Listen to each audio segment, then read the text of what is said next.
Hello everyone.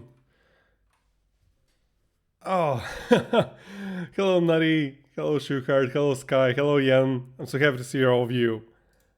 Nutty, please don't stay up too late. I really appreciate you being here, but please don't stay up too late. Why is my video capture not working again? There we go. Okay. I really appreciate you being here, Nutty. No worries, Yen. Don't worry about it. Okay, well let's resume. So, how's everyone doing? How are you all doing? I hope you're all doing well.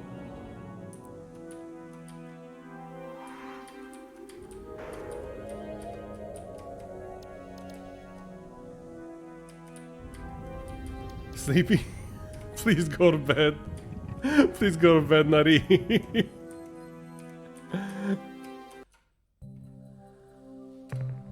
Where's Kobu? His favorite planet type.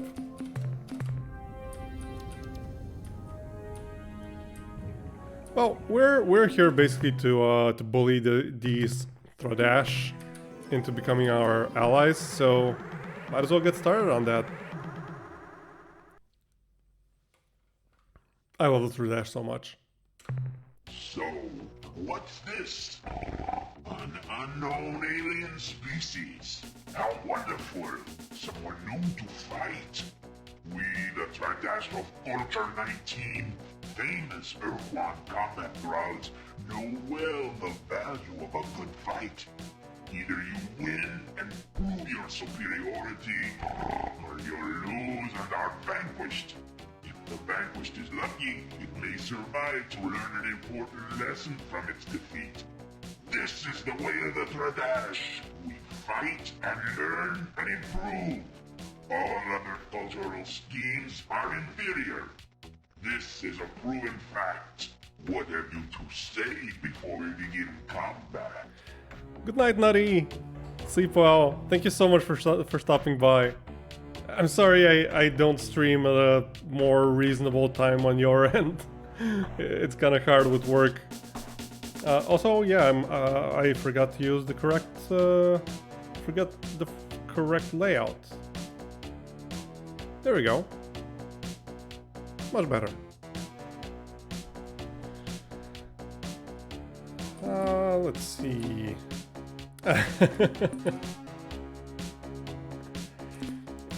This line always bugged me when I was a kid, because I read it in a way that I think is not what it's supposed to be. Like, I read it as, we wish nothing from you save your friendship. Like, we wish nothing from you except for your friendship. But no, the line is actually, we wish nothing from you save your friendship. As in, we don't want your friendship either. It's a little weird with text-only stuff. I don't even know why I'm mentioning this. I'm pretty sure you guys got the line, and I was the idiot who didn't. Tradash of Culture 19, we sense a bit of hostility here. Why? Hostility? Har, har, har. We are not hostile. Hostility is unwarranted aggression. If you want to know. Hi Moni, welcome. Let us How are you doing? About Culture 12. Culture 12 was so hostile that while they were on their way to their first great battle, Junka, the Battle Master, stepped on Nusko, the tactician's foot, causing him great pain. The annoyed Nusko turned on his Battle Master, Junka, and sliced his body in half. This missed Junka's troops, who took it upon themselves to murder Nusko and his elite troops. The real trouble started when now dead Junka's master sergeants, Moon and Putt, started arguing about how to kill Nusko. Simple crucifixion or the slower lit tattoo technique. Oh, I'm sorry to hear that, Moni. I hope you can get some rest. 500 troops were slaughtered by Putt and his gang. Well, this probably all would have gone down in history as a great day of learning for Culture 12, were it not for the surprise arrival of Culture 12's original enemy, the Yajog and his cronies, who wiped out Culture 12's army, thus beginning the long and glorious Culture 13. Now that's hostility. We, on the other hand, merely want to kill you. Okay. If we good, yeah, I'm sure you will be.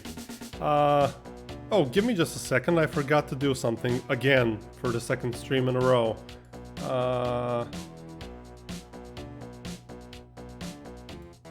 Where is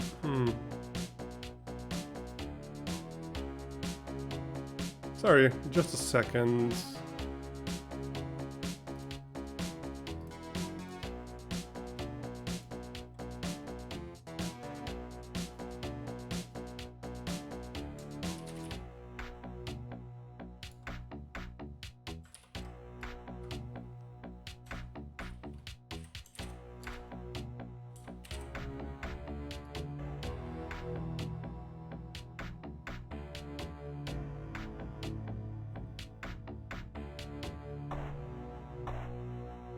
There we go.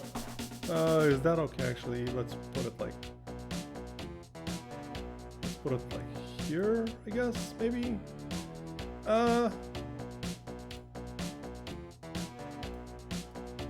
we go. Yeah. I realized that 200 followers are actually a lot closer than I ever would have expected for like 3 months of streaming.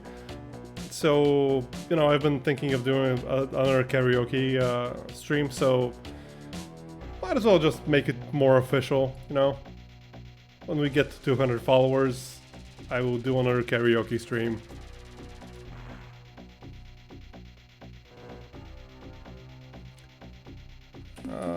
Let's ask these guys a little bit about their species, because they're pretty interesting. Vibing to mod music, yeah, the music is so good. What can you tell us of your species? Talk is for sissies. Weaklings like those of Culture 14. For 10,000 years, we Dradash have fought and died, learned and improved. Then, along came Culture 14, which claimed that all this perfect method was wrong. That each time we violently transformed to a new culture, we inevitably blasted ourselves back at least 500 years in development. Some people just cannot accept the cost of progress. Indeed, the foolishness of Culture 14's peaceful whining was revealed when they were conquered by Culture 15 after only a 10-year reign. And did the change to Culture 15 set us back 500 years? No, 2, maybe 300 years tops. The short span of Culture 14's reign is objective proof that as a way of life, peace is a failure. Yes, goal. I mean, they're just 15 more followers. I assume it'll happen sometime in February, so yeah, by the end of February I'll probably do another karaoke stream. I guess it depends on how it goes. Just wanted to make it a little bit more, like, you know, make it a little more interactive, more fun, I guess. So, Violent Rhino dudes, what more can you tell us about your Culture 19? What? More talk? It amazes me that you ever got out of the orbit of your home planet. Yak, yak, yak. Yammer, yammer, yammer. Very well, we will talk for a moment. Our Culture 19 is the most formidable ever to appear in Dradash space. Admittedly, we said something similar about Culture 18, but it is true. With our rather swift defeat by the Ur Quan and subsequent enslavement, we realized that it was time for a change. A new culture had to be established. So of course, we began a thermonuclear exchange. to decide who would lead this new culture. Jesus We were Christ. all quite disappointed when the Ur Quan in orbit above our homeworld launched waves of fighters who intercepted all our missiles. The Ur Quan explained that slaves were not permitted to engage in such destructive conflicts. So my people, being superior, introduced a super lethal poison into our opponent's water and air, thus ending the conflict. The Ur Quan were not particularly happy about this resolution and killed all our leaders, which, under other circumstances, would have started a larger inter-Dragash war. But the Ur Quan appointed new leaders, apparently chosen at random, and explained that further disobedience would result in the destruction of our species. Frustrating, huh? Oh yeah.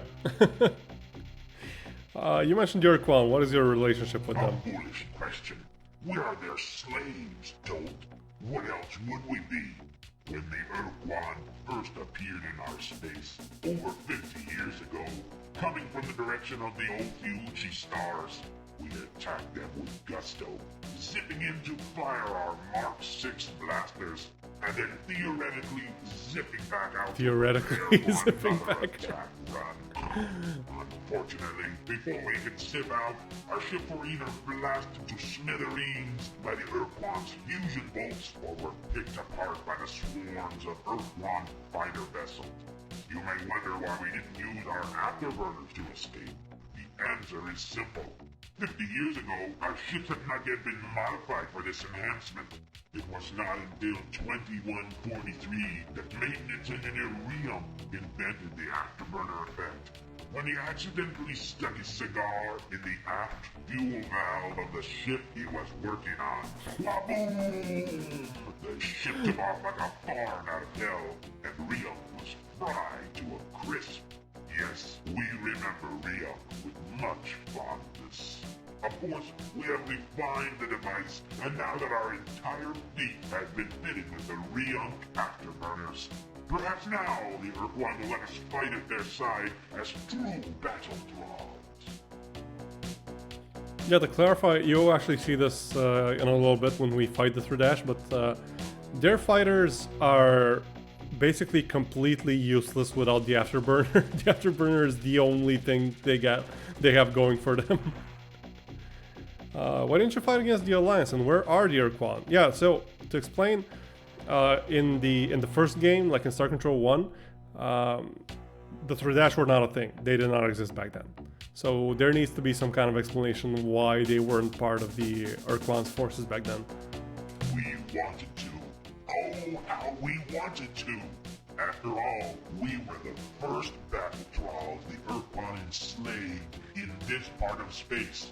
We thought we had priority, but the Ur Quan thought we were too weak to hold our own in the upcoming battles, so they left us here to guard the flank. If only we had been stronger and less troublesome. Snarf. Another reason the Ur Quan wouldn't take us with them was because we kept picking fights with the new battle slaves, like the Umbablabis or those religious idiots, the Ilrath. Where did they go, you ask? This is a secret, of course. We can't tell you. If we told you that they were fighting a secret war against a mysterious invader, you might find some way to use that information against our masters. So forget it. No secrets. Yeah, good thing you didn't tell me.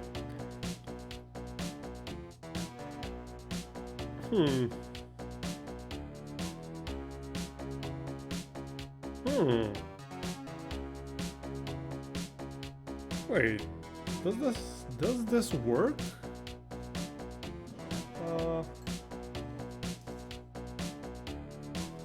Give me a second.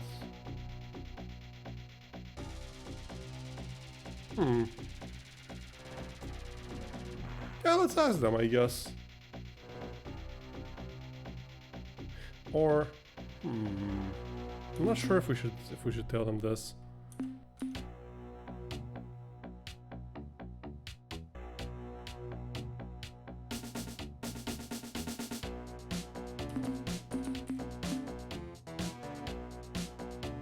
I mean, okay, let's try. Yeah, I've got an idea. Why don't you go impress your Ur Quan Masters and show off your Afterburner modification by attacking the Ur Quan's enemy? What foolish stupidity! Why, that's as dumb an idea as... What did you say? Attack the Ur Quan's enemy? Help them win their war? Why, that's an excellent idea. I'm glad I thought of it. We shall marshal our forces and leave at once. Stupid, human, pitiful, weakling dog. You have been helpful. So as a reward, you may leave alive. And when we return from our glorious campaign, we may even honor you with a retelling of the many great battles we shall certainly win. Until then, get lost! Huh.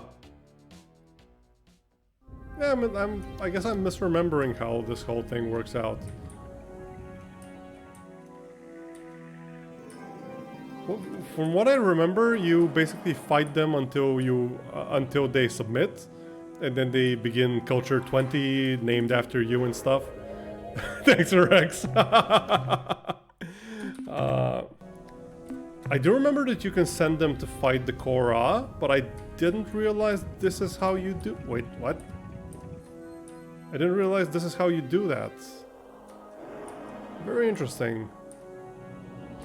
We also, we have a hint from last time that one of the items we need to fix the Utwig's Ultron, which we haven't gotten yet and who we haven't met yet, but we have the hint that that item is in Thredash space, so we will have to take a look around in this area, especially while they're away, because, you know, if they're here, they might be defending that item.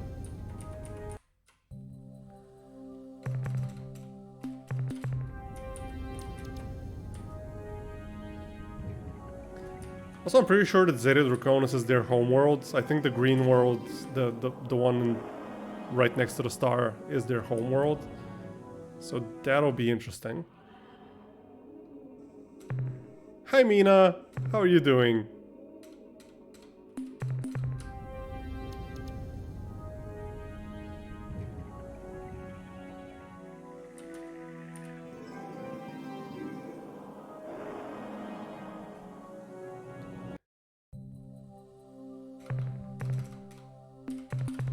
Okay, there seems to be nothing interesting in this system.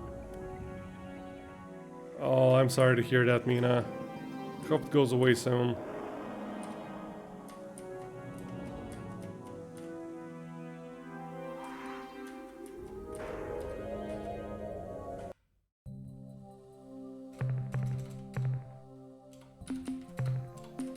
I guess there's nothing of interest in this place.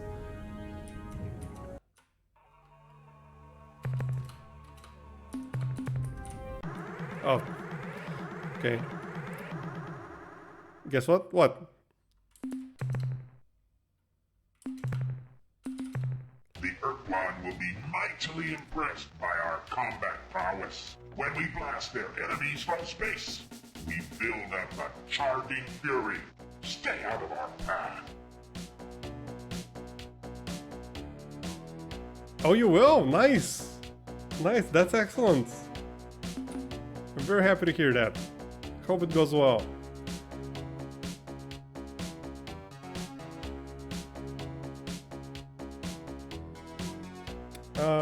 Okay. What has made you this way? Why are you so brutal? Brutal? You don't know the meaning of brutal until you've heard the story of Culture 3. How brutal was Culture 3, you ask? Culture 3 was so brutal that they maimed, tortured, enslaved, and in general brutalized themselves. You see, Culture 2 had made a virtue of stoic resistance to pain, stubborn fortitude, that sort of thing. So when Culture 3 came around, they had a problem. How were they going to impress everyone as being even tougher? Their answer? They would arrive at a battle, stand on a tall hill where everyone could see them, and chop off one of their own limbs. Then they waved it around, screaming and shaking it at their enemies. It worked. Jesus It Christ. scared the hell out of their opponents. They ran like crazy. You could tell who was a real war hero back then by how few arms or legs he had left. War berets were quite different too. Instead of sturdy old warriors walking slowly past their reviewing stands, they tended to roll, but at a good clip too. Jesus Christ. You, an inferior alien, this may seem bluntly stupid. The product of a sick, primitive society. Yep. You couldn't be more right. Culture 3 was, as you can well understand, only the third Thradash culture, and was therefore far from the tempered perfection you have encountered here and now. Jesus.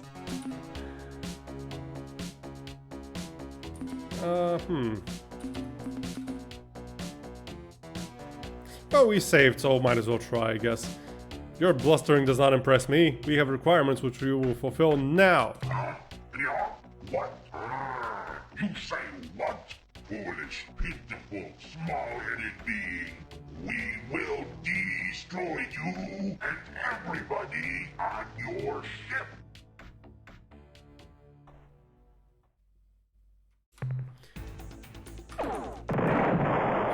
Okay.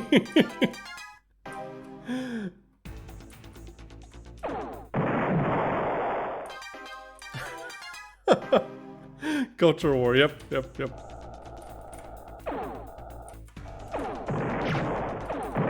Oh wow, he got a shot in. Yeah, like I said, the Thradash are kind of a joke. The Afterburner can be used for very good effect, but not against a stationary, like, juggernaut of a ship like our flagship is. If you're like moving around, they could bait you into going through the Afterburner, which hurts like hell, but no chance of that happening with the flagship. Our individual skills, our superior fighting ships, and our objectively correct political views. Objectively correct political views, Jesus Christ. Our Ur Quan Masters. To arms! To arms!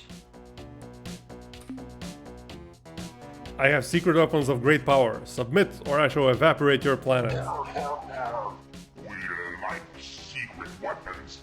We will now give you the opportunity to give them to us.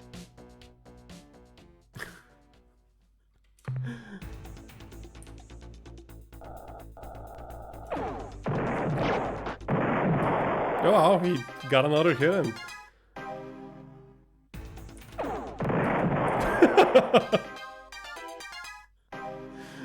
What's the phrase? Fish in a barrel. That's pretty much what I'm doing right now.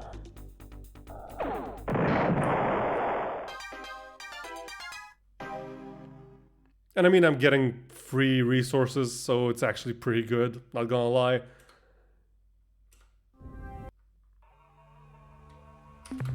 We were already here.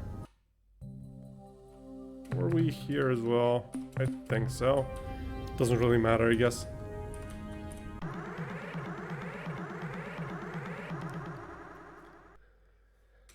Our individual skill and our lives. Okay.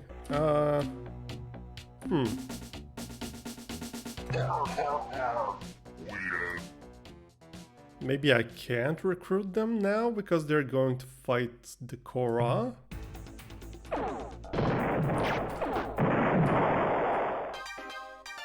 I mean, I can still get resources out of them, so...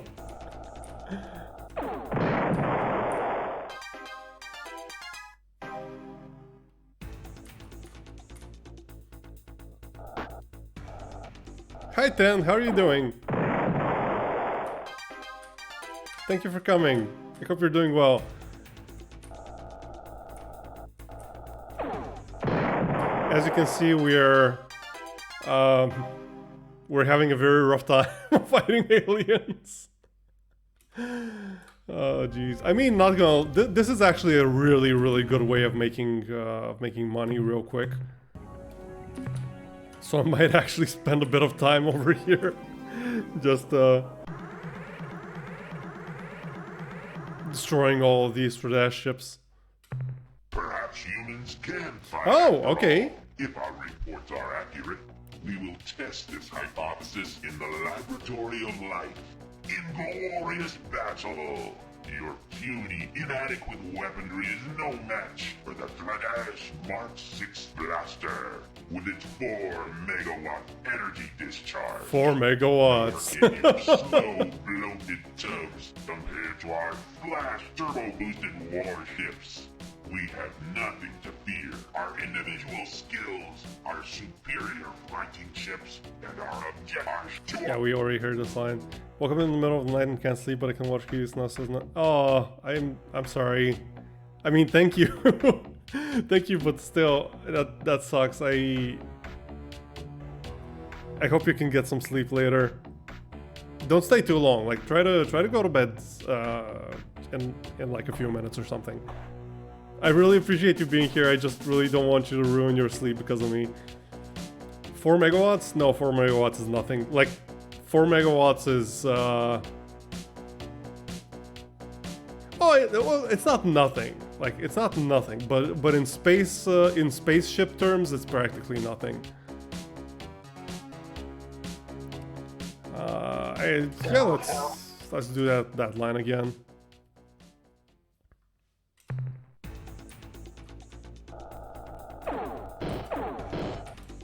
Oh wow! You actually avoided us twice.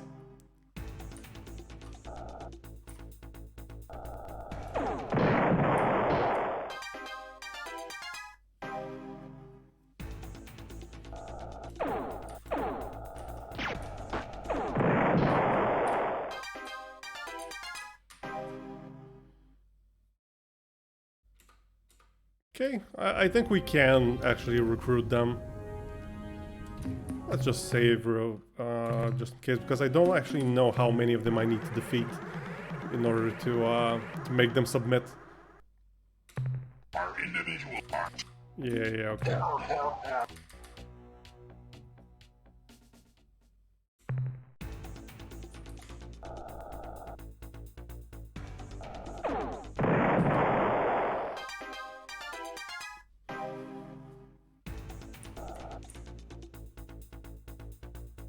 So yeah, how's everyone doing?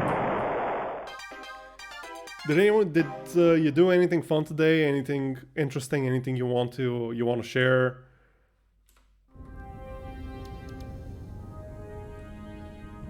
Any personal achievements or anything like that? It doesn't have to be anything big. Like you can be proud of, like I don't know, going to the gym. Our individual part. For example.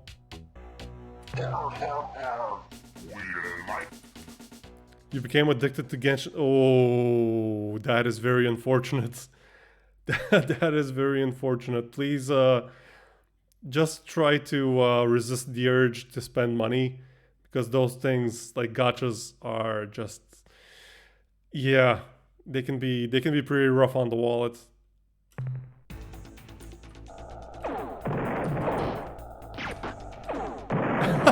He hit the asteroid. Are you at least playing Genshin in Japanese then?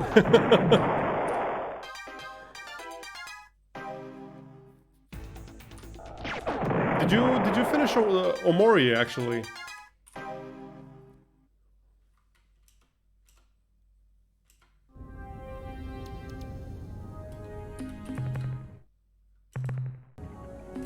Out of 18 hours that passed since midnight today, I spent 10 of them in bed. I mean, sounds like you needed them, honestly. That honestly sounds like you needed the rest.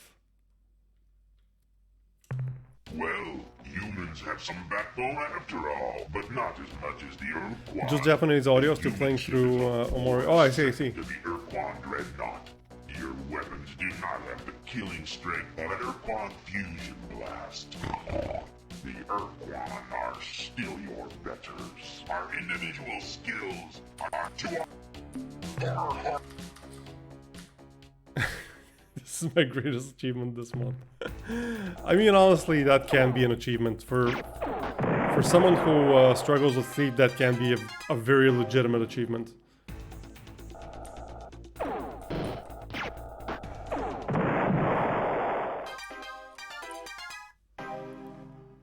Have a nice lurk, Mina. Thank you for stopping by. And 10, you know, actually, let me tell people about, and let me shout you out in the process. I don't think I've ever shouted you out, 10. So, here you go. So, 10 is playing through Omori and doing so in Japanese.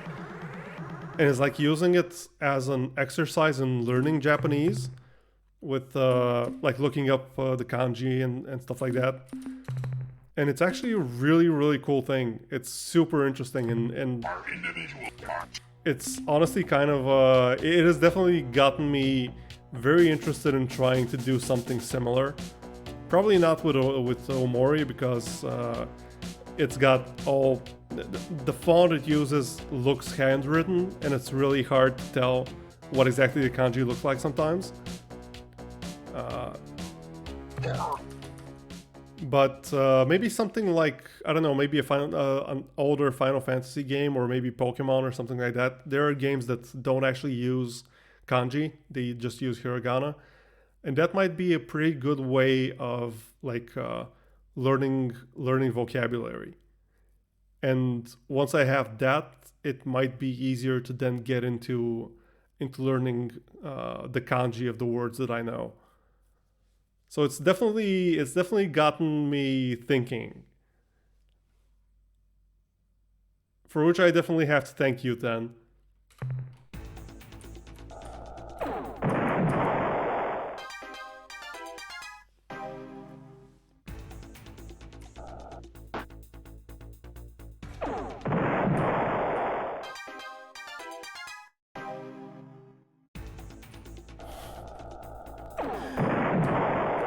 This is just I'm sorry, this is probably not very thrilling content right now, but we kind of have to beat all of these guys in order to recruit the Thredash.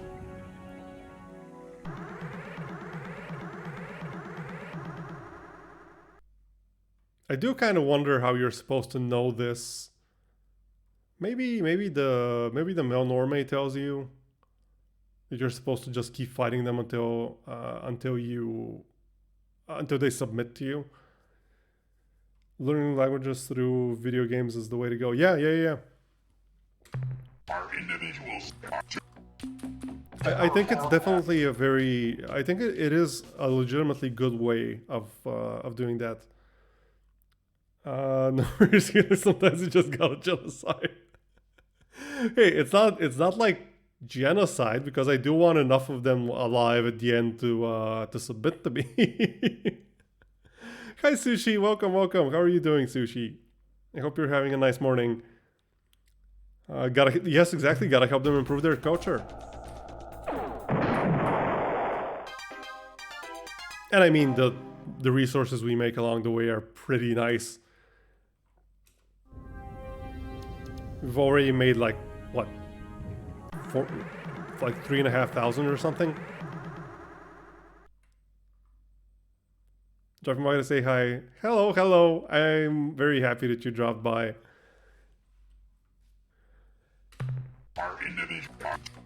Okay, they're still not ready to submit, I guess.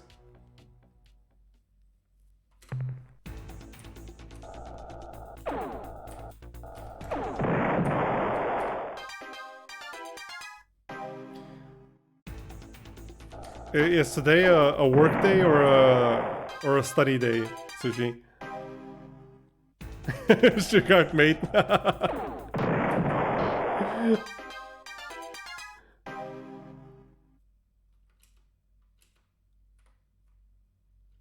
Yes? Yes to which one? It's a work day?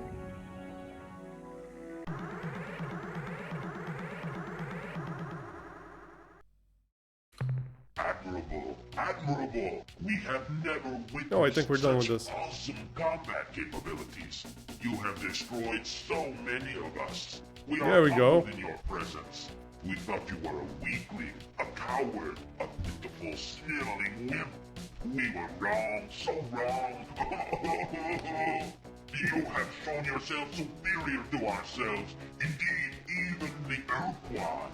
We wish to learn from you, thus improving our culture. Give us Yeah, your of course, wisdom, of course. mighty teacher. What's a little What is casual the genocide? secret to your success? Wait, I got it. It's the way you respond to our hailing calls. Oh, each this is time we fun. meet. Oh, this Just is as very they fun. say, first impressions are so important. So This tell is gonna us, be very fun. please, tell us how we should present ourselves. So all of these choices actually do like affect how they greet you afterwards. It's not like a major change, it's like one line, but still, it's pretty cool. Try being polite and friendly in your greetings. Nah. Okay, so there are two very fun choices here, and I'm not sure which one we should pick. Which one do you guys want? Number one, let's say that this one is number one. The Pig Latin one is number one, and rhyming is number two. Write in chat one or two to see which one you prefer. I don't want to sway the vote. I do have my opinion here, but I don't want to sway the vote. Okay, Moni, so you're going for the rhyming. Anyone else?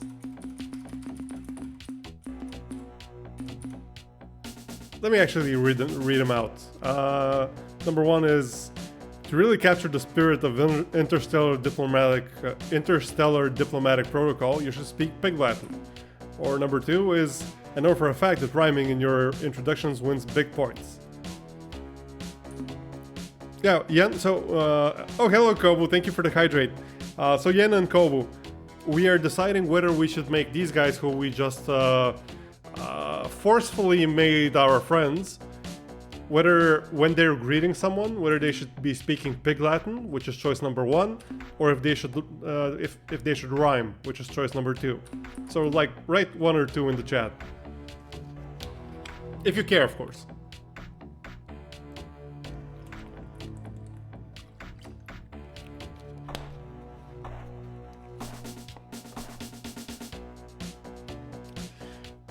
Is that a vote? Is that a vote, Shuhart, or?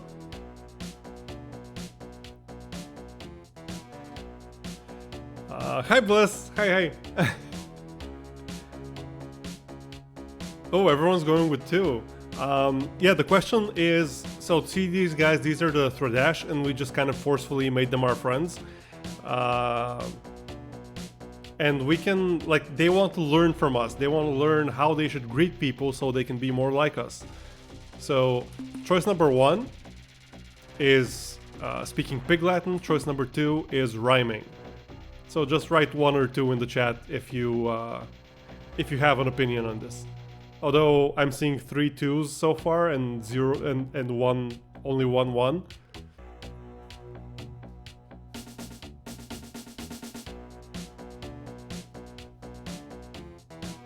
So I will wait just a couple more seconds.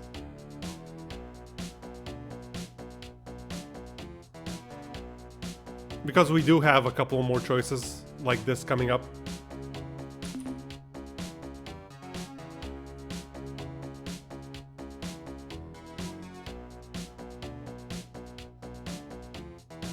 Okay, well, I doubt I will see three number ones in anytime soon, so let's go with number two. Let's go with rhyming. Rhymes?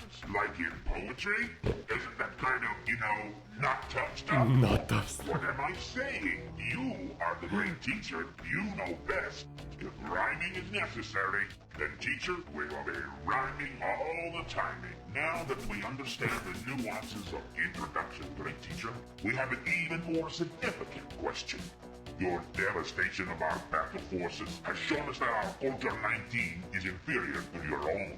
Therefore, we will adopt your methods, your techniques, But what shall we name our new culture?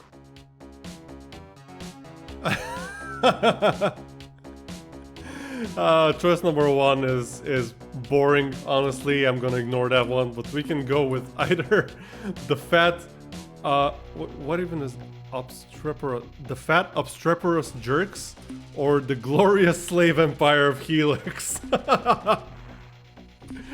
Drop down a 1 for the fat obstreperous jerks, or a 2 for the glorious slave empire of Helix.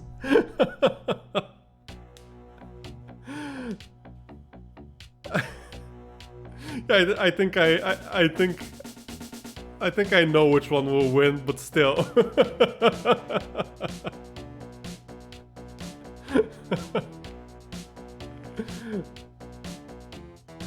Okay, we have 3-2 so far, no ones.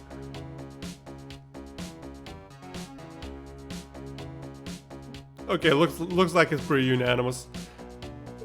Well, you're the one with the big starship. So be it. We need to learn so much from you, such as how should we act in our new culture? What is our direction? Our ethical base. Our ethical base. Kobo's Velnark full swing, first child labor, now slaves. Jesus. Oh. Okay, try being more contemplative, consider the many facets of a single gem, stuff like that. Or be kind at all times and in all places. Treat each stranger you meet as your best friend. Or lighten up, be kind of, you know, wacky. Here, try watching these vids, Monty Python and the Marx Brothers. I think I know which one I'm picking. I don't think we even need a vote here. Let me just catch up real quick. I want a crusade to make Helix Emperor of the Universe and make everyone else either a servant or a slave. Slavery is very practical. Jesus Christ, Kobo, calm down.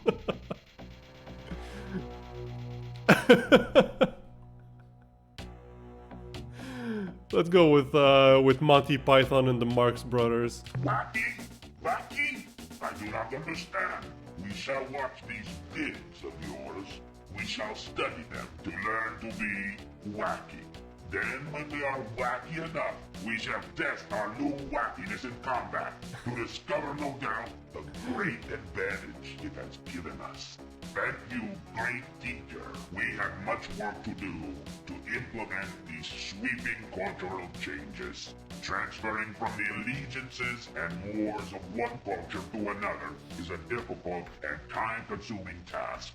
We beg you, great warrior for Earth, give us time to make the changes you have suggested. Return later to see our brave new world. A bit of both, and I can't see anything else, or else my say-so image will be shattered forever. Your mother smells like elderberries. Yes, that is such a good line. Classic stuff. Was this their home world? Let's save and check it out. No, it's not. But there is an energy signature here. Let's see what the energy signature is. Yep, it's what I thought it is. Report from surface. Captain, we have discovered some sort of alien shrine here on the surface. The building is immensely old, at least 2,000 years. Inscribed around the perimeter of the cylindrical shrine are innumerable hieroglyphs which document the history of each of the 19 Thradash cultures. From what we have seen, we have learned that the Thradash have risen to starfaring technology at least 3 separate times, only to nuke themselves back into the Stone Age again and again. The real surprise, Captain, was what we found inside the shrine. We knew the Thradash kept something down here, but we didn't know what it was until we went inside the shrine. The exact middle of the structure was a tall dais of white stone. Set atop this dais was an immense aqua gemstone, somehow shaped into a flat, twisted ribbon, like a DNA helix. Helix. Okay, DNA helix. The aqua helix. Okay, there's a water version of me now, I guess. The aqua helix emitted incredible light pulses, illuminating the cavernous shrine like a giant strobe light. At least it did.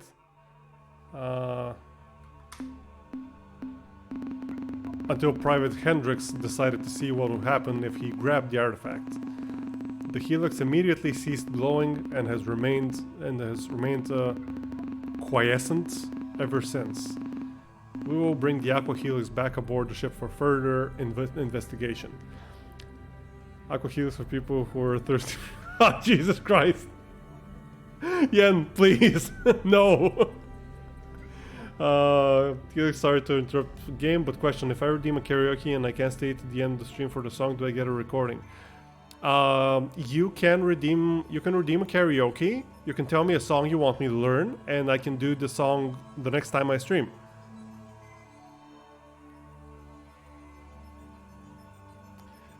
Helix Water Fighting type confirmed. Get yourself 3 more versions and you can cosplay Avatar the Last Airbender.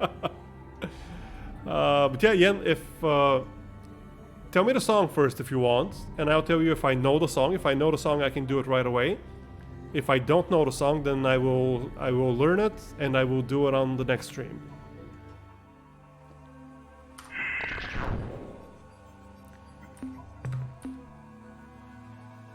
Oh, you're okay. Redeeming it directly. So what's the song?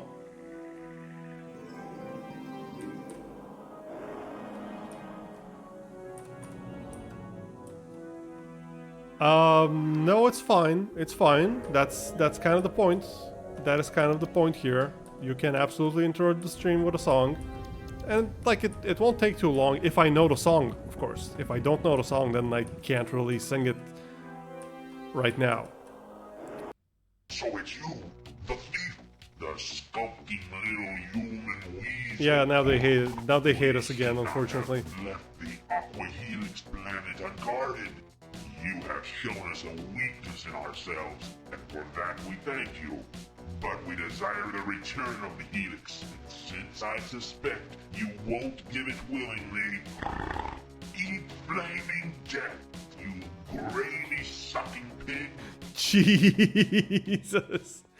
Before You Do by Louis Capaldi. No, I'm sorry, I don't know that song. So, give me a moment. I will make a note. Everyone's Helix one way or another. Give me just a quick moment. I will make a note of the song, and I will learn it, and I will sing it on my next stream. I hope that's okay.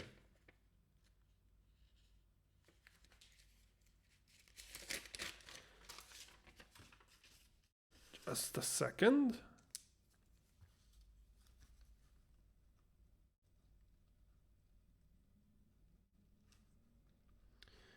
Before you go, Louis Capaldi. There we go. I have the note here now, so I will try to learn that after the stream. And I will perform it probably at the start of Saturday's stream. Thank you so much, Ian. I'm very much looking forward to this. Thank you.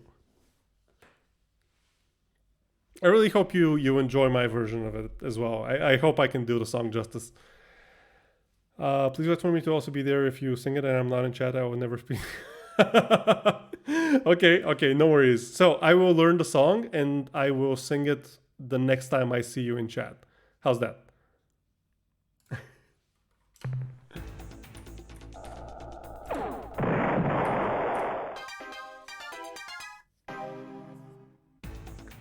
I mean, I don't know. I don't know the song. I haven't heard it, so I don't know if it would fit my voice, or I don't know. But I will definitely do my best.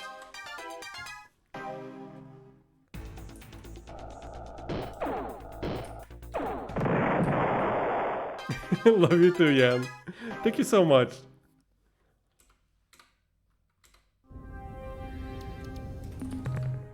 Well, we made friends with the Throdash and then immediately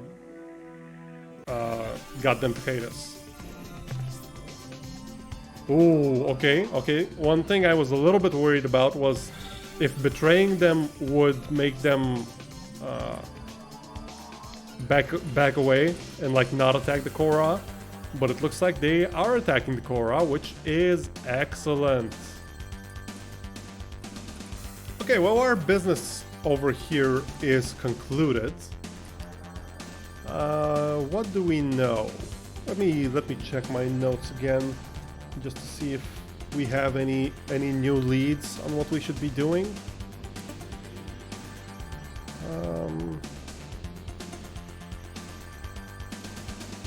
Did we go to Zeta Hyades?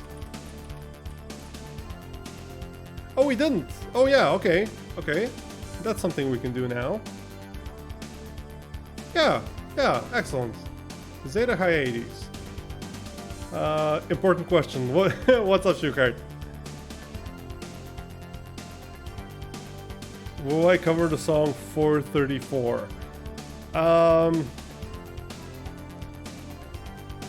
That's a very good question. I'm not sure I can do that song justice. It is a very demanding song in a lot of ways.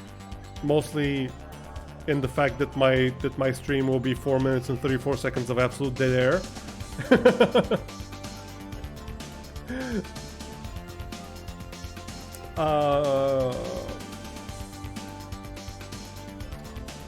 Sorry about this. Let me just open up the map with the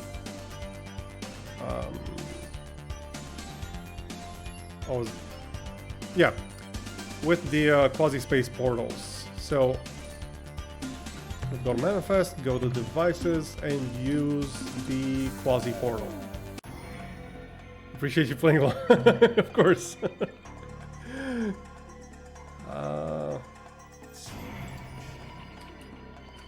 Looks like we're interested in this portal.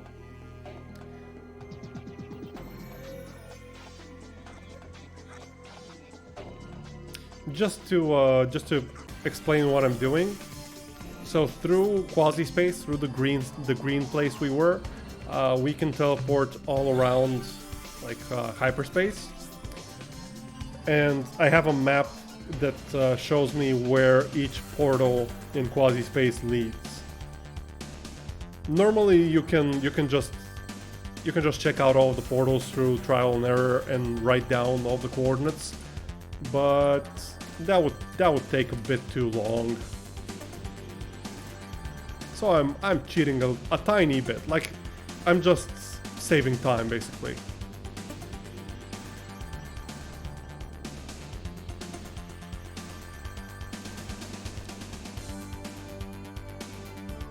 So apparently on Zeta Hyades 6B, there is a very big bomb. 6, which one is 6? 3, 4, 5. 6B.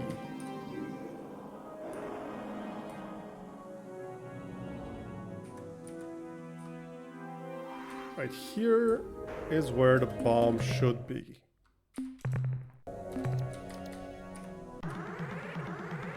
Yep. That's a lot of ships. That's a lot of ships. Attention, alien vessel! This world is under the full jurisdiction of Jesus Christ, what is this voice? Doctorate. We extend a subdued but civil greeting. Jesus Christ. For what purpose do you linger at this location? Utwig. Yep. Hello, Foxy. It is the legendary moderator Foxy. We are the stewards of the bomb. We keep it from those who would use it unwisely. In addition, we How are you doing, Foxy? prepared to act under the direction of the Proctorate, should we decide to make a final atonement for our most grievous blunder. This must be a pretty special bomb to have while you're keeping an eye on it. You are correct. It is a relic of precursor origin. It has the power to destroy entire planetary objects. Perhaps even galaxies. That's quite the leap in scale from a planet to a galaxy. To watch over this device so that it will be used in the way that it was intended by destiny. You know, I've never actually watched Rocky Horror Picture Show. I've never watched anything from that. That voice though. Thank you for God damn it. Thank you, Foxy. Let me take off the coat. Thank you. Heresy, I'm sorry. Well, listen, they never showed it here. Like, they never showed it on TV here, so I only learned about it after getting on the internet and stuff, and by then it was pretty old. I rewatched Rocky Horror the other day since Meatloaf passed away. Oh, yeah. Yeah, that was really sad.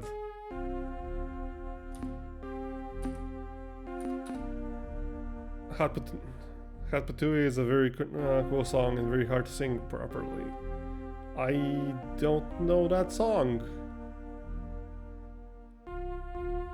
Yes, Kobo, you have a karaoke coming soon.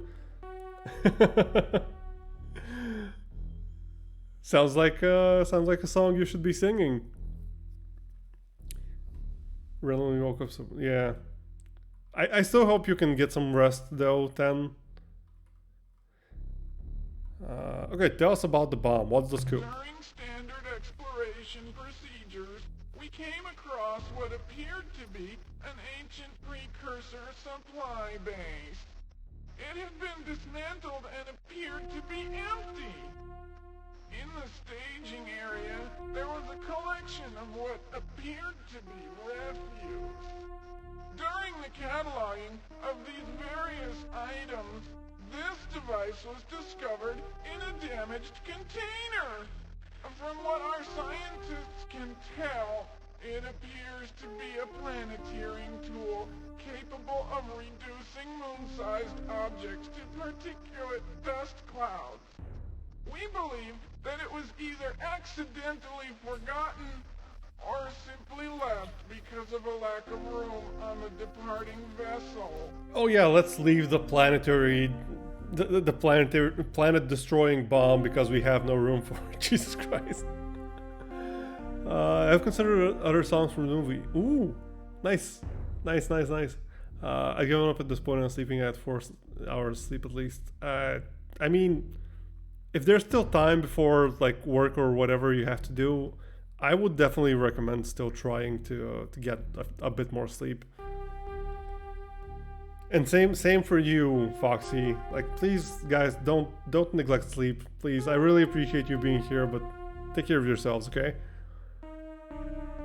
I can't wait for Kobo. Okay, yep, same, yep, absolutely. It's gonna be scuffed.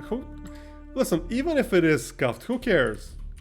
I don't think it will be, but even if it is, who cares? It'll be fun. And yes, you did spell blessed wrong. Wow, that is pretty neat. Maybe we have the bomb. Yes, it is a remarkable device. It is understandable that you would like to possess it yourself. Our mandate, however, requires that we maintain full control of the bomb. Oh, please, can't we have it? It will make us really happy. Jesus Christ. No,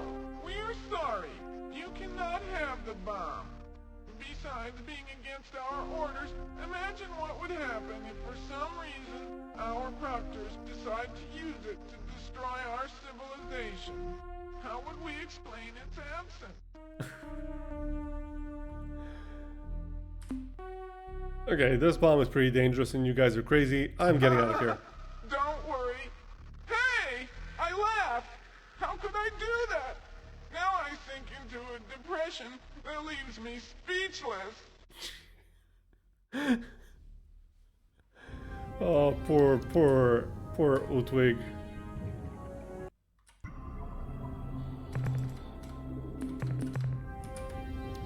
Let's check around this place real quick for any good resources, and then we can talk to more regular Utwig instead of the ones guarding the bomb. Ooh, nice. Treasure planet. Always love treasure planets.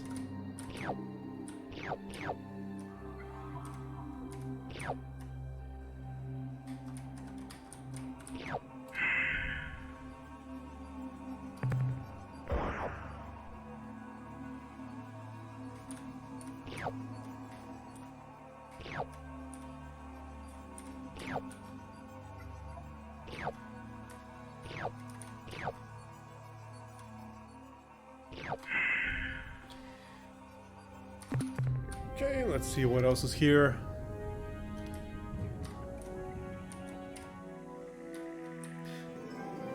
But yeah, I shouted out Kobu, so everyone who isn't following Kobu, like give him a try.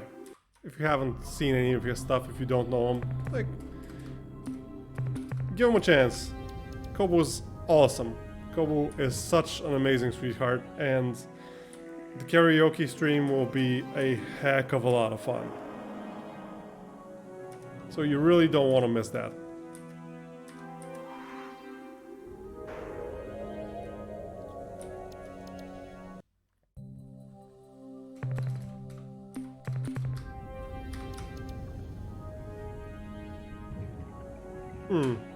So, after we're done here, we will go talk to the Ultwig proper, and I think they will lead us to the Supocs, who are their neighbors and friends. Hopefully they will, because I don't know if I don't think we've had any hints yet about the Supocs' existence, and we really need to go talk to them. Yes, hashtag King Kobu. For those of you who are aware of the hashtag but have not been on Kobu's streams recently, you will be very interested to know that Kobu has added a King Kobu Redeem to his stream, which is amazing. And if you have the points, you should absolutely redeem it. It's so good.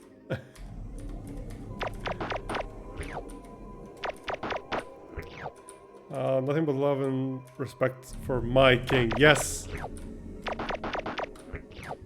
Kobu, my liege.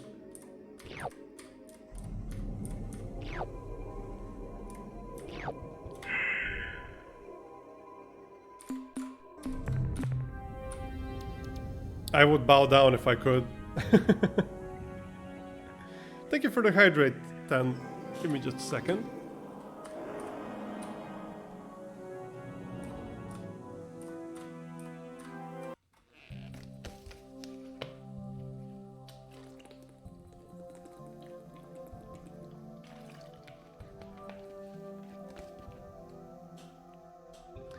You need a panic emote.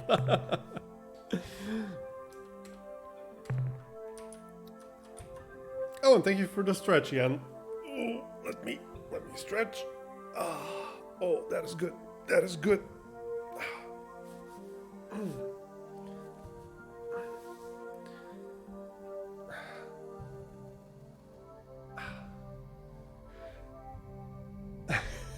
Hey, if people want to redeem that, Foxy, they will. Don't worry about it. Hi, Jad. Welcome. Let's get 15 more followers. Thank you. Thank you. Thank you guys so much. Like, the growth has just been incredible. Like, I still can't, like, wrap my head around the fact that I've got almost 200 followers here on Twitch. It is wild. And I have you guys to thank for that. Like, not just for you personally following me, which I appreciate so much, can't even tell you, but because all of you have done so much to support me in general. Thank you, Kobu. No, you. No, you. Can't wait for Helix to hit 2K. Come on, that I have serious doubts that will ever happen, honestly. Ever. But thank you so much, Yen. Ooh, thank you for the... Okay, thank you, Kobu, for the mask redeem. There goes the mask. Here we go. I have been demasked, and once again my luchador brethren are disappointed in me.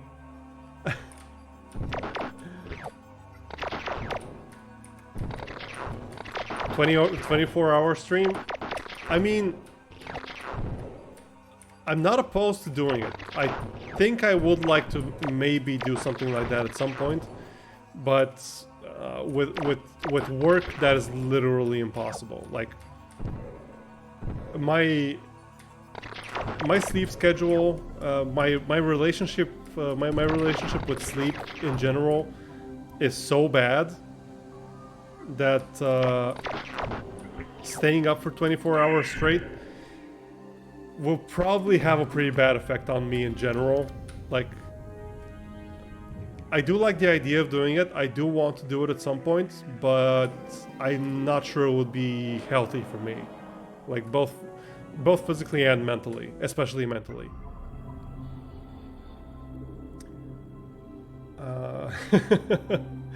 10 times. No, he's for partner. Thank you, Kobo. Listen, the whole partner thing, thank you. Thank you. I will try to accept the compliments and the support. Thank you so much. I really, really appreciate it. You have no idea how much I appreciate this. 100,000 times. No! I am not Yen? That is not what I'm doing, okay? It's just that, you know, my luchador friends are very upset with me that I keep showing my face.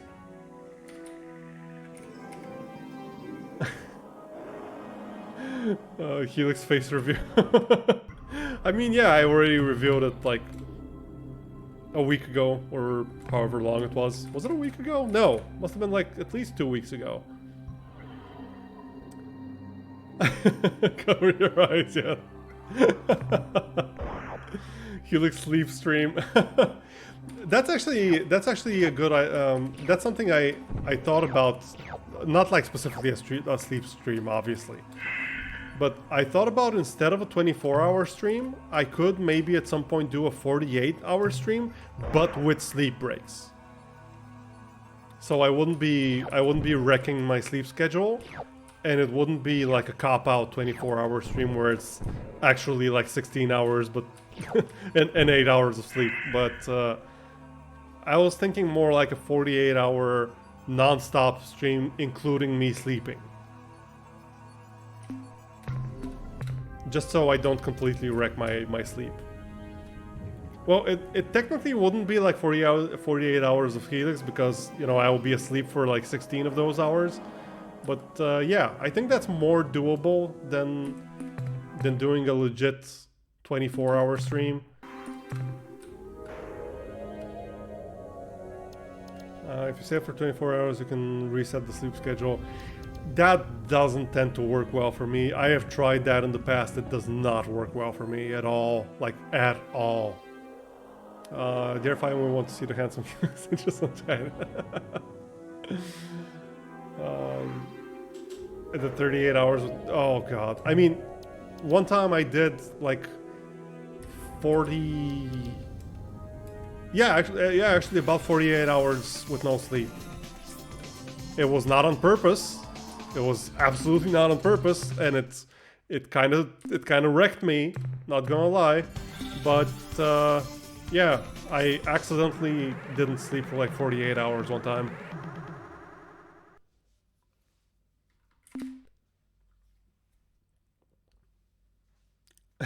$38, $39. Guys, please, this is not something to brag about.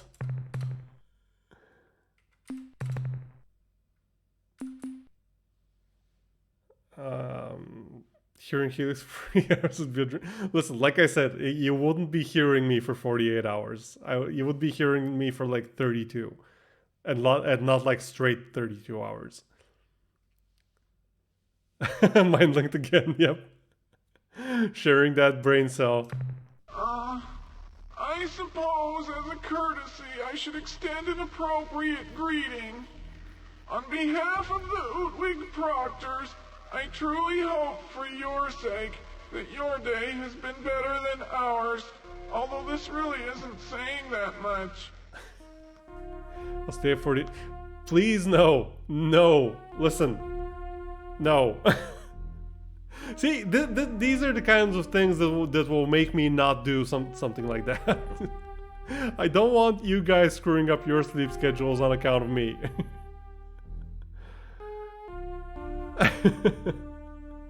You guys are way too nice. Really way too nice.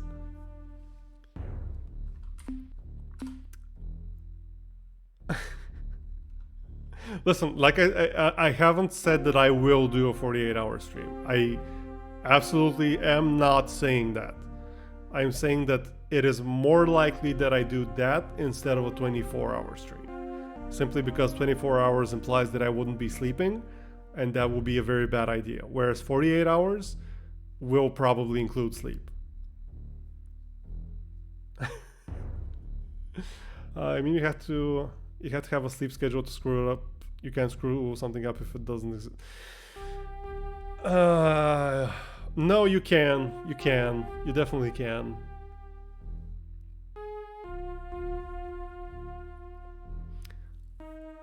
Yeah, or do 2 12-hour streams. Yeah, that's also reasonable, kind of. I think if I do any kind of like endurance stream, the first one will definitely be a 12-hour stream. If I ever do one of those, I will definitely start with a 12-hour stream, just because I want to know how well I can handle 12 hours, because that honestly 12 hours is already super intimidating. Like, the longest I've streamed has been half that.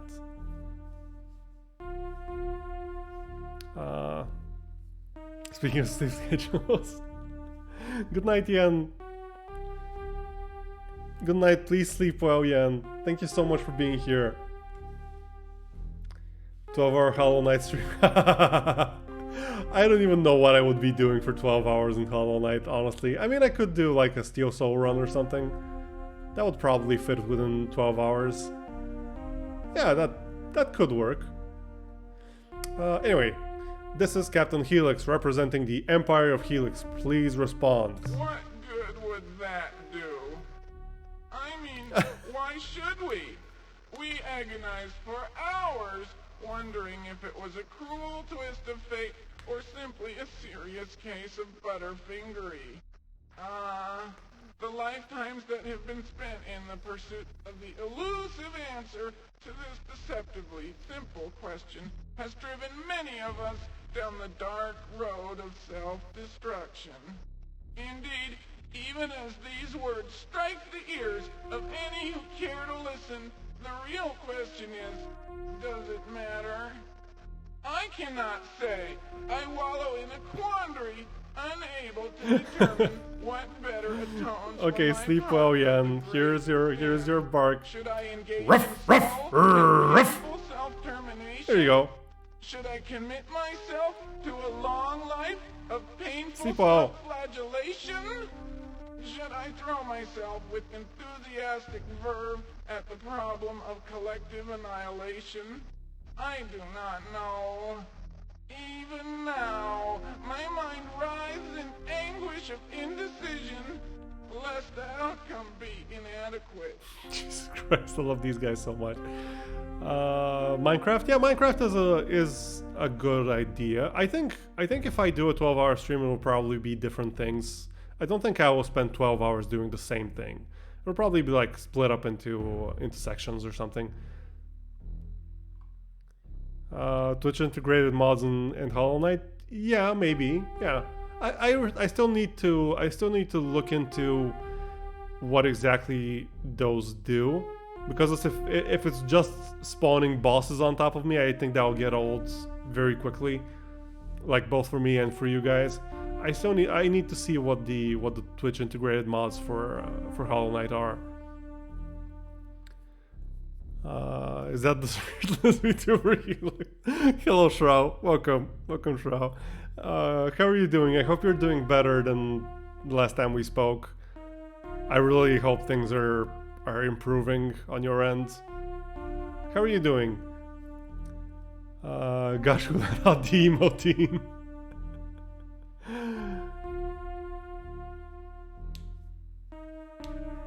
Affects camera, spawns thorns, zaps, floats movement, etc. There's Okay, I will look into that. It might be fun. It probably won't be a Steel Soul run though if I do that. Yes, please do take off your headphones, Yen. Go to bed. It's slightly better? Okay, I will take slightly better. Slightly better is still better. I will take that. I'm very, very happy to hear that, Trow. I detect the recent events have not gone your way. Why don't you start at the beginning? Alright, That try. sigh. But you know, Jesus Christ. it really doesn't matter. After all, we have a famous bootwig saying, when one loses the reason for existence, one tends to get less motivated. Really? This goes hand in hand with the painfully appropriate credo, we broke it, so we are paying for it. Of course, this isn't really accurate. The situation is so much more hideous. Imagine, if you can, holding within your hands the answer, only to have it taunt you with its former potential. Ah, cruel irony. The loss of the Ultron grieves us all. When you call me the famous moderator, remind me of my drawing of Saturn. Okay. Thank you, Foxy. I'm doing some work, so it's stressful, but I could probably make something work somehow. Well, I hope it's not too stressful. I hope whatever work you're doing goes as smoothly as possible. How's the stream going? Stream's going pretty well, as usual. It's going pretty well, I think. I'm having a lot of fun with this game. I love this game so much. Although we are kind of close to the end, I think. Kind of. I think we only have to do like a couple more things. I'm not sure if we'll be able to finish it today, but if not today, then probably next week.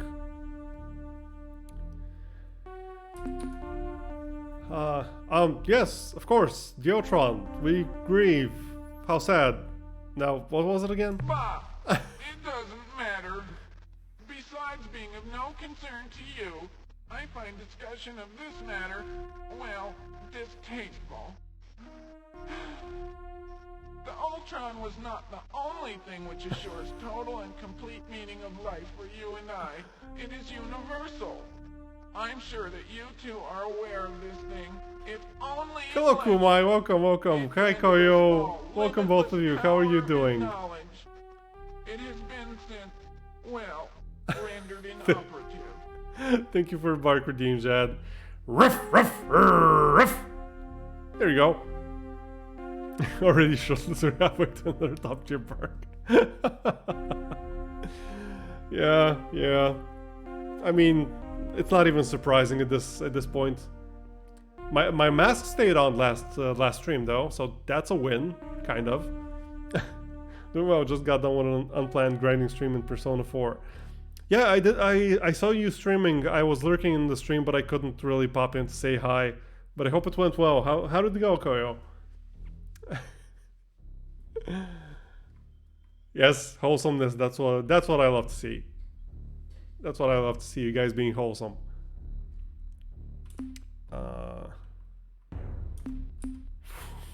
What? That reminds me of when my pet dog Splib ran in front of a rock chipper. What the heck is a rock chipper? You are kind. If we could wield the Ultron to resurrect your Splib, we would. But I suddenly am overcome with waves of depression. I must retire now to perform rituals of anguish. Waves of trauma wash across my being even now. I must go. I guess we need to meet more of these guys so they tell us about the Supox, I think. The grinding went well, the boss fight that caused the grinding not so well, and we'll see if our efforts pay off soon. Well, if the grinding went well, that's still a win, that's still progress.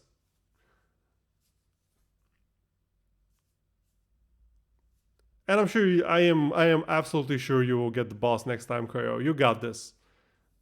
You're doing such a difficult challenge run. I can't even imagine how tough that challenge is. Playing the game with just shields, but you got this. I'm looking forward to. What? I'm looking forward to my re-challenge of Dark Lurker. You're talking to Koyo. Yeah. Yeah, absolutely.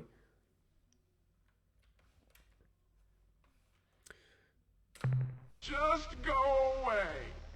Leave us to ponder our grief. Do you know anything about the enslaving Ur Quan? We know nothing of this species that you mentioned.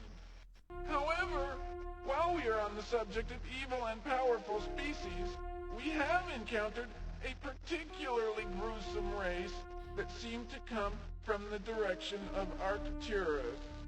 When we hailed them, they responded with mighty weapons that sent our delegation to their deaths.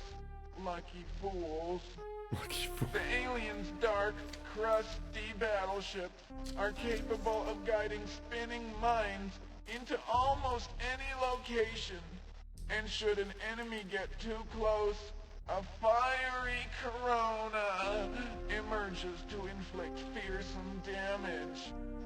In our skirmishes with the race who called themselves the Kor-Ah, we found that by using our own shielding capability, we could sweep through the mines, absorb the corona, and then get close enough to the dark ships to give a lick of our own. In truth, however, they are very powerful and ruthless. When the Kor-Ah started to press toward our home world, we thought that our deserved punishment was being administered. But then, a mystery? They suddenly became disinterested and veered away. Bah, confounding frustration. With the Ultron, I could speak knowledgeably on this subject. To have this quality torn from our grasp emphasizes how meaningless our existence really is. This lack of meaning is what drives my species to the serious contemplation of a quick end. Persona 4 is not even a challenge run, it's my first run, just I'm done with hard mode because I was like, yeah, I've played RPGs before, I know what I'm doing. Oh, right, I'm sorry, I was distracted with the game. I thought you were talking about Dark Souls.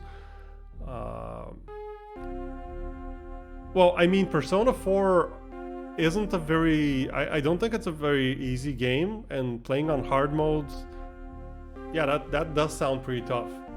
Especially if you haven't played it before. What does this thing sound vaguely like, Joe Biden?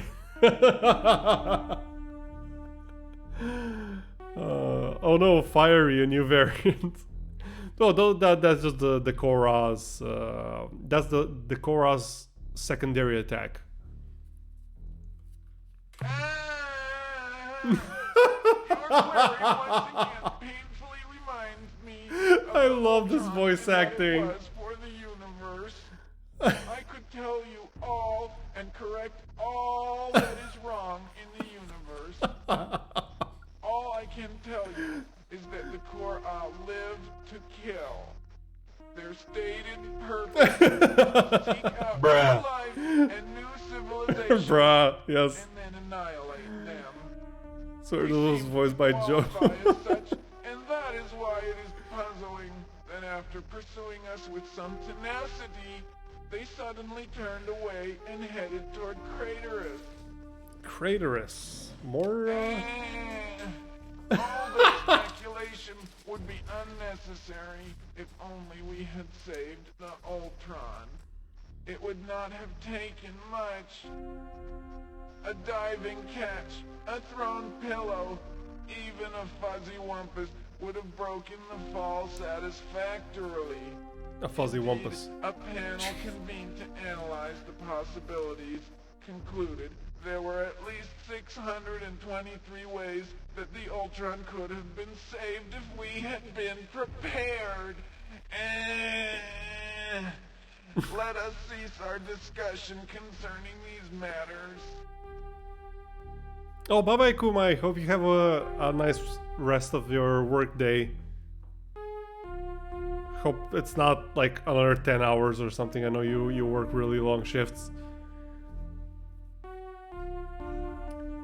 I know who this guy reminds me now. Homestar from Homestar Runner. I never got into Homestar Runner, so I don't actually remember the voice. I know it was super popular, but I never got into it. Like a depressive cousin or something like that. Yep. A truly unique set of events put you in your current state, am I right? Ha! To say the least. Our past is one of a glorious and proud people, coupled with a cataclysm that rocks the universe to its very core. It all began when the chimps rose from the murky bog, and the Utwig emerged as well. In these primitive times, we cavorted about our world, oblivious to any sort of higher purpose.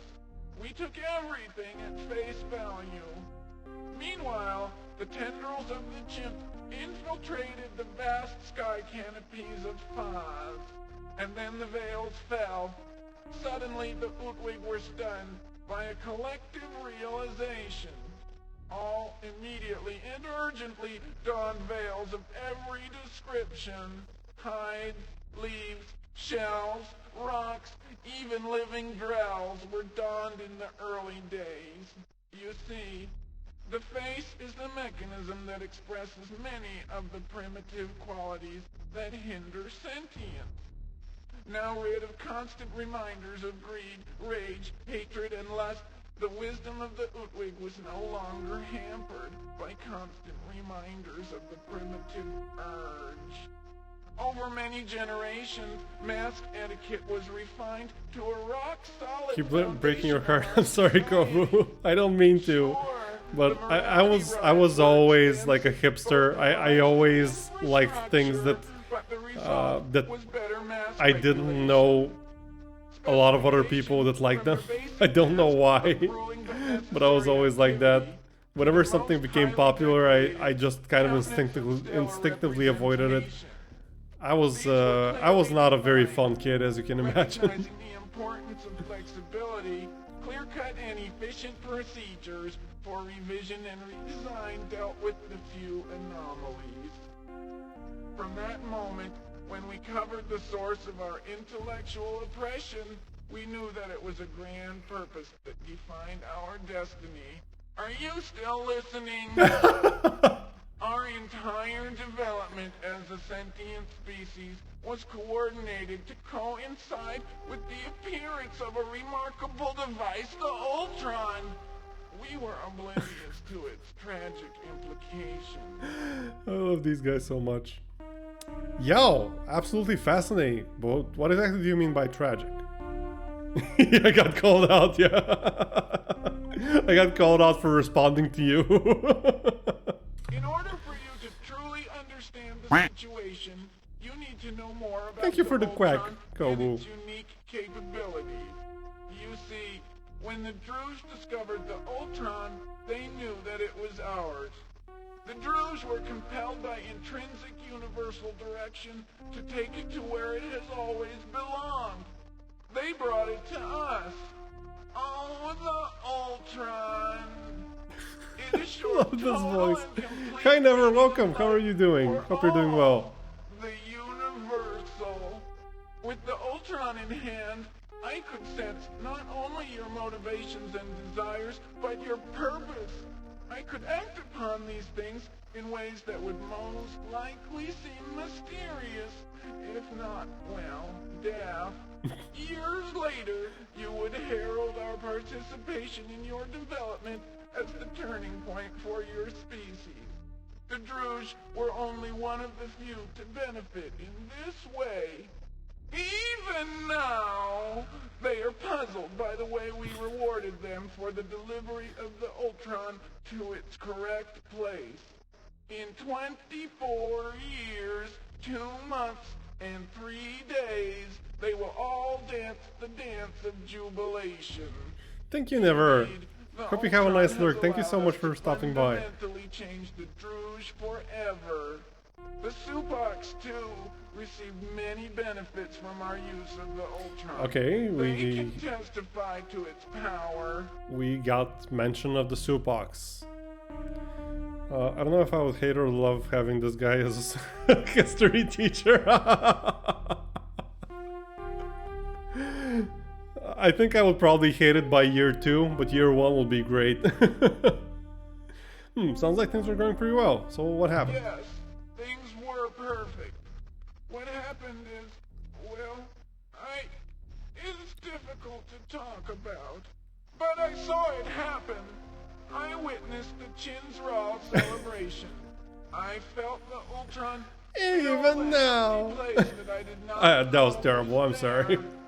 I saw the Grand Proctor pass it to, well, they say that the Chief Crew did not know that it was so heavy and slippery. Perhaps it was a combination of factors.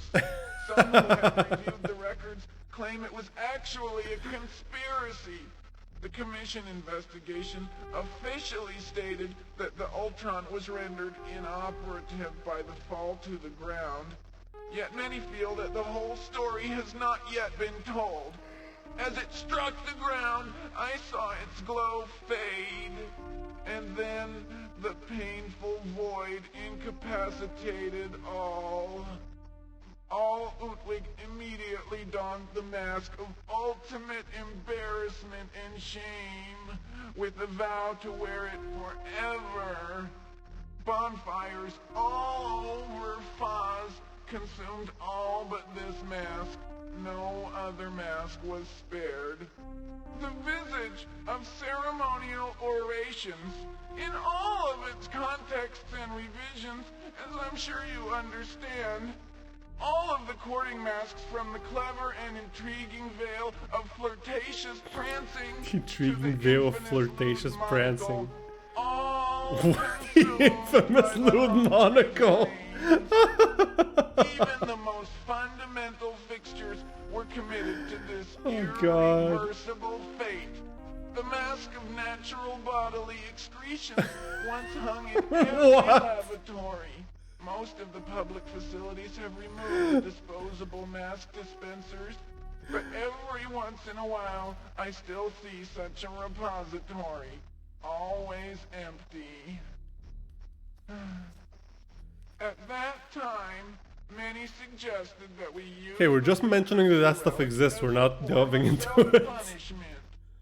The proposal was that we collectively go to the second moon of the sixth planet of Zeta Hyades at coordinates 850.3 by 937.2. Thank you, we already and use went the there. ancient planeteering device to end our existence. After much much discussion, we decided that we deserved to suffer. We can use the bomb if we ever decide the time is right. In the meantime, we atone for our grievous mistake with our collective misery. I suddenly sink into a chasm of depression. I must go. Jesus Christ. I can't tell, this dude is very distraught by the story. He's very into telling it. I'm pretty sure it's the former. I think you're projecting on the latter there, Sugar. As do we. Go now with neither malice nor joy. Well, they mentioned the Supox, but they didn't really tell us much else about them.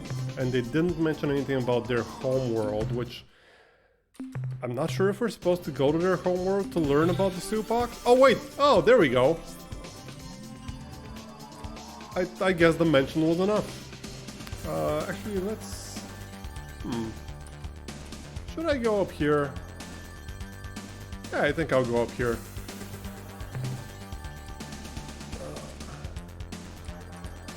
First, let's stop by this one. Wait, what color is... There was one here? Oh, there we go. Not sure what color that is, though.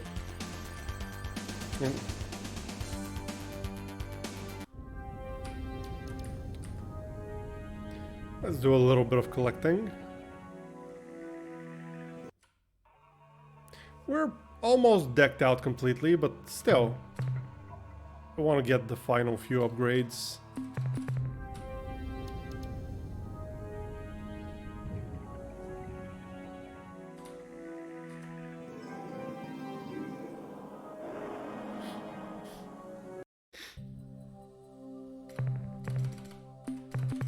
Okay, pretty useless.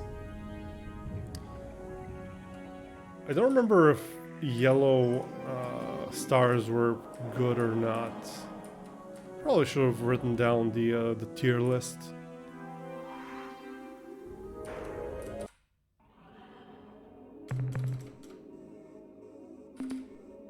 Is that biological? Okay, well, might as well. Might as well drop down here, see what's up.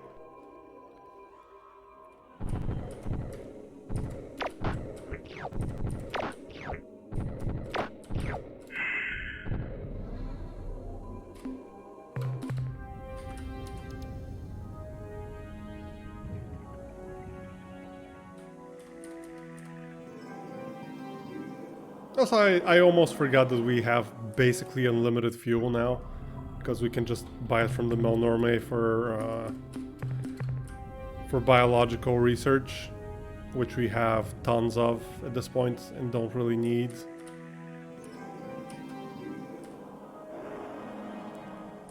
So we will only really need to go back to Sol to sell off our minerals.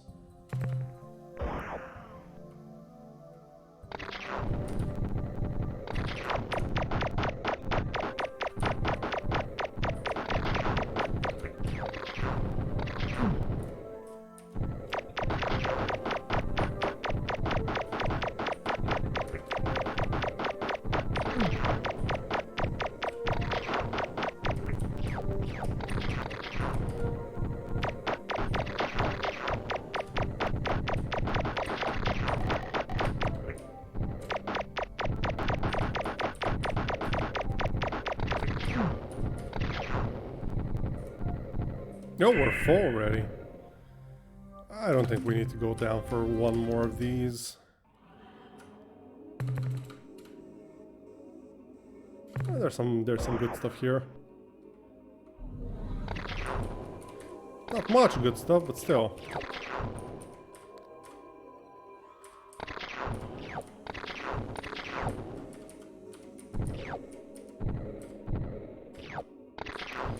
Oh, that reminds me that I actually have something to talk about outside of stream stuff.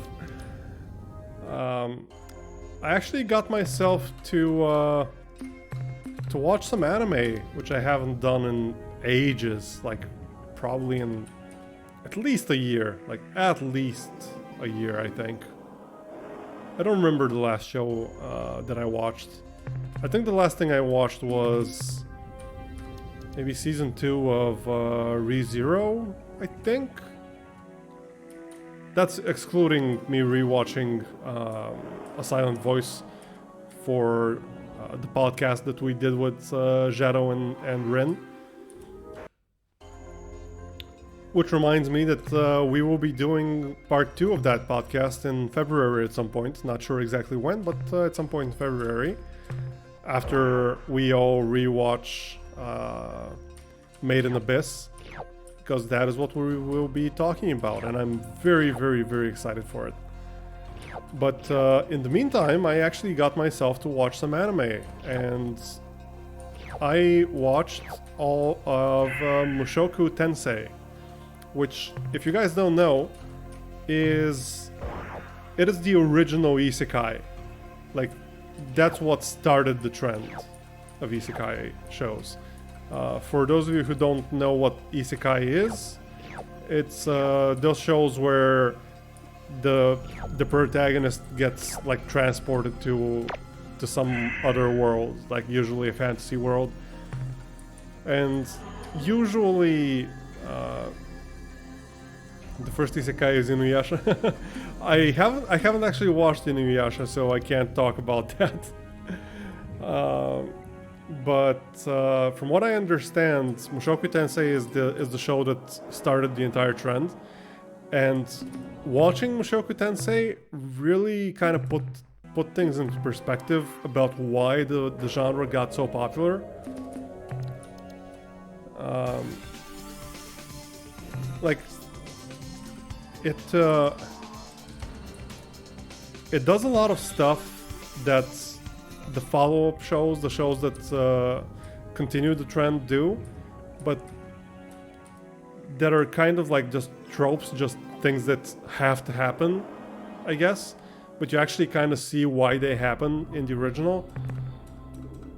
And as a whole... Oh wait, we were already at Zeta High 80s. Let's check these two up. But yeah, it's not the usual power fantasy thing where the main character gets transported into another world with like all their memories and all, and like in their adult body and stuff like that, and with like any technology or any knowledge that they have. Instead, the main character literally gets reincarnated. Like, he gets born into another world by another set of parents and another family and stuff like that. And he retains his... Oh,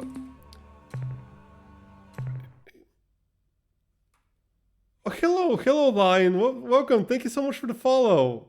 How are you doing? I hope you're doing well. But yeah, in Mushoku Tensei, the main character gets literally reincarnated and like starts over from the beginning, like from as a baby, literally being born, and he retains his memories of his previous life. And instead of those memories, well, what helps him is that he is a kid with a lot of experience and like with an adult brain, so he can do a lot of things that normal kids can't, and he learns things faster, and he is just generally, more experienced with stuff. He thinks in a more adult way, obviously. But the main purpose of him remembering his life from a narrative perspective is that his life was horrible. Let me get back to that in just a second. Let me catch up the chat. Sorry about that. I got isekai'd into a functioning human being. Well, that sounds pretty good, honestly. That sounds good. So I feel like SAO kind of falls into that power fantasy thing. Well, I think that's basically the power fantasy isekai, isn't it? I haven't watched it, but everything I've heard about it is like, it's literally just a power fantasy. Because the main character is like invincible. Even if it's a video game instead of actual... Well, yeah, but isn't there like the whole thing of him being stuck in the video game world, so it's kind of like an isekai? Yeah, I guess it's not technically an isekai, but I think it's close enough. Feeling like a zombie line? Oh, I'm sorry to hear that. I hope you can get some rest soon. Did you, too much work or something? Or not enough sleep? Please take care of yourself. Try to get as much sleep as you can. We were just talking about people skipping sleep, basically, in this stream a little while ago. Please, no one skip sleep. It's very important. Kirito is Jesus. Yeah, that's what I've heard about it. That's why I've never watched it. Really, it genuinely doesn't seem like something I'd be very interested in. I'm trying to get more sleep. Hello, Axios. Welcome. Yeah, that is a very good thing. That is very good to hear. Please keep trying. I know it can be very, very rough. It can be very hard, but please keep at it. It is so worth it. Trust me. Like, I say this as someone who has struggled with sleep my entire life, so please keep trying. I kind of have to because of uni. I see. Hey, well, okay. I'm very happy to hear that line. I hope, other than being tired, you're feeling all right. No need to wonder where your god is, because he's right here, and he's fresh out of mercy. Is that? Please tell me that's not a. Please tell me that is not a real line from the show. Please tell me that is not an actual line that a human being says.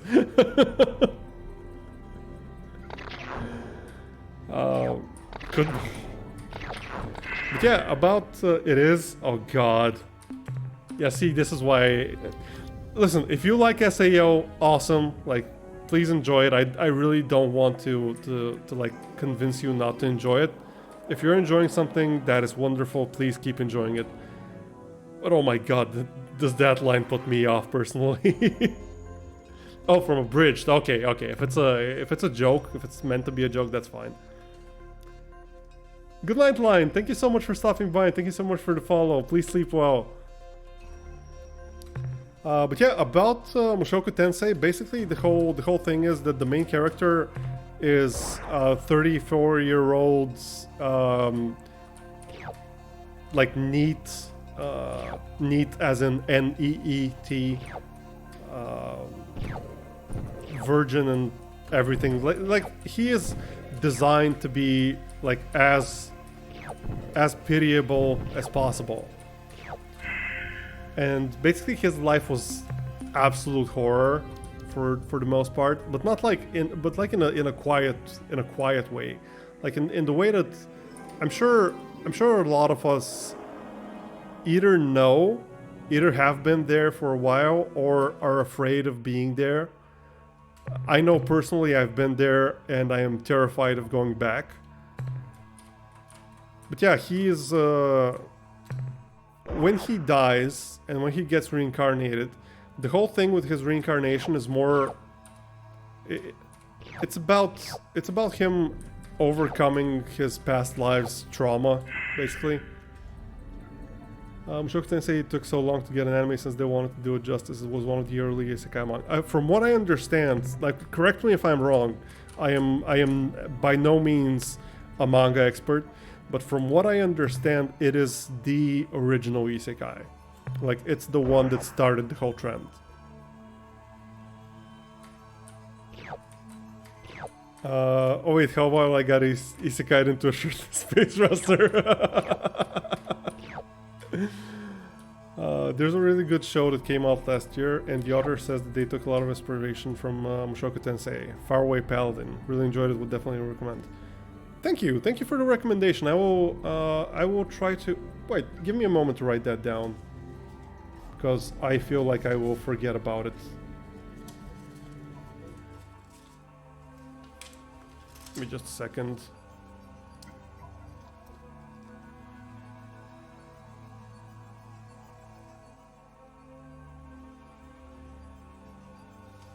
Thank you. I can't remember if it's a manga I've read. Getting a Sky into a VTuber also works in a more general sense. Yeah, I mean, we could all be like isekai protagonists without realizing it. Let me throw away some stuff. Oh, it's in your list? Nice. So, yeah, I would definitely say I enjoyed Mushoku Tensei quite a bit. But there are some parts that really kind of irked me. And I don't know, I feel like I didn't notice this kind of stuff before. But it has kind of started to bug me about how pervy a lot of anime is in like really obtrusive ways. Like, I could understand that aspect of the show at the beginning, because, you know, the main character is supposed to be as pathetic as you can get, and like being a pervert and stuff, that's part of the deal in a way. But they really overdo it. Like, they really overdo it, and it really overstays its welcome. Yeah, there is a skip button for that, I suppose. But I really dislike skipping parts of shows. I don't know why. Just always feel like I'll end up skipping something important, even though that's definitely not important. But yeah. I don't know, that kind of stuff didn't used to bother me, but then it started bothering me, and now it bothers me a lot.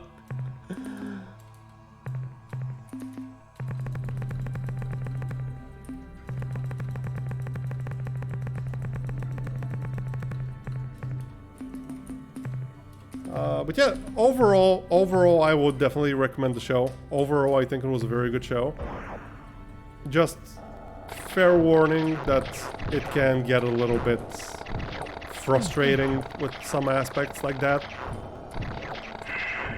Especially because of how heartfelt it can be. And it's just kind of frustrating seeing how heartfelt and how genuine and how sincere the show can be.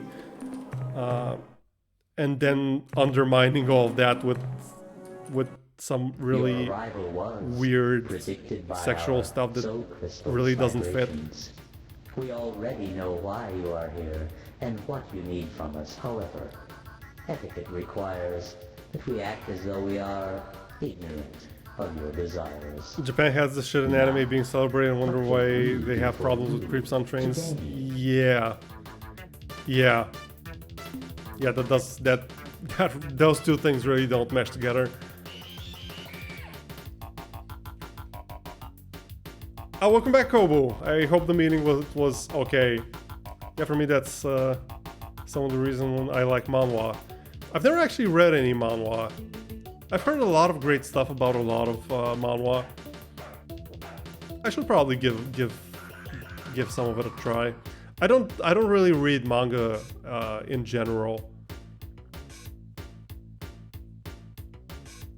Like, I always prefer to watch stuff instead of reading stuff. It's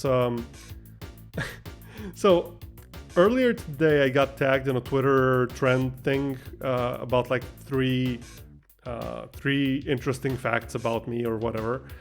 And one of the facts I gave is something relevant to this discussion right now. It's I have aphantasia, which is basically I can't visualize things. Like I can't picture things in my head.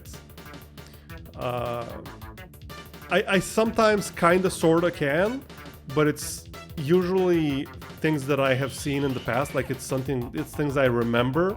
It's not things that I can imagine. Like I can't imagine seeing in my head a picture that I haven't seen before, if that makes any sense. And it's one of the reasons why I have trouble reading things and getting invested in any stories in books, for example. Manga and comics are obviously better because they have a visual element, but even with them, it's kind of hard sometimes because it's hard for me to fill in the blanks between the panels. But yeah, that's why I tend to like watching things rather than reading them. Though I have read some really good stuff in the past that I really enjoyed. How much fuel do you wish to purchase? Can you picture stuff made of things that you know, like a pink hippo / unicorn with a machine gun tail? No, I can't. Like I can kind of sort of tell you what that would look like, kind of sort of, but it would be like an intellectual exercise. It wouldn't be me seeing that in my head and describing it. Like to me the whole concept of seeing something in your head, of seeing something without actually like seeing it with your eyes, is kind of weird and kind of foreign. I guess I can kind of see like maybe general outlines of things. Like for example, when I dream, which is very rare, like I pretty much never remember my dreams, but whenever I dream, I don't really see what's happening. Like I might see kind of like outlines or something, and there is no color to speak of. There is never any color. I can never tell you what any of the colors are, but I just kind of know in my head what I'm dreaming about. I know the scenario. I know what's happening without actually seeing it. I don't know if this makes any sense. Fuel transferred to your vessel. But yeah, I didn't even know this was a thing until I accidentally stumbled on a YouTube video where someone explained that they have aphantasia, and then I realized, oh, wait, this isn't how all people work. Like when people say they can imagine a scene, they literally mean they can see that scene in their head. What?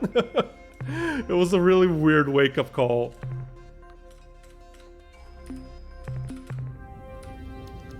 I mean, I don't know if it's interesting really, but yeah, I try not to think about it as a negative, though it probably is. like in pretty much any regard, it is probably a very big negative. But, you know, I make do without it. You don't need that. For me, it's the opposite. I used to create my own dreams a lot. Well, I mean, I can still, at least I could. I have, like, daydreamed in the past, but it's never, like, vivid. It's never visually vivid. It's not like... This isn't a lack of imagination. Like, it's very different from not being creative. It's purely about the visualization aspect.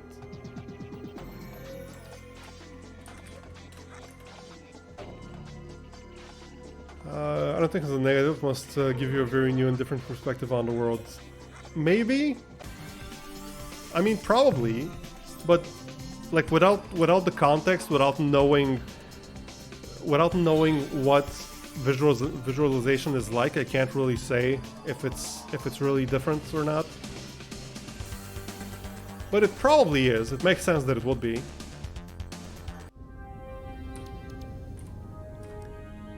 But the aspect of it that sucks the most, honestly, is like not being able to enjoy books the way most people can. Because I've talked about this before, but I love stories. I absolutely adore stories, like in all media. I love writing in general, like not just like the written word, but like writing for shows or whatever. And I've actually gotten into writing myself in the past, and I've enjoyed it immensely. And it sucks that that I can't really experience a huge set of stories the way they were meant to be enjoyed. I actually had one thing I also thought was normal, but then when other people described how they saw things, it was different. What was it? What was it, Koyo? Because I actually have another thing like that. Like I can look at a color and say it's silver, but then literally everyone else says it's lavender. Huh. Interesting. So, wait. So you can't see purple, or some things you see as black are actually blue. Huh. Sounds like a very, very light form of color blindness of some kind. But I'm nowhere near an expert on that, so I don't really know how that works exactly. But that's kind of what it sounds like.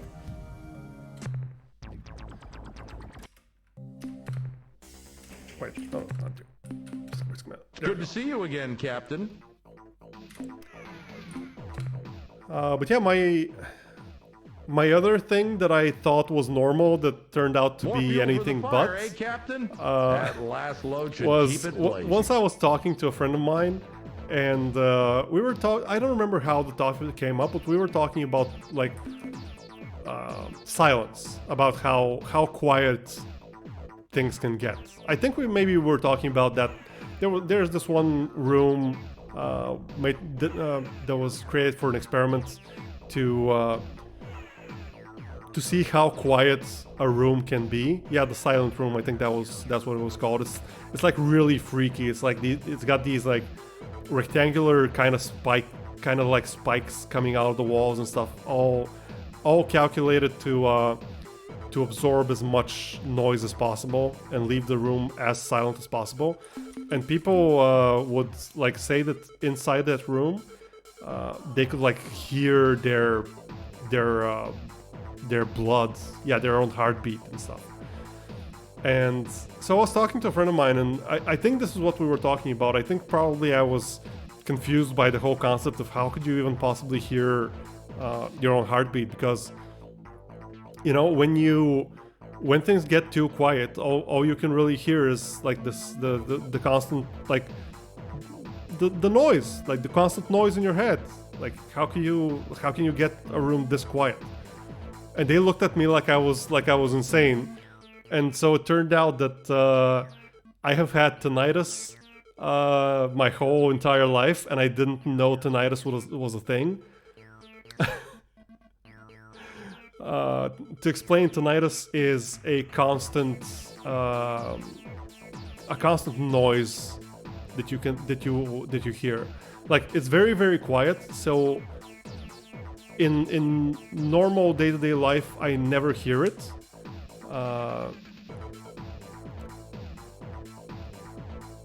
But when it's like when I go to bed, for example, and it's really quiet, it's all I hear it very, very clearly.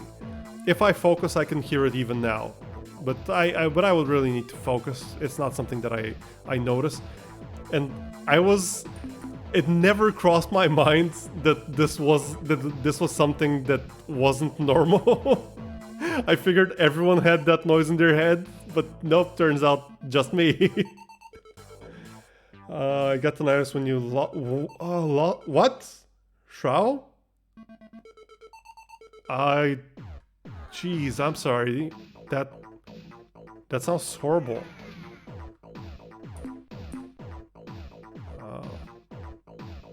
Inner ear infection. Oh, Jesus Christ, Shroud, I'm sorry. Oh, that is horrible. 90% deaf in the left ear. Oof. That's awful. I'm really sorry, Shroud. I hope your right ear at least is good. I know a few people that have like similar problems, and I can't even imagine losing my even partially losing my hearing. With how important music is to my life, that would be horrible. Also heard that people have gone crazy from being that. I don't think that's true, because I don't think anyone will leave you in that room long enough for anything like that to happen. but I know that people have felt like they're going insane inside that room. I don't think they've legitimately gone insane in that room. Wait, that's not normal. Yeah. I found that out later that it's not normal. The analysis reads as follows. Subject, Aqua Helix device. Data, this device is composed of a light blue super hard substance which rates Mohs 13. The object is composed of a flat ribbon of homogeneous material approximately 1 meter in length, and it is twisted in a perfect helix. Focused ion and nucleomagnetic scans reveal little about its interior. Summary, unknown design, unknown origin, unknown function. That's the end of our scientist's report. So good opens up more bags of... Oh, Jesus Christ, Ralph. Listen, I'm very glad that you have a sense of humor about that, Captain. But still, it's horrible to hear. I'm sorry. Some people had paranoia attacks in the room, as far as I know. Yeah, that makes sense. Yeah, I can imagine that. I can't really imagine them like going legitimately crazy or anything, but yeah, I can imagine that.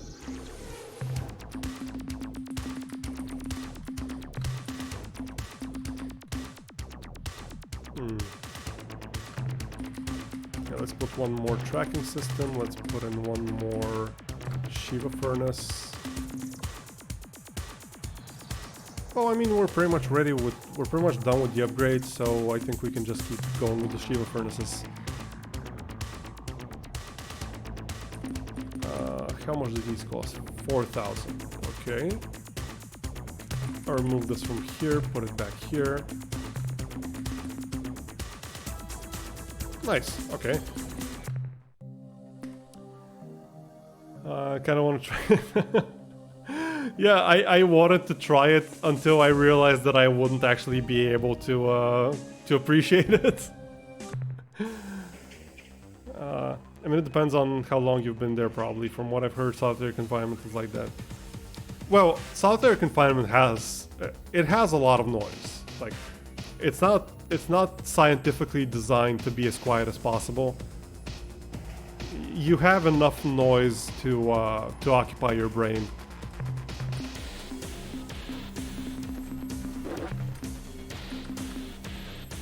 I think I'll get rid of the... Actually, wait. Let me see. What ships can I make currently? Cruiser, through that... Oh, I can still make dash ships. Nice. Yeah, I think I'll get rid of these.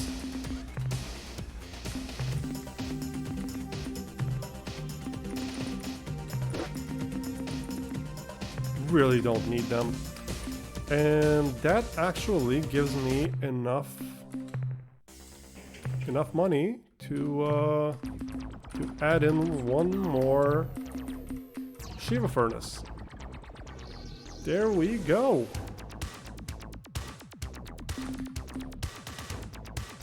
Actually, I think, yeah, I don't think I need 2 fuel systems.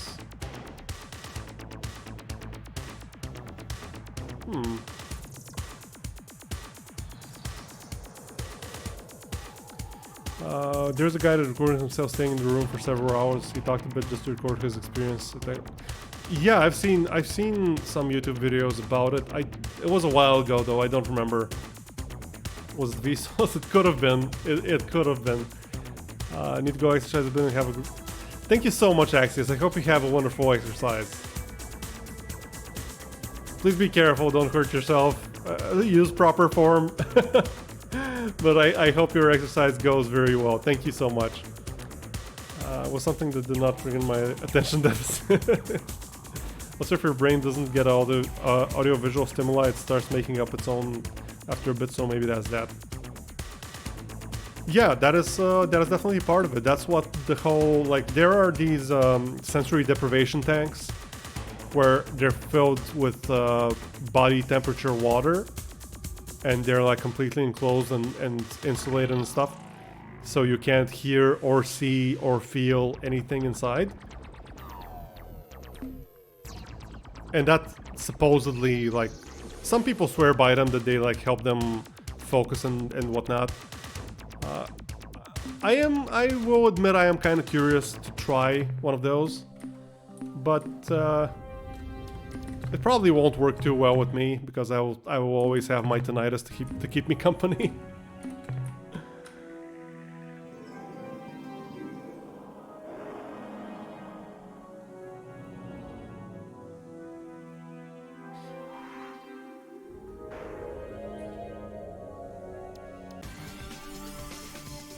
Okay, let's save, and I think now we can go to the soup box.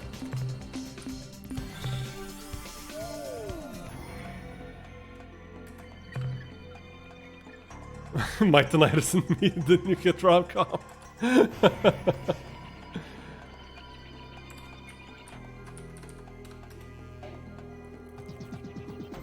Yeah, it was legitimately kind of freaky when I found out that people don't generally have a constant noise in their ears.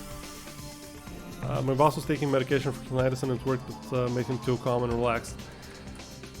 That's the thing. From what I've read about tinnitus, there are different kinds of it. There are different sources of it, and if you know the source of your tinnitus, you could treat it. But I have absolutely no idea what the source of my tinnitus is. So I really don't know what kind of medicine I would even need. Plus, doctors here are like 20 years behind the loop. Honestly, I don't think most of them even know what tinnitus is.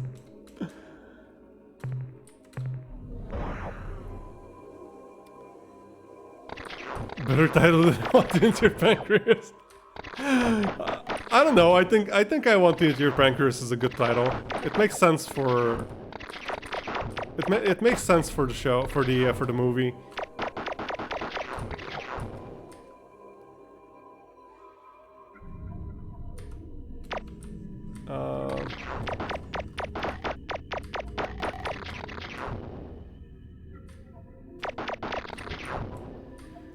There's one thing that is good being mostly deaf on my left ear. I can sleep on my side perfectly and it's perfectly silent. I mean, yeah. I mean, that does make sense actually. That is. I don't mean to get like dark or anything, but that does actually make sense. That does sound like a weird positive of the whole thing.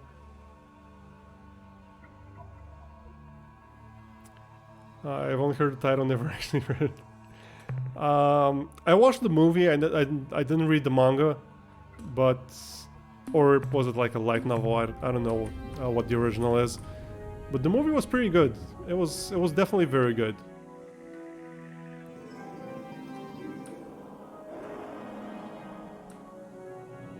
I really enjoyed it. And the title, as weird as it is, does kind of make sense. In the context of the show, of the movie, I mean.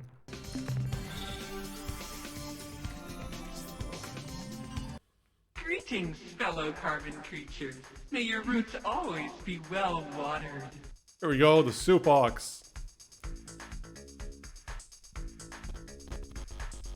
I am Captain Helix from Earth. Welcome. We come in peace. I am Captain Allah Lala.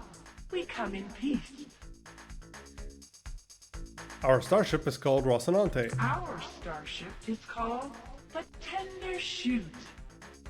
yeah, plants. They're very cool. We are the Empire of Helix from Earth. We are the Supox Utricularia from Earth. You're from Earth? Hey, are you just copying whatever I say? Yeah, Rocinante. Yeah, that Kobo gave me that idea. I asked in the first stream what I should name our ship, and Kobo came up with the Rocinante. Quick challenge into a wrestling match. I wish I could, Shroud. That would take this game from a 10 out of 10 to a 12 out of 10. Oh yes, we apologize for the confusion. Our home world is also called Earth, or more properly, Lek, which means perfectly good and nutritious dirt. Earth is pretty close, is it not? Why do you copy our speech and mannerisms? We learn and we adapt. We are symbionts. Our first step in making friends is always to copy them. This is our idiom. Symbionts, how interesting. Please tell us more. Our kind evolved on a beautiful planet, orbiting the wonderfully green-hued star Roots. Green-hued From the star, canopy okay? of the great jungle to the shores of the azure seas, our species has flowered and grown well. Early in our evolution, we adapted to exist in symbiosis with other hardier life, both flora and fauna, who supplied us with nutrients, while we supplied them with reproductive assistance. Yeah, okay. We're not gonna delve into that. We're just going to ignore that. Come on, plants can't be intelligent. Our top scientists and science fiction writers have proven it. Yes, this has been confirmed by our people as well. Strange, is it not? Many of our people regard this inconsistency as proof of our divine origin. Imagine imagine human scientists coming up with, like, biologists studying stuff, studying sentience for like decades and coming to the conclusion, wow, humans can't be intelligent. What now?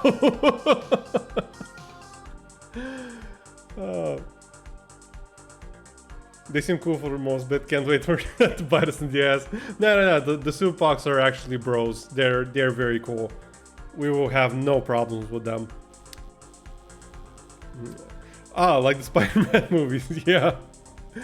I mean, I guess. Well, the whole thing is symbionts, from what I remember, are basically just life forms that live in symbiosis with something else, with some other life form, and they like help each other to do stuff. Like, for example, there are these small fish who pick off like leeches and whatever from sharks, and yes, fish. Hello, Sushi. You were summoned by the mention of fish. But yeah, there are these fish who like pick off parasites and whatever from sharks. And the sharks know not to eat those fish, so they are kind of living in symbiosis with the sharks. Bees can't fly. By all known laws of what was it? What was the line? According to all known laws of aviation, it is impossible that bees can fly, or whatever the line was. Welcome back, Sushi. I hope work is going well. Humans make it tough to believe their intelligence. Have you seen 95% of your human interactions? Fair enough. Eat the fish? Depends on the fish. Depends on the fish. If it's sushi, if it's sakana sushi, my friend sakana sushi, no, don't eat the fish. But if it's like edible sushi, like sushi, yes, eat the fish. Yeah, I know, I was just talking about space symbiosis, and the first thing that popped in my mind was, well, Venom. Yeah, obviously, that was the first thing that popped in my mind as well.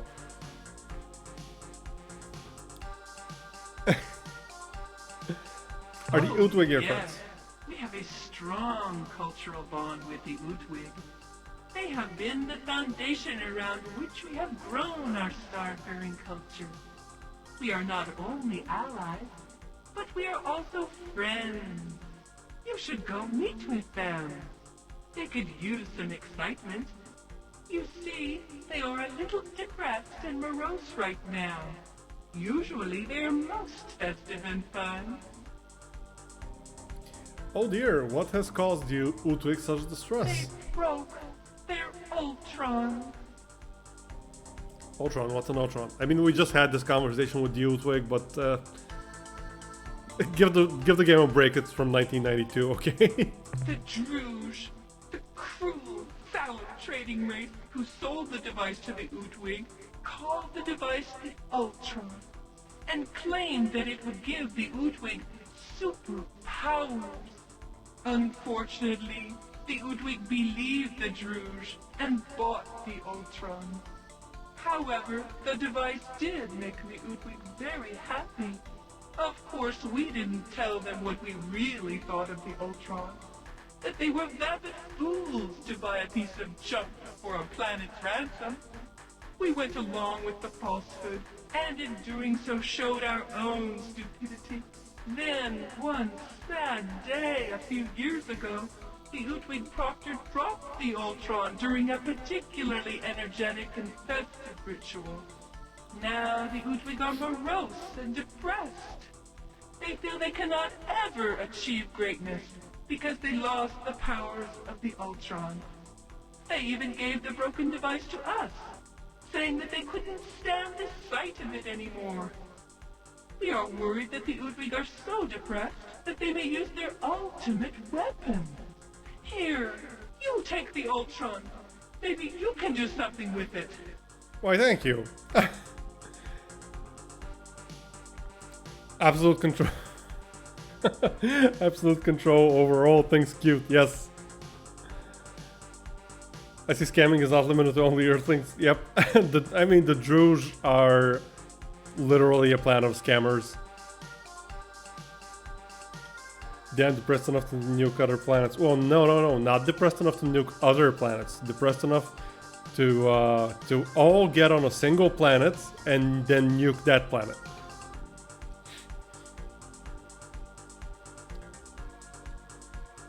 No, let's not be mean. Thanks, I think. What do we do with We it? thought that if we could get the Ultron working again, it would cheer them up. So, we tried to figure out how to fix the darn thing, or at least get some of the flashing bits working again. But for all the Druge's falsehoods, the Ultron is some kind of artifact, and we could not synthesize the necessary replacement parts. Perhaps on your journeys, you will find the elements necessary to repair the Ultron. Then you could give it to the Udwig, and maybe they wouldn't be so depressed. Well, in fact, we do have two of the parts that can fix the Ultron. And we can actually use two of them now. So here's the broken Ultron, and we can use the Aqua Helix and the clear spindle. But we still need one more part here. So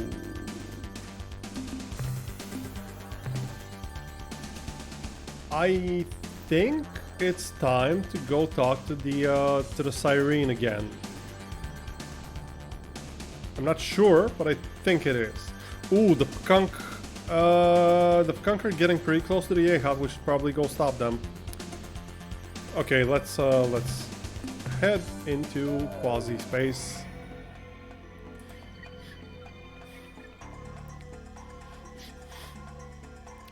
I see. So you have to use your. I'm not. Sorry, I think I missed the conversation during Koyo. Sorry. Okay, welcome. Ruff, ruff, ruff. Oh yeah. I have to use myself the Aqua Helix, my water type. Yeah. Put Helix liquids on. Jesus Christ, Kobu, please, please no. Let's see. We want to go talk to the Pkunk, so I think this is the one we need.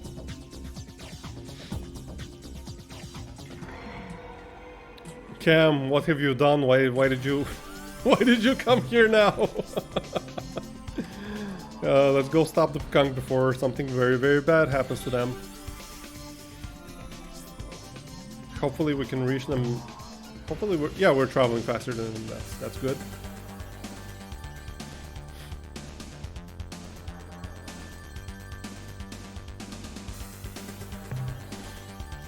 I'm being bullied again. Oh, Ken, thank you so much for the resub. Thank you. I appreciate it so much.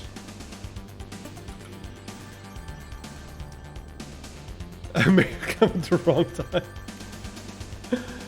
It seems in the game we have to fix a machine using Aqua Helix. Yes, yes, but we already did that. It did not involve any liquids. Yeah, it doesn't seem like it's been 2 months.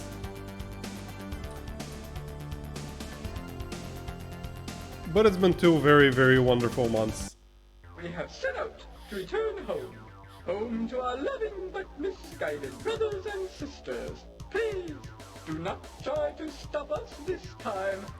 We are firm in our resolve.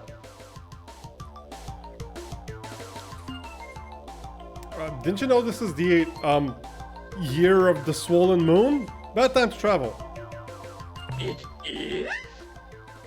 We're so glad you warned us. No time to lose. We'll see you back in our home star system.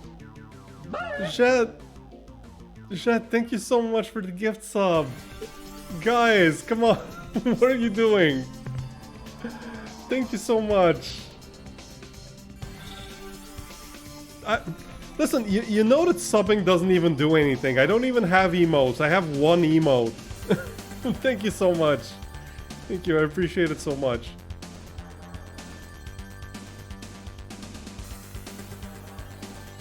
No. No trains, no trains. Thank you. Thank you, but no trains are necessary. No, no hype trains, no. No. No. Guys, please, no. No hype trains. Nothing's even happening. Nothing is happening. We're just playing a chill game. We're just relaxing and have... Oh god. Cool, well, thank you for the bits. Thank you very much. Oh god. Guys... We're not even doing anything exciting. We're just playing a chill game. Nothing is happening. Why? Thank you guys so much. Thank you. Okay, let's get back on track. We need to go to Beetlejuice. Kobu! No! Kobu 5 gifts. No, please, come on. Why? Dude, thank you so much. Oh man, thank you so much. I don't know what to say.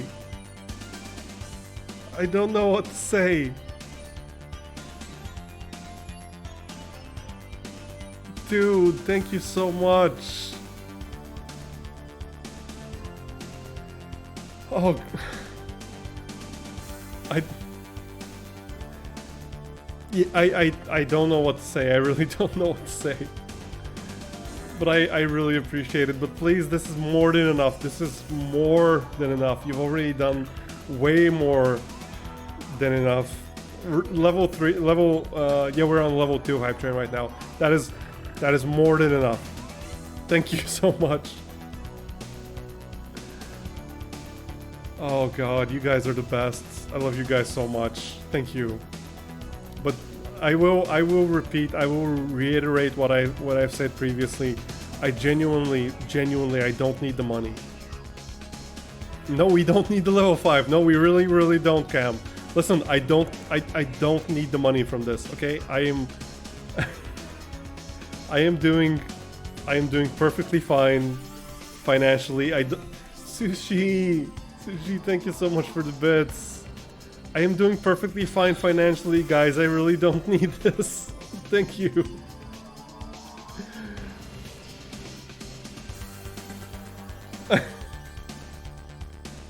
I know you're doing it out of love. I really do, but listen, I don't know how to react to people being so nice to me, okay? Kobo, please, no! Why are you... Kobo! Oh my god. You guys are insane. How does it feel to be on dead already? you realize that you doing this just makes it so I will do the same to you as well. Cam, oh god. Ah, what is happening? What is happening? Thank you so much for the bit, Progetto. I love you guys too. I really do. You guys are the absolute best. I really don't know what to say here. I don't even know why this is happening. Nothing exciting is happening on the stream. We're just relaxing and having fun. But thank you so much. No, you guys have done way more than enough. Please stop spending money on me, please.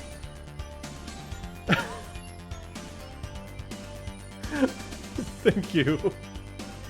But please stop spending money on me, thank you. You've done way more than enough. Way more than enough. Kobo, what are you doing?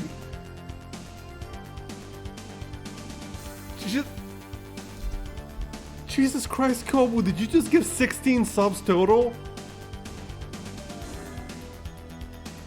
Wait, how many subs did you give total?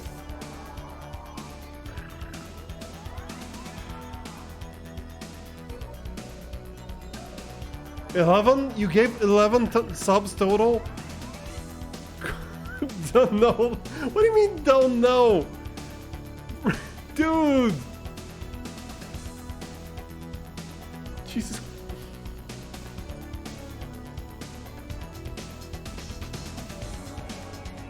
Level 5 or you guys are crazy. You guys are I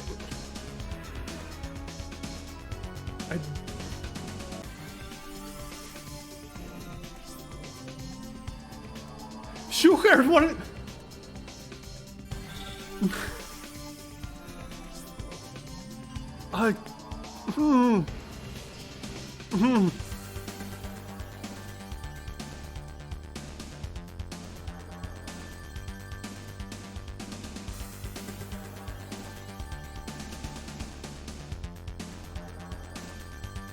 Yep, I don't know. Yeah, you did. You did. Yes. Yes, you did. Oh my god, you guys. Thank you so much. What is... Today's not even today's not even anything special. What? Okay, I will try to accept this.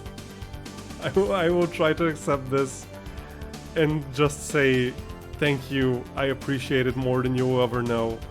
I love all of you. You guys are the absolute best. And I really don't know what else to say.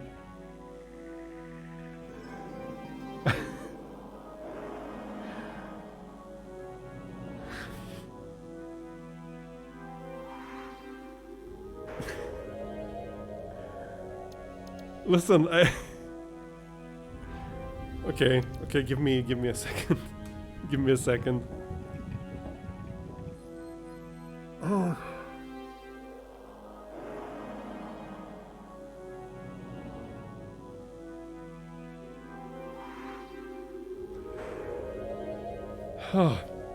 Okay. Let me try to get my bearings.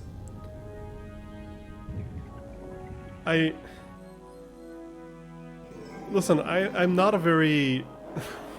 Thank you for the hydrate you card. I will do that in a second. And thank you for the stretch as well. I'm not a very emotional person. I have trouble expressing my emotions. And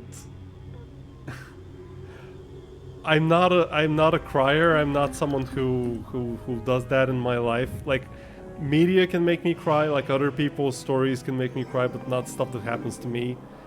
But But boy, you guys are getting very, very close. You guys are getting uncomfortably close to making me cry.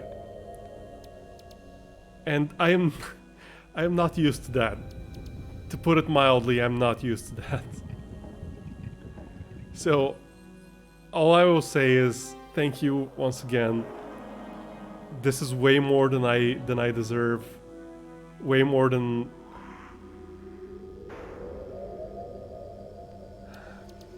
Okay. I won't say that. I won't say it's more than I deserve because I know you guys will disagree. I know that it's like I know that it's like fishing for affirmation and for compliments. So what I will say is I will do my best to earn all the love I have received. Thank you so much. You guys have no idea how much this means to me. Like, legitimately, you have no idea. Oh. Go with the gift for Ido. Thank you so much. And welcome, Ido. Welcome. Yes, it's another shirtless stream. And it's a level 5 hype train stream as well, I suppose.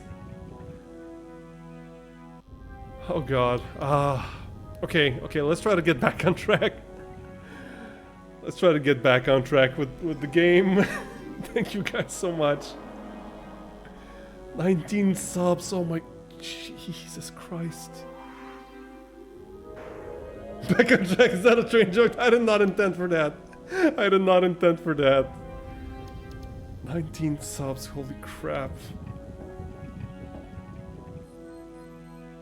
Wait, 19 subs? Wait. I think there were... No, there were more than that. Kobo gave 5. Then, one more? 6? 11 with cams. 16 with Kobus again. 21 with shoe hearts. 5 and 22 with Kobus, one for Ido. Why does it say 19? There were 22. Wait, 24! I miscounted. There are 24 subs. Jesus Christ. Yeah, did it say 19 for you guys? Because on my end it says 24.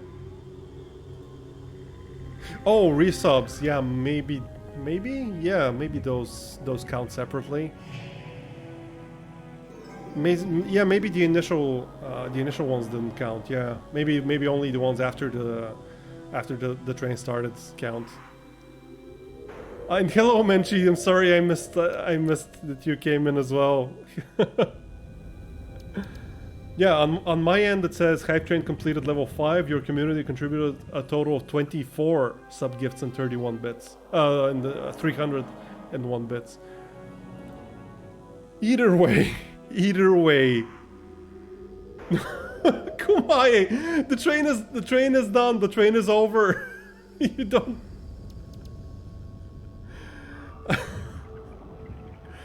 Okay, 25 subs in one stream. Jesus Christ. Okay, I will try to keep going. You know what?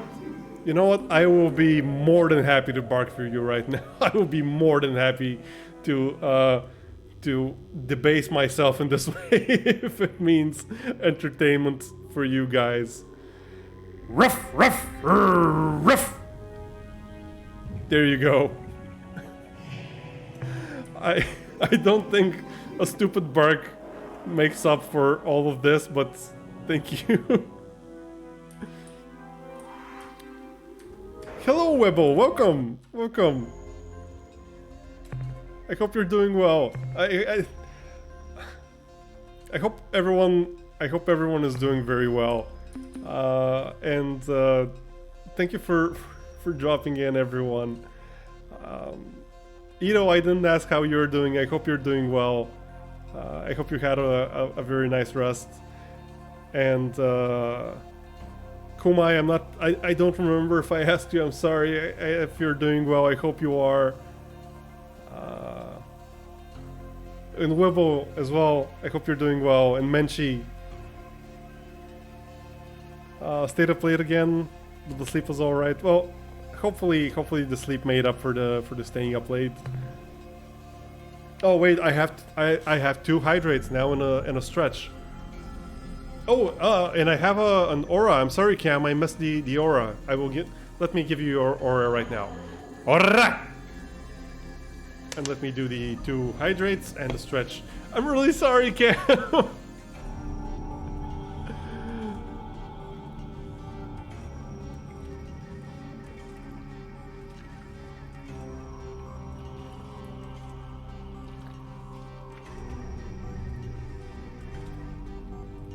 Cam.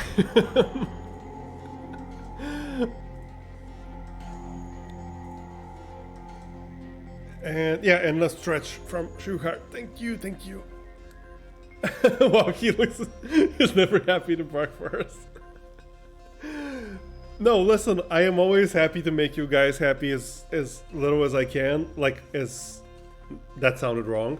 I'm always happy to make you guys happy, even though I don't think I can do much. But I am perfectly fine with debasing myself by barking right now after all the kindness you guys have shown me. Thank you so much. I really, really, really appreciate it. Let me catch up.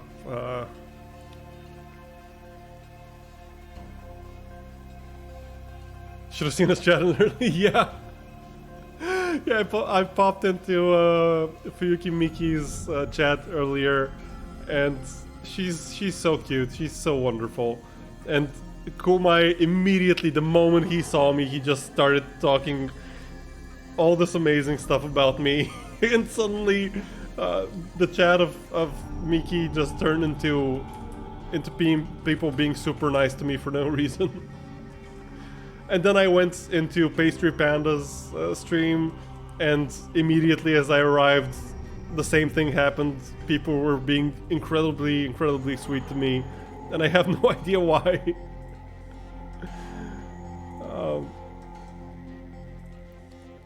This is a robbery. Yield your Ethernet cable perish. Helix, you're doing, yeah, you're not being yourself. We all come here for you. Just know that. Keep up the great work. Thank you. Thank you, Kumai. That means so much. I can't even tell you how much that means to me.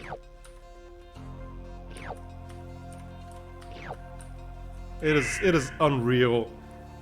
It is unreal the stuff that has happened in the past 3 months. Like, it feels like a lifetime ago that that I was thinking of starting to stream. Like, legit, these 3 months have gone by so quickly, but also feel like an entire era of my life.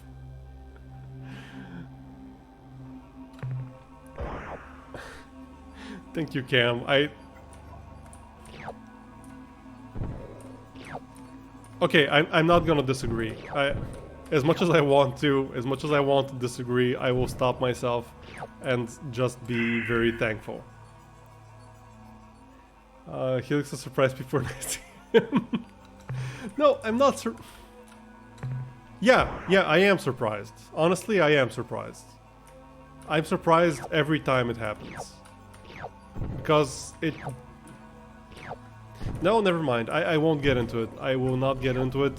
Just know that I appreciate it more than you realize.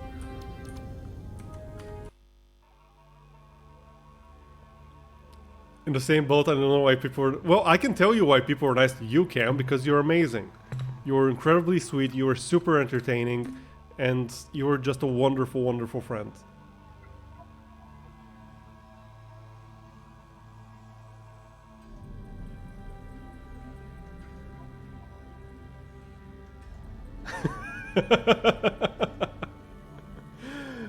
Maybe, but Ray is masculine and handsome, so it cancels out.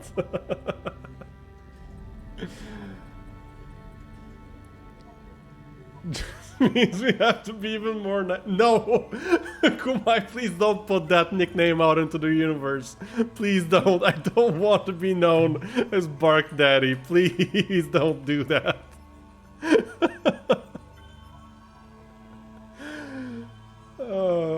Read my messages verbatim. I don't think I can do justice to your EI keys, Sushi. I really don't. You're way too good at the EI keys. I can never hope to compare.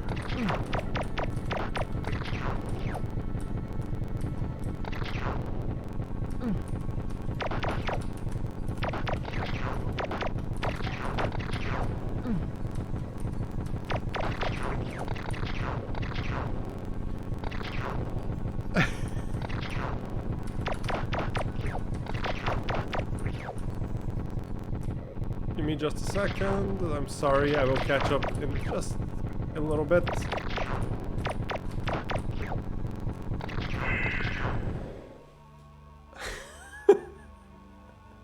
Yes, hashtag CamCutie. Everyone spam hashtag CamCutie. Because Cam is an absolute cutie in every sense of the word. Both as being very, very cute visually and being an absolute cutie as a person.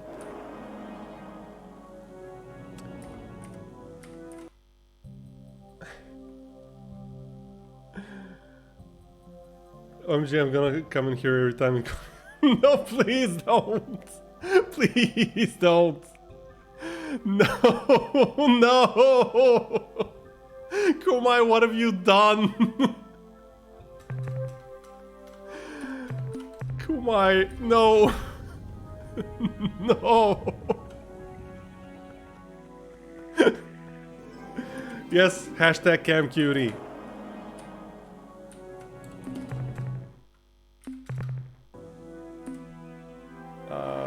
Gotta go by here. No, you, Sushi. You're cute. You're adorable. You're the best. I love you so much. I hope you have a wonderful rest of your day. I hope work treats you well.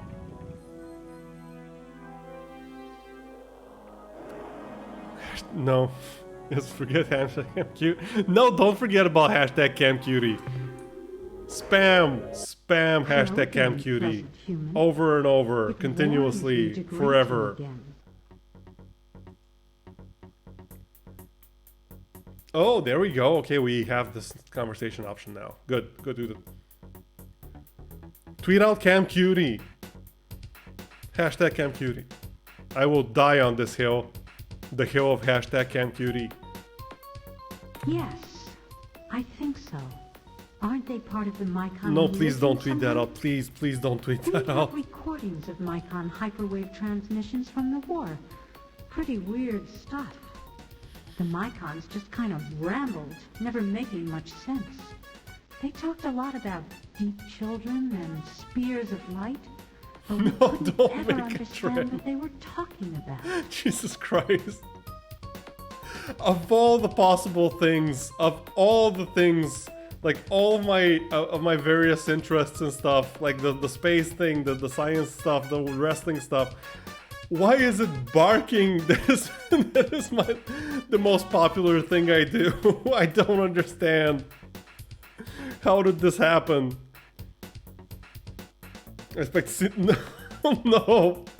no, you will not see the hashtag on my post-stream tweet. You absolutely will not. You will not. Right now that I think about it, you would definitely enjoy Space Rangers. I think you mentioned Space Rangers. Yeah, I might give it a try at some points. The thing is, I really enjoyed this game mostly because I have nostalgia for it, because I played it as a kid. I don't know if I would be as open to enjoying other games from this era. I'm not sure. I might be, but I don't know. Yes, I am sure. I am absolutely sure. This is your dog arc. I hope the dog arc ends soon. Have you seen your abs bark? How are my abs bark-worthy? What does that even mean? I'll get your feathers ruffled over the hashtag. Oh god.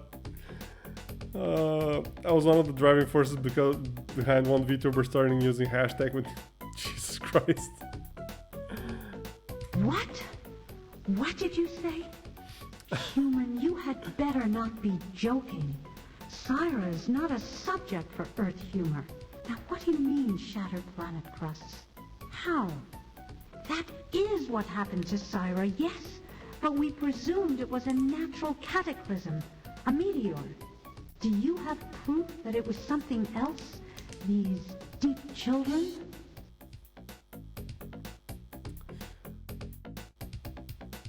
I mean, my going live hashtag is hashtag cam quickly.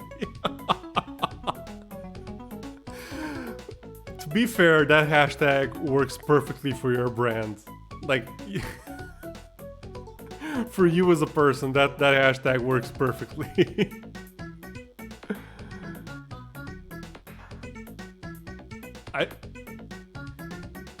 I just mean... Oh, okay, yeah, I didn't mean it in that way. I'm sorry. I did not mean it in that way. That came out in a very different way from what I meant. I meant that the innuendo works perfectly for you. The innuendo, not, you know, because like loot stuff is kind of part of your brand. That is what I meant. I'm sorry. That came out so wrong. I'm sorry. Jesus Christ. Oh.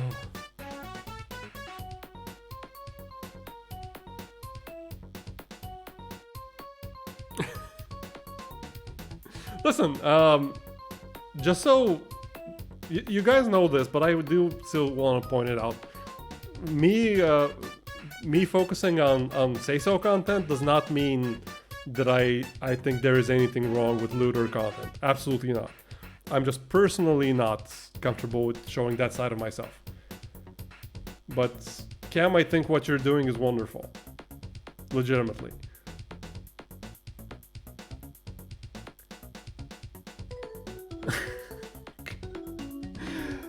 God, why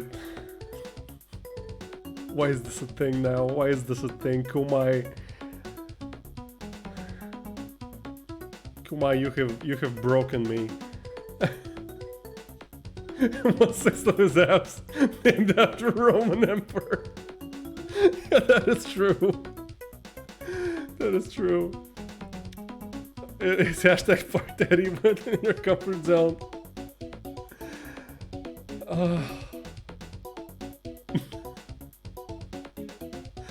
It is not something that I will ever endorse.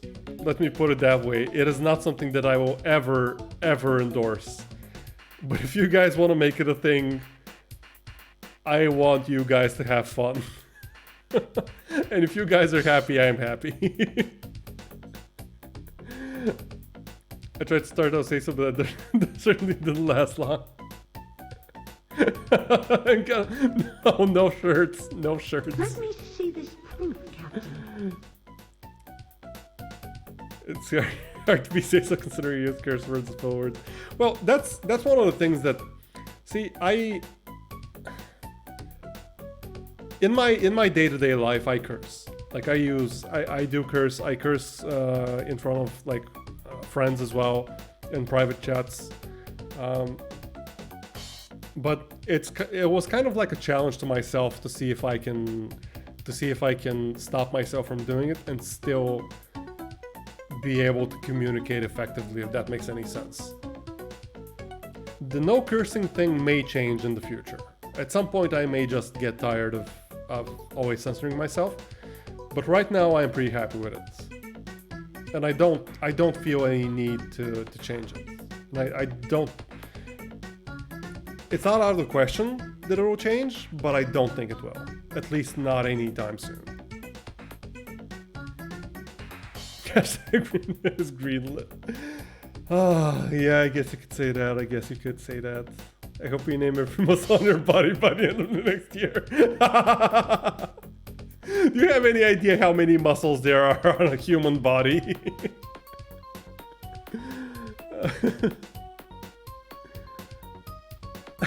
That's your 2022 goal, God. Look forward to next Monday. Oh,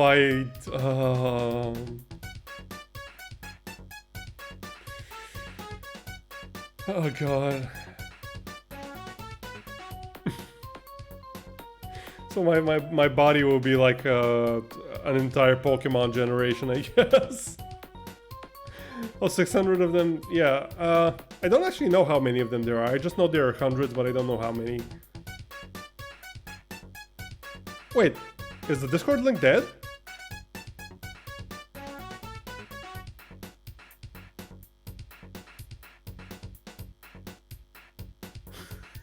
No, there is no such muscle.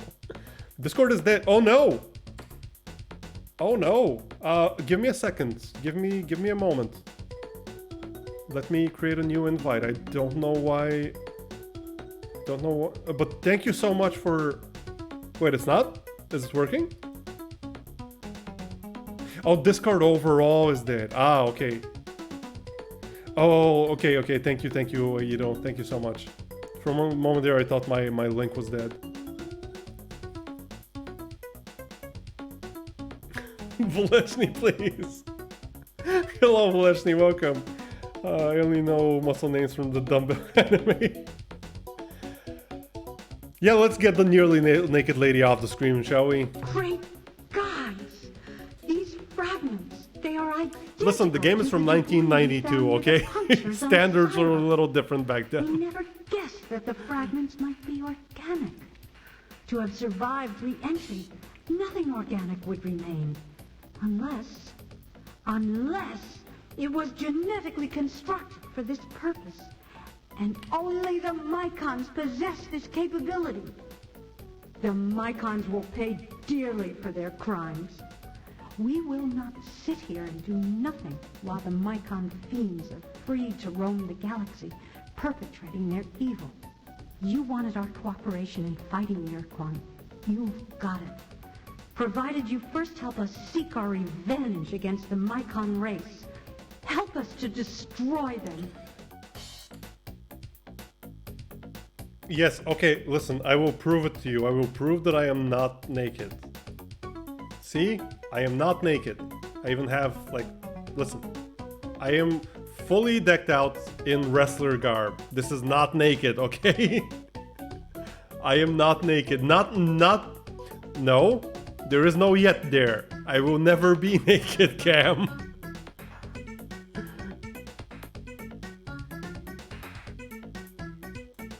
There you go. You can see the hem of my pants now. There we go.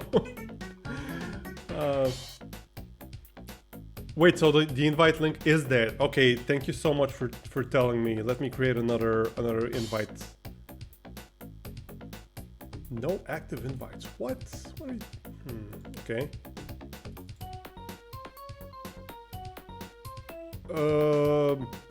How do I even create an invite? Oh, okay, here it is.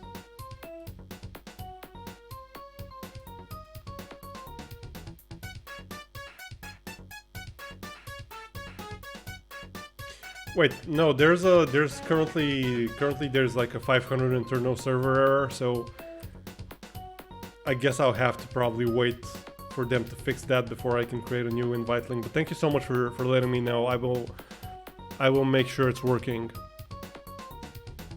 Let me catch up the chat. You guys are going really quick.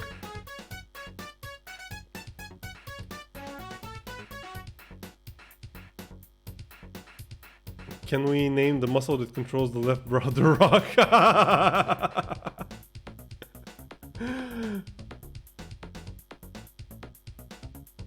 Because the...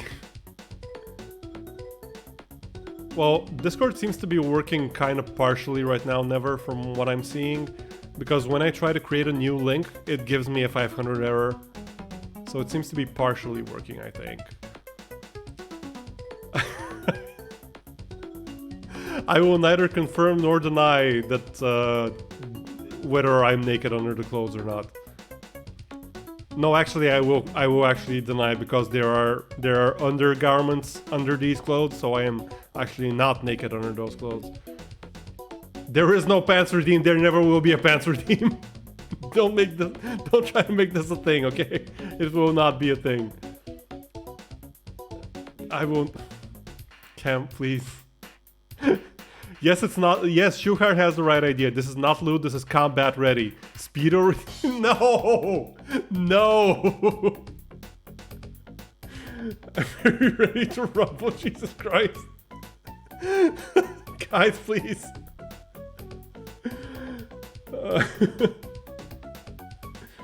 Blythe's bathing suit. I don't think I've seen Blythe's bathing suit.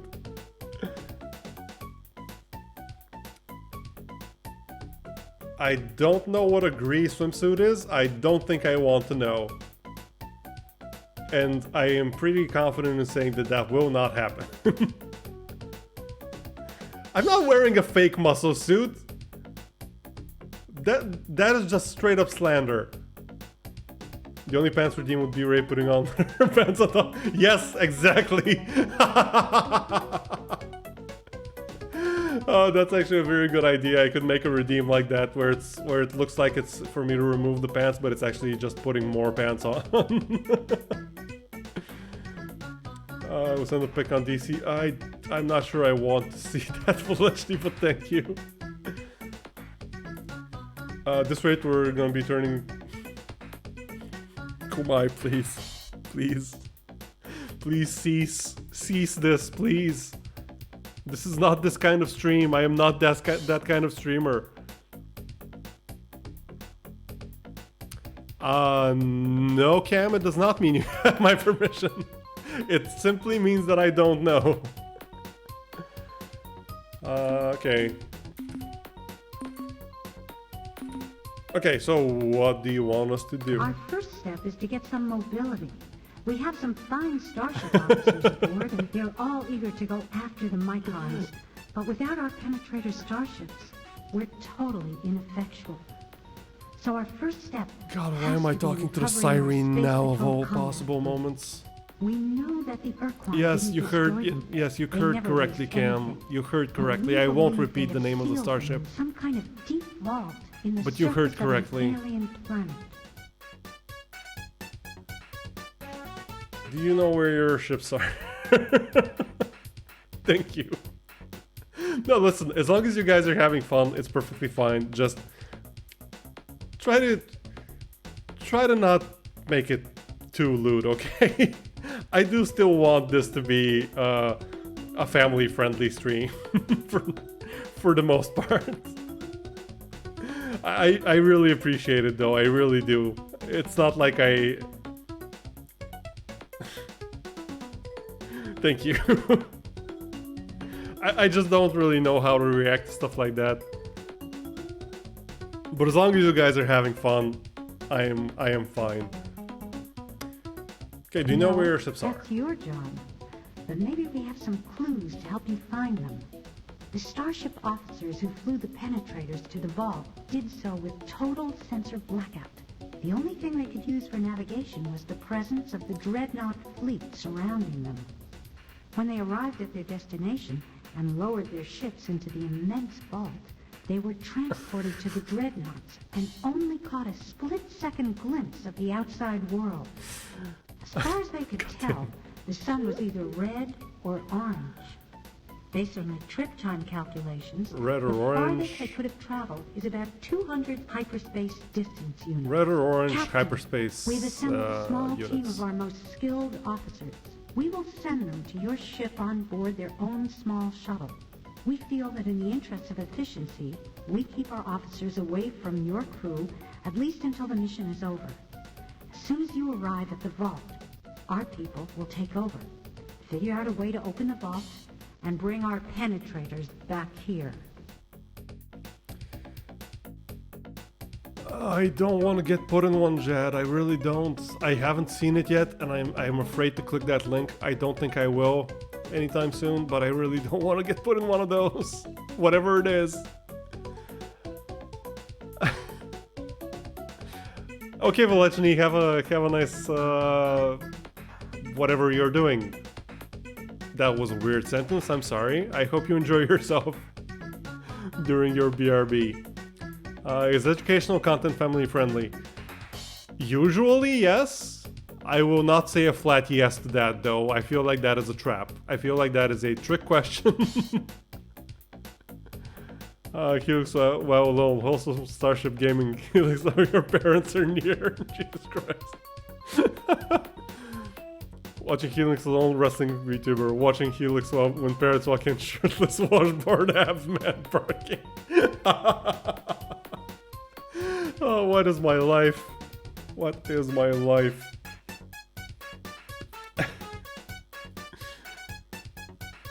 Oh, thank you so much for stopping by, Cam.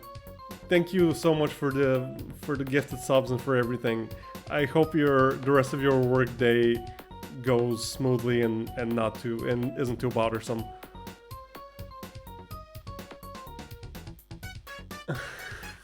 I am not even going to read that out. Never. I'm not reading that.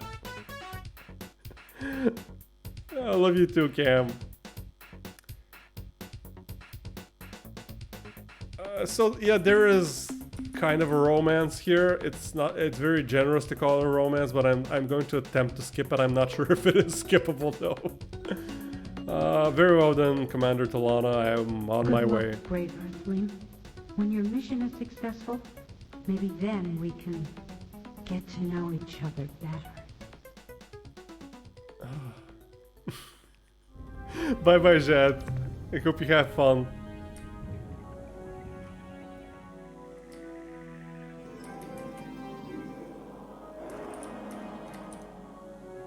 And yes, the lady is off screen. She will be on screen soon again for a little bit, and hopefully she will be permanently off screen afterwards.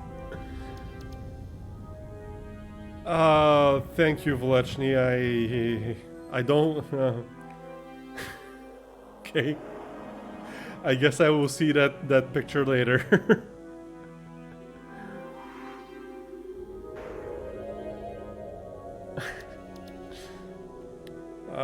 Because if someone needs inspiration to help.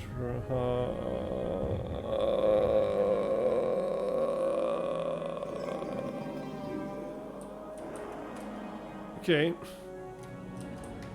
Okay.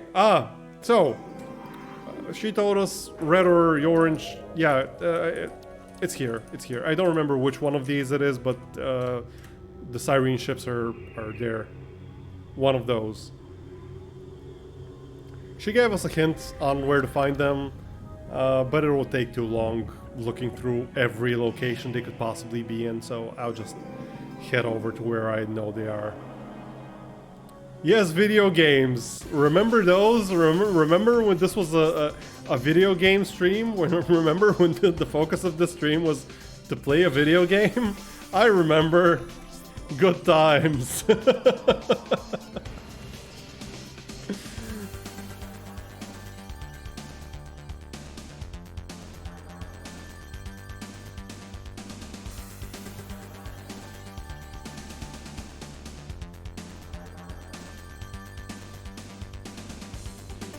Ooh, not great.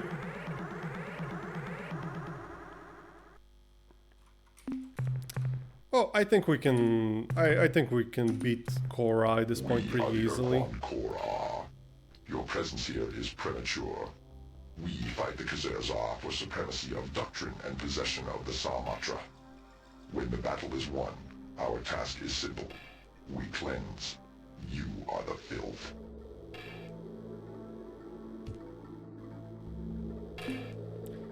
What are you hanging over? My trophy bone pit.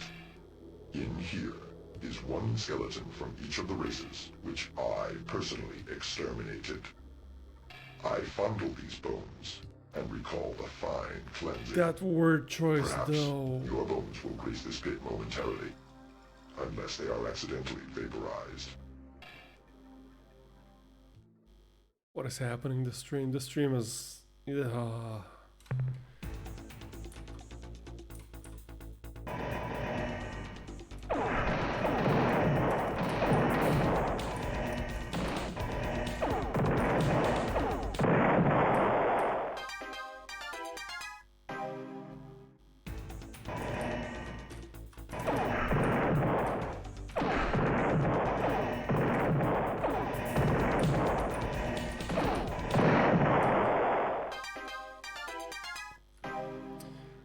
Maybe the stream is a sign. It's definitely the latter. It's still better than discussing child labor and cannibalism.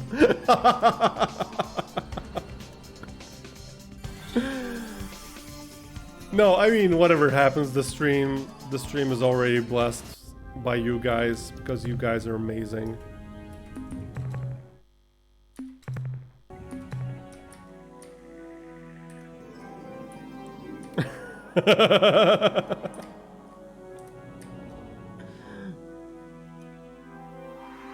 Never play Frostpunk on stream. Oh, we're gonna have to check quite a few planets, I think.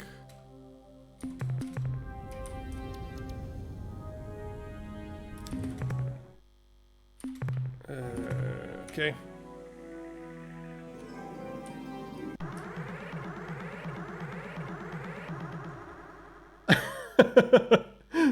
Sounds like RimWorld. No, RimWorld does not have child labor.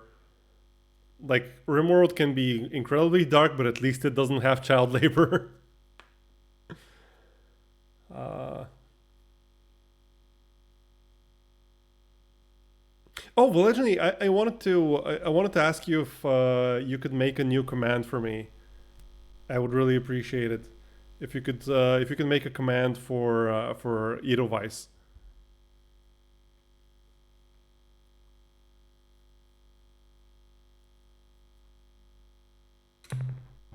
What? A human. Thank you so much, in a Voleshny. precursor service vehicle.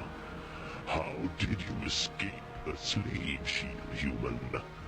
Or are you a rogue? Alright, we haven't actually spoken to these guys. We did, and then we reloaded, so...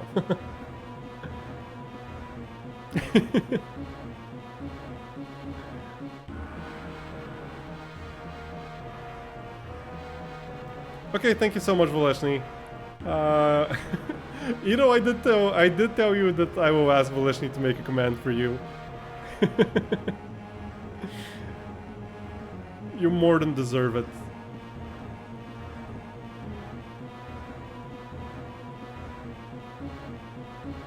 You know, as long as, like, this stream has already been so, like, unbelievably positive, and you guys have been so incredibly sweet.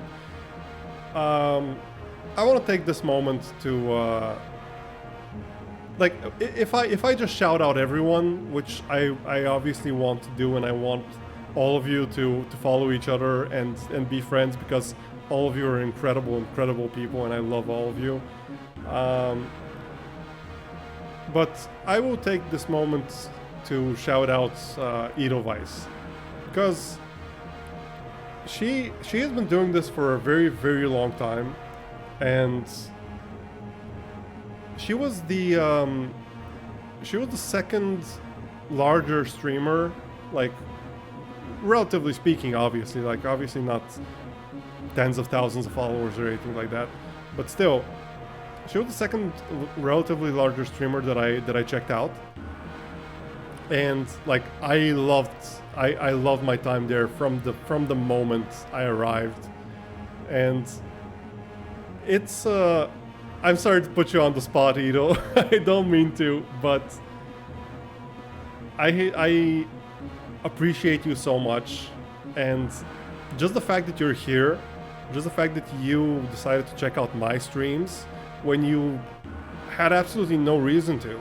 Like, I'm a nobody here. Like, I'm a fan of yours, and you decided to come here and check out the stream and hang out, and even join my Discord and be active there. Like, say good morning every morning. You say good morning in my Discord. I can't tell you how happy that makes me. So, everyone, if you haven't checked out Edelweiss, please do. There are no comfier streams anywhere. Like, you will not find a comfier streamer than Edelweiss. That is all. What? Oh, oh, that emote is so cute. That is adorable. I still really need to check out Katharina. I've only been able to lurk a few times in her streams, but I really need to check her out. Oh, and yeah, thank you, Volechny, for the bark redeem in the middle of all this. Oh, let me get the bark out of the way. Ruff, ruff, ruff.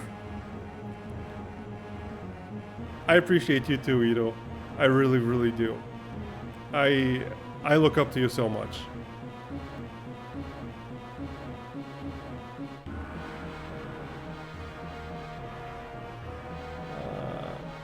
Oh, I didn't know my ideas were like that. I just wanted to maximize productivity. Jesus Christ, Kobu!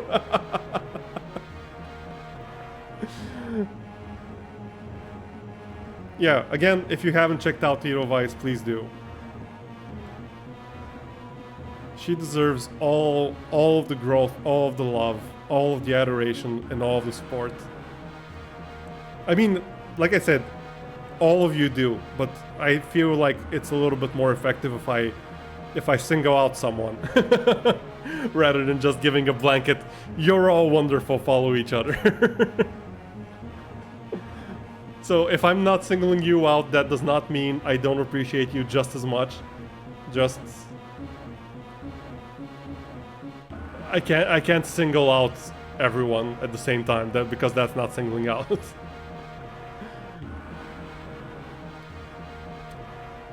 Yeah, let's go through this. We already did this previously. Oh wait, surrender Falkreach? Oh right, okay. Oh, we want to fight these guys anyway, so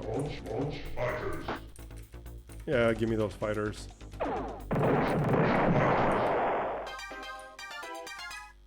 There we go.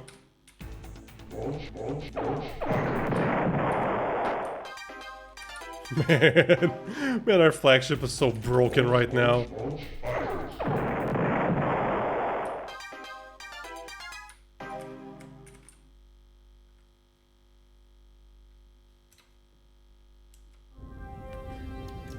I'm half tempted to like just stay here and farm Ur Quan ships.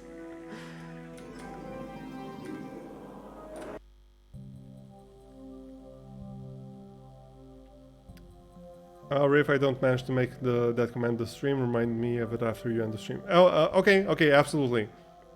Absolutely, Volechny. Thank you so much.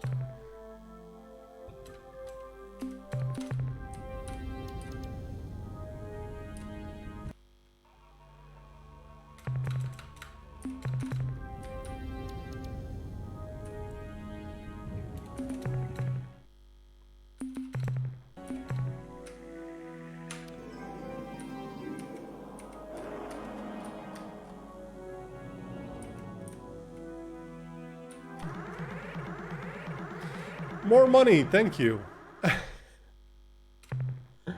Human, you have ignored our commands, and now you will be punished.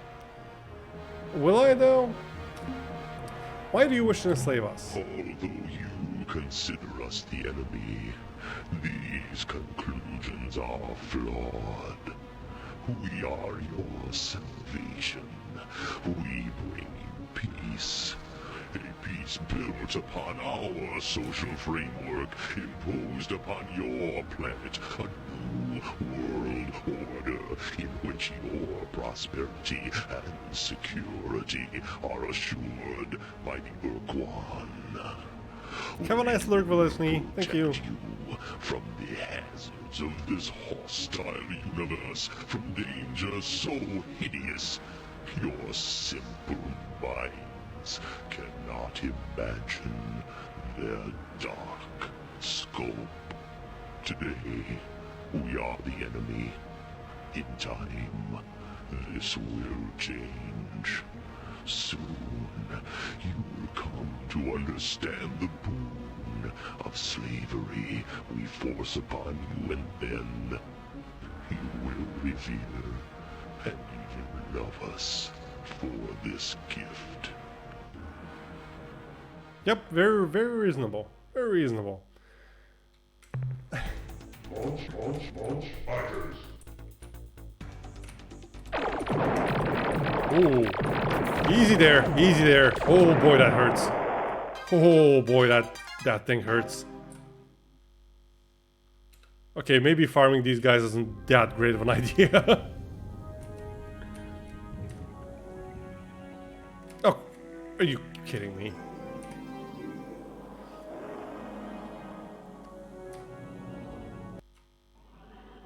We're salvation through destruction. Please don't use red, blue, and green to defeat us. It's our only weakness. I mean, to be fair, this is like light years. Yeah, we are talking about a good game here. Yeah, this is absolutely light years ahead of ahead of the joke that was the Mass Effect ending.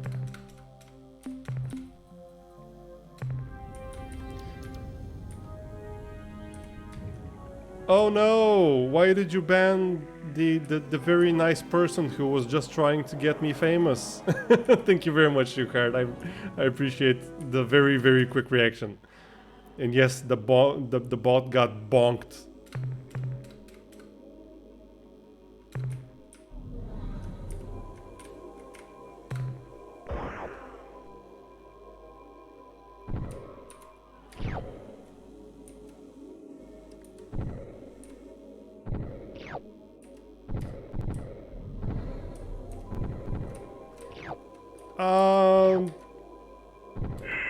The worst part is ME3 was a perfect game up until that scene. I completely disagree.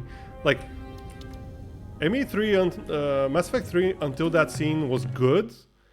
It was absolutely not a perfect game. There were a lot of issues with that game even before that, but they were relatively minor. Relatively minor. Compared to the absolute train wreck that was the ending. And yeah, it is so bad it makes the 3 games feel worthless. That is kind of true. Well, it's kind of true, because I did somewhat recently when the Legendary Edition came out. I did buy it and I did play through the whole thing.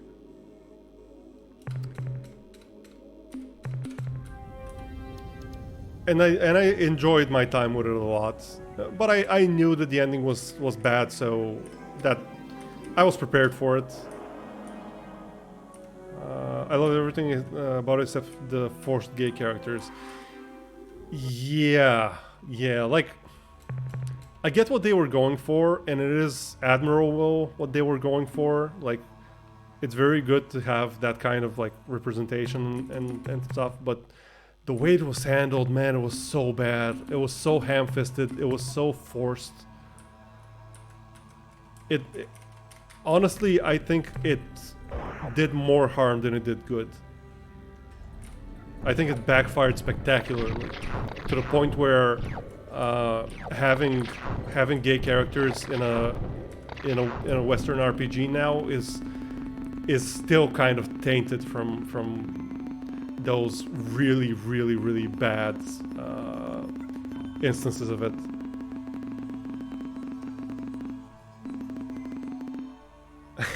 Of course, drawn carriages over to some. What?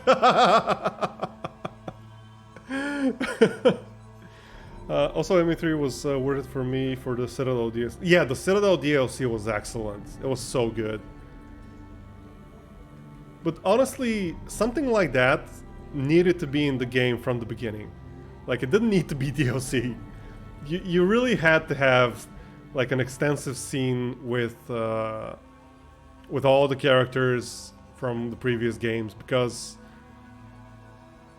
you know, you've been through so much with them. You've been playing this stuff for like 100+ hours at this point. Welcome back, Foxy. Report from surface. We have opened the subterranean vault which contained the Cyrene Space Patrol penetrator starships. The Cyrene captains have assumed command of their vessels and instructed us to rendezvous with them back at Beetlejuice. Just needed to know. Jesus Christ, Jukard. Come on.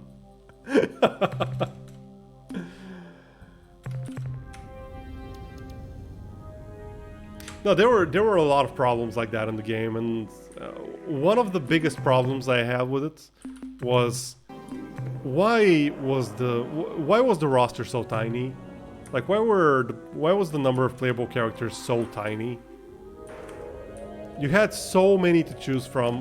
Why did you decide to add new characters who we don't know and we absolutely don't care about at all? Why did you decide to make them main characters? Like, James is an okay character, he's not a bad character, but why in the world would you add him instead of adding back like Rex or something? Like,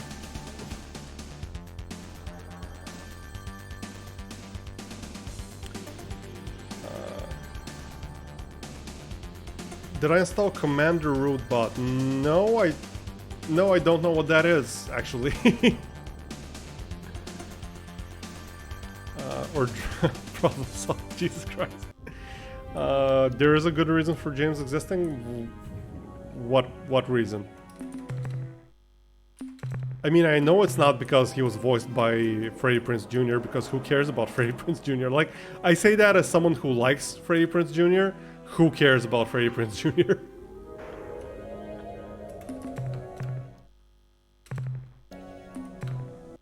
Good. Now we can proceed with our plan for revenge against the Mycon.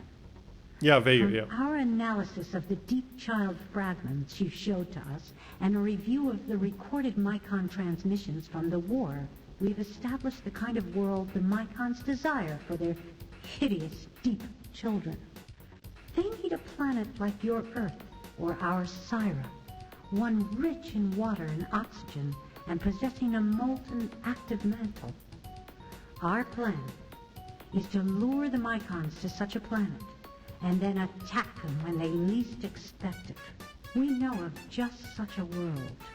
When the Ur Quan were analyzing their massive planetary data to find a new home for my people, one of the close candidates, ranked just below Gaia, was a blue world orbiting close to the star Organon. Captain, we need your services again. Here is what you must do. You must go to the Mycon and tell them of this world. They will find that the world is suitable. And when they go to Organon, we shall be there, waiting for them. Then, we shall destroy them.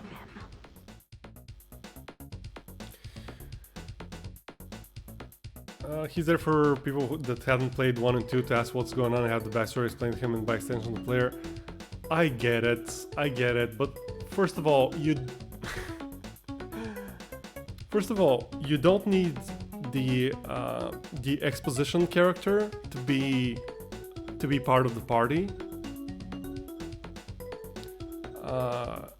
You just don't need him to be part of the party. He can be an ancillary character. He could be something you talk to on the ship, for example. He could even be some kind of comms officer who chimes in occasionally or something. I don't know. But you don't need him to be a main character. And the whole concept of how they treated Mass Effect 3 as it's the perfect jumping on point. No, it's not. No, it's not. It's part 3. It's the end. How is the end the perfect jumping on point? What? That makes no sense. Like, the game was going to be a hit regardless. But they got greedy and they we want even more audience. We want people who haven't played Mass Effect, who don't care about Mass Effect. That's not what you do with the ending of a trilogy. It just makes no sense. And thank you so much, Valeshny, for banning all the bots. I really appreciate it. To be honest, he grew on me. He wasn't that bad outside the pants on his stupid intro. No, like I said, he wasn't a bad character. He was actually a pretty decent character. But he was taking up a spot that could have been taken by Rex or by, I don't know, Jack or whoever. I don't know. There are so many options. There's so many good options, like amazing options. And instead you get like Blandy Musclehead.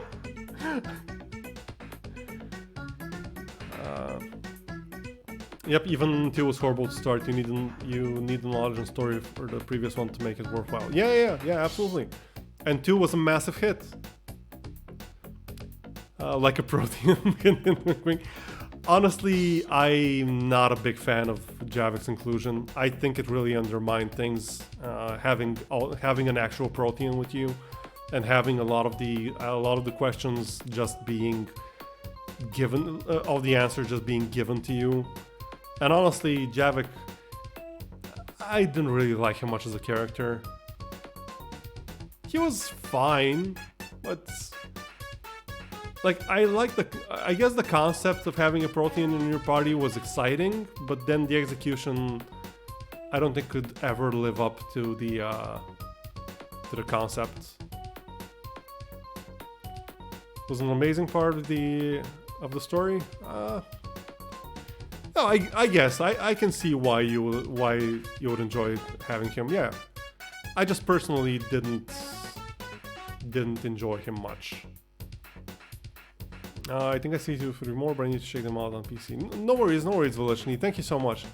The conflict between the many races and Shepard slowly losing hope was what really loved about the game. Kind of. I don't know. I still think the best way for that game to work would have been to have, like, you could have the other ways out of the problem, like with destroying all sentient life or what, not sentient, but like synthetic life or whatever, destroying advanced technology. That's fine, okay, but if you had everything, if you had allied with everyone, if you had gathered all of the materials, all of the, like, whatever they were called, the assets, whatever, there should have been an option where you just fight the Reapers and it's bloody and there's a lot of losses, but you win. There had to be an option like that. And the fact that that didn't exist, that's, I think, the unforgivable sin of Mass Effect 3, honestly. He's a disappointment on purpose. Yeah, but a disappointment on purpose is still a disappointment. Like, it's ironically doing something annoying. It's still annoying, even if it's ironic. I got hooked on him due to a meta reason, then just ignored anything else and then liking the character. Yeah, I don't know, like I said, I see why you would enjoy him. You've been told this race was awesome from game 1 and you get it and he's just a frivolous jerk that treats everyone wrong. Yeah, but still, a disappointment on purpose is still a disappointment. Like, it's shades of Star Wars Episode 8, like subverting expectations. Like, okay, you subverted my expectations, but it's still crap. And the thing is, the universe is dark and bleak and slowly choking your neck. Okay, but that's not what it was. Like, there was always an undertone of hope in Mass Effect 1 and 2. As dark as they got, there was always the undertone of hope and the whole thing of, like, being... how do I explain it? I'm sorry, the words are not coming to me. Of like working hard and getting everyone together and fighting back this thing. There was always that. Until Mass Effect 3, where everything is just, nope, the end, sorry, you lose.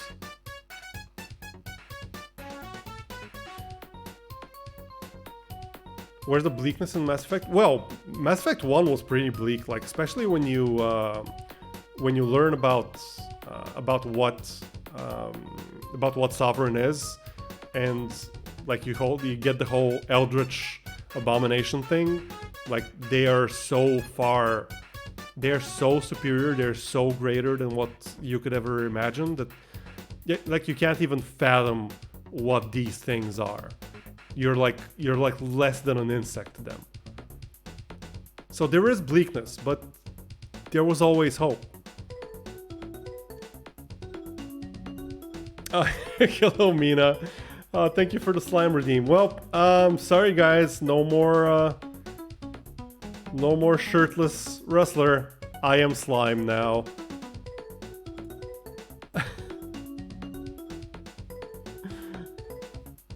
Slime, yes.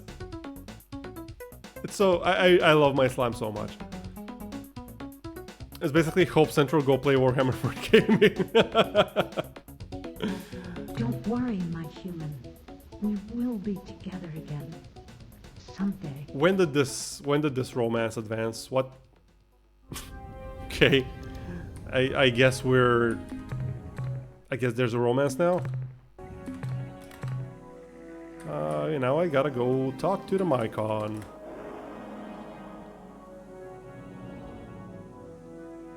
Yeah, no, like I said, I'm perfectly fine with having to take casualties. I'm fine with, like, there being entire worlds being destroyed or whatever. I'm fine with some of the races, including humans, including, like, having their home worlds destroyed. Like, Earth getting destroyed. Okay. We know the stakes, we know the Reapers are incredibly dangerous. That's fine. But there should have been an option where you can just fight them and win. With great losses, but still. Because it's completely pointless. All three games are completely pointless then. What was the point of gathering everyone together? What was the... It's... Yeah, exactly. The ending kills the rest of the game. Exactly. Because everything you do just doesn't matter.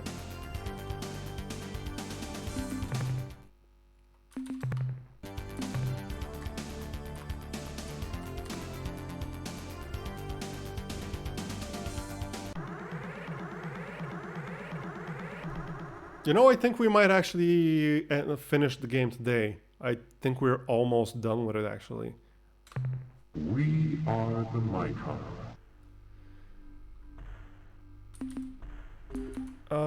Ooh. I guess I need to talk to them in their home world or something? I wonder how you taste fried and butter. Our bodies seethe with the passion of our genes. 1,000 of your species do not possess the richness in one of my cells. Oh yeah. In that sense, I understand. In that sense, I understand. If the game was all about there's no hope, we lose, they're even more powerful than we thought, yada yada, but then you somehow, due to your efforts in all three games, you somehow managed to pull ahead, that would have been great. But yeah, that's not what we got, is it? Juffo what fills in my fibers, and I grow turgid. Violent action ensues.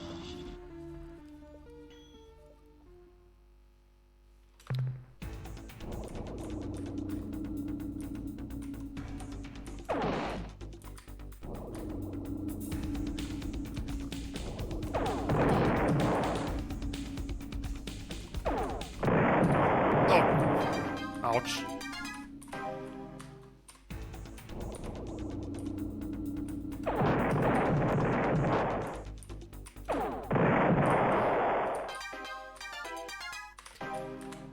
But yeah, it was pretty great when it was great.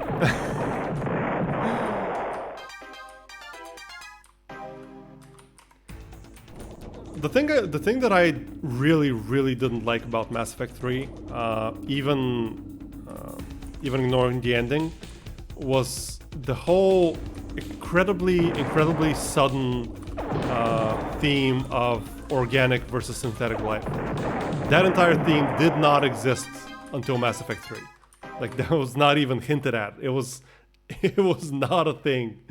And it was so not a thing, in fact. It was so alien to the franchise that Mass Effect 3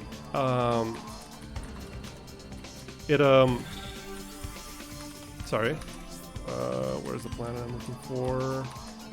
Here it is. That Mass Effect 3 contradicts its own theme of synthetic versus organic, because you can make peace between the Geth and the Quarians, and you see that it's good. Like, you see that they can coexist, and you see that it will be a positive change for both species. But the game's theme is still synthetics and organics cannot coexist. Like, how does that make any sense? And to have Shepard tacitly agree, like, he doesn't actually counter that assertion that organics and synthetics can coexist. When he personally saw that they could, like, he personally made it that they do. I was there in 1, solved in 2, and halfway through 3, then I don't think it was there in 1. I really don't think it was there in 1. I don't think it was a theme of organics versus synthetics. There was a conflict between organics and synthetics, yes, but I don't think it was an actual theme there. So that was a light of hope that shows that the Reapers are wrong. I think it was rushed but not wrong. Which part do you think was not wrong? Because that theme gets absolutely contradicted. You have returned to our special place? This is not permissible. Leave. Oh, good. There is a world of the star Organon. I believe it is perfect for your deep children. The Guest versus the Quarian? Oh, yeah, you mean the whole... Yeah, it did feel a little bit rushed, but it was so cathartic. Like, it was so good finally making peace between them that it was... I was okay with it. But when you have themes in your story, you really need to stick to those themes. Like, you can't just have the overarching theme and then one of the sub-stories completely contradicted. This is a special place. You must go now. Okay, so I need to go to their homeworld? Where's their homeworld? I don't know where their homeworld is. Jephthah is the power of life. Hot warmth in the cold void. It flows through all things, binding them together, making them one. You are non-Jephthah. You cannot understand. Yeah, that's true. All true AIs were enemies. Yeah, that's true.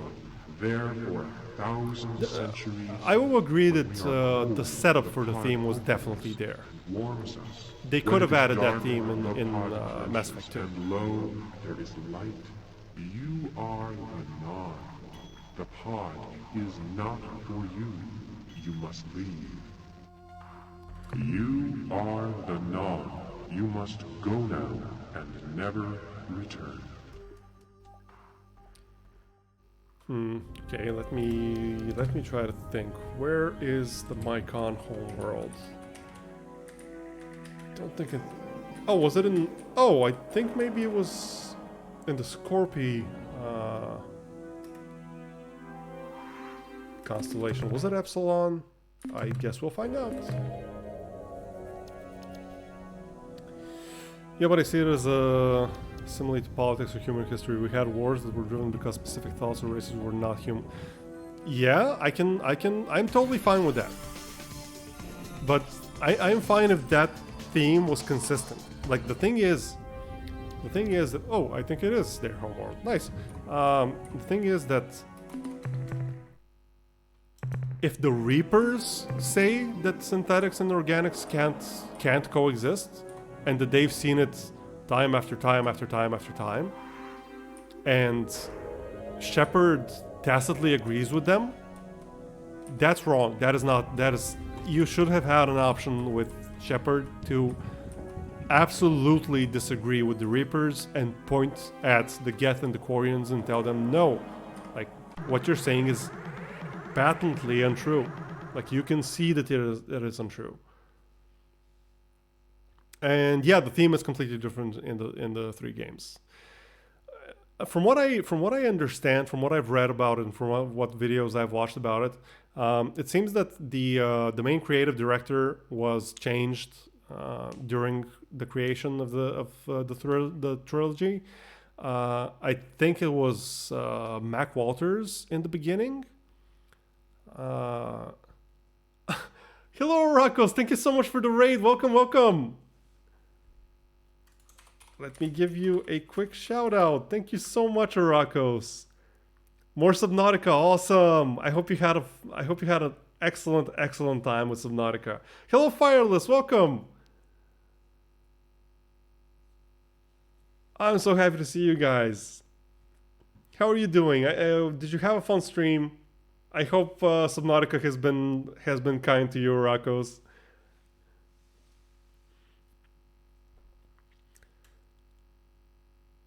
Like in 2, you're almost sent. Yep, the writer of the first one is not the same for the sequels. From what I remember, I think it was like was it Mac Walters for the first one, and then Mac Walters and Casey Hudson for the second one, and then just Casey Hudson for the third one, I think. And they actually fundamentally changed what the whole they changed what the Reapers' motivation was. Like, you had hints in Mass Effect 2 as to what their motivation is, but then it was completely changed. It was good, nice, very happy to hear that. Very happy to hear that. The Reapers could even be right in the long term, but that's irrelevant to the player because the player has just spent dozens of hours being shown pieces possible. So it is, yeah, exactly. Like, you can't just tell me, well, it might be working now, but eventually it'll be bad. Like that. That's just, yeah, that's not a satisfying story, as you said. Exactly, I agree completely. But yeah, in Mass Effect 2, during Tally's recruitment mission, she's investigating some dark energy thingy which is like aging stars much more quickly than they normally would. And that was supposed to be the Reapers' motivation. Like, the whole thing with the Reapers was that they were accumulating intelligence. They were accumulating the intelligence of different species by like creating a Reaper based on from the given species. And that was supposed to broaden their intellectual horizons so that they could discover a way to stop this dark energy thing, which it's not a great plot. Like, if that was the plot that they went with in the end, I don't think people would have been super happy with it. I personally wouldn't have been super happy with it, but it does work. It makes sense. It is cohesive. It makes sense why the Reapers say their salvation. It makes sense with Tally's mission. All the pieces fit together, and it does make sense that they say you can't even imagine the things we're doing, our motivations, simply because a human mind really can't grasp like a species spending millions of years, a species so far more advanced than humans could ever hope to be, spending millions of years working on a single problem and still not being able to solve it. Yeah, that is technically and functionally outside of human understanding, so it makes sense. But then they changed it to something that has no backing in the previous games, basically, and which is completely overruled in the same game. If you think the universe were the Reaper's reproduction system, it would have been better. Yeah, it would have worked if the whole thing was, like, we are built in a way that we can reproduce only by assimilating a new species. It would have been great. I don't think it would have been great, but it would have been better. Yeah. Jufflewup is all, omni-existent, spreading and changing the non into Jufflewup. You are non, who must become Jufflewup or void. We are the agents of Jufflewup. We are the Mycon.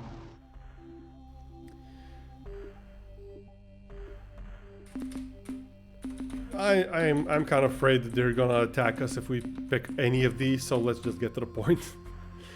There is a world at the star Organon. I believe it is perfect for your deep jungle. Your suggestion is appropriate. Acceptable new worlds are a priority for the rapid and complete spread of Jufflewup. We wish to know more for our suitability assessment.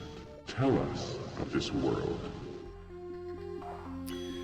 Its air is pure and sweet. This is good. Abundant life covers its surface. This is good. The sun gently warms the surface. This is good. If your words are true, we will gladly spread Jufflewup to a new world. We will assemble the birthing fleet and send them to this planet. We will send many ships to protect the children as they grow. You have been of service to us. Your insight into the ineffable Jufflewup is encouraging. Perhaps, if we were to plant spore sacs in your brain orbit and let its tendrils spread through your flesh, then please you no. truly understand Jufflewup. Become part of Jufflewup. I'd rather not. You would be happier and more fulfilled. Consider our offer. Yeah, thanks, I hate it.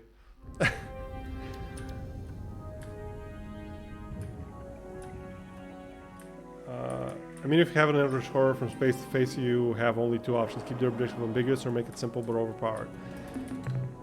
Yeah, I suppose that's true. I suppose that is true. The thing with stories even having you cannot even comprehend in them, like in whatever form, is that a human is writing this story. Like a human can't write a story that a human can't comprehend. It's like it's catch-22. Like you can't do that. You can't have a plot where it's incomprehensible to humans and explain it.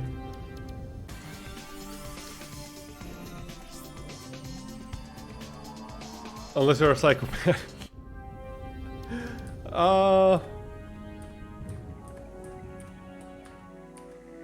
I suppose, but that's more insanity than like being beyond comprehension. Like insanity has no comprehension. And now that I see the flying fungus, I remember to have to water my plants.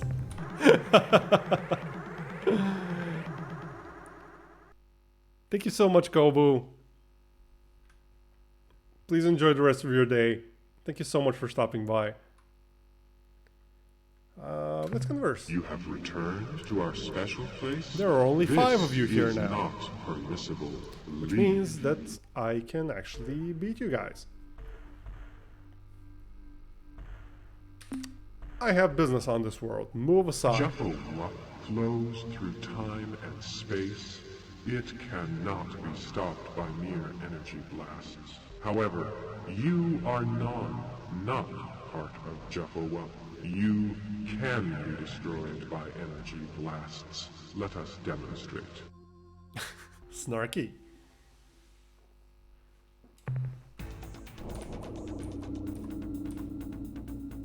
Oh, thank you, asteroid. Very cool.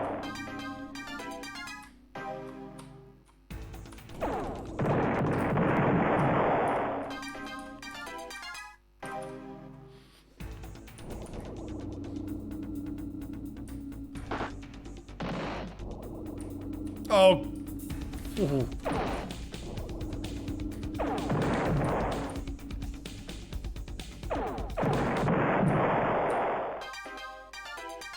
Okay, 2 more.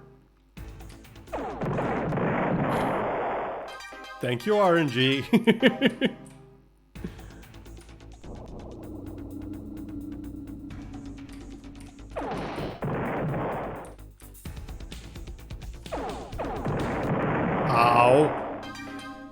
Ooh, these guys hurt.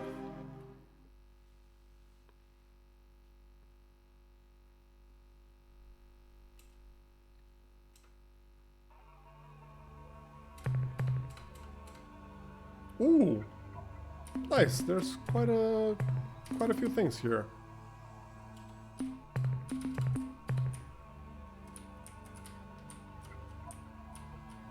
Some radioactives. Let's prioritize those first.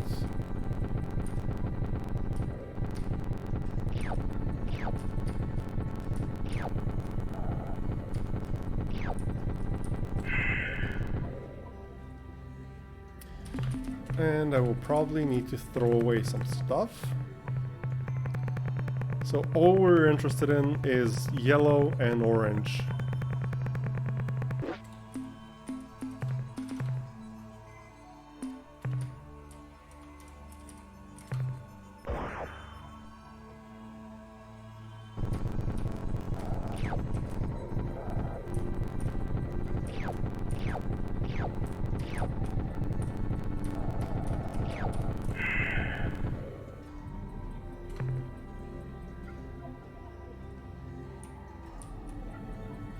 Oh, there's more orange here.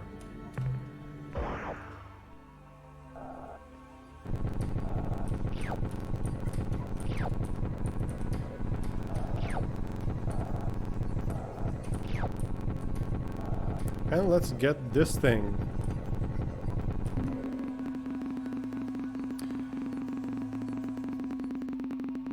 Report from service. How do I even read this? Sir, we are experiencing major tectonic shocks here on the surface. Wait a minute, they seem to have passed. Whew, that was awful. Captain, when we weren't bouncing off the ceiling or being bashed against the lander walls, we were looking for whatever it was that the Mycon were hiding down here. We think we found it.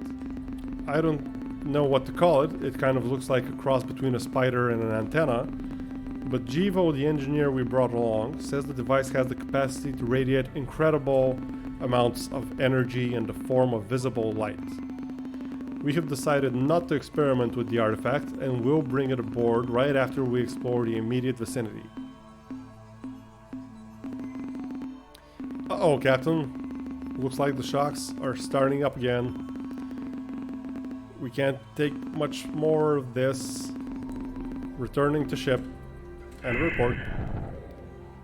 Nice. And now we have this sun device, which we will be using somewhat shortly. We're done with this here.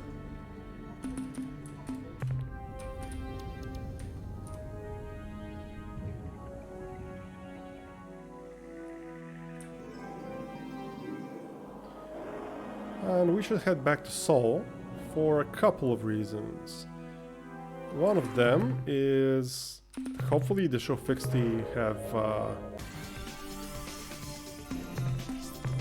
have replenished their numbers, let's put it that way, by this point. I think I remember where the... do I remember it? Yep, it's this one. And also we want to like offload our minerals.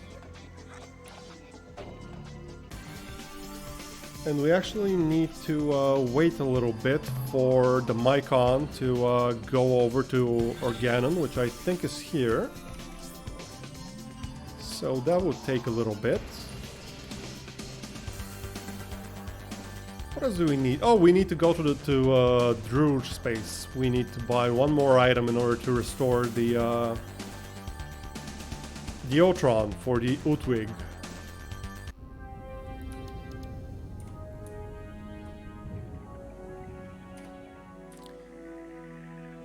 First, a quick stop here.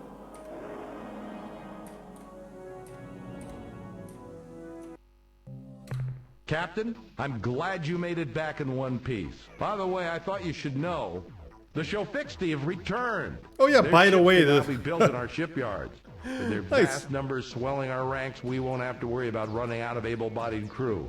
And I'm sure their volunteers will reduce the cost for new crew. Nice. I have minerals to offload. More fuel for the fire, eh, Captain? That last load should keep it blazing. And The analysis let's reads analyze. as follows. Subject, sun device. Data, the unit contains a power generator whose output magnitude is simply mind-croggling. When Mind-croggling. activated, the device radiates energy equivalent to less than 1/100th of 1% of our sun. However, when placed close to a planet, perhaps in orbit, its output would rival Sol's.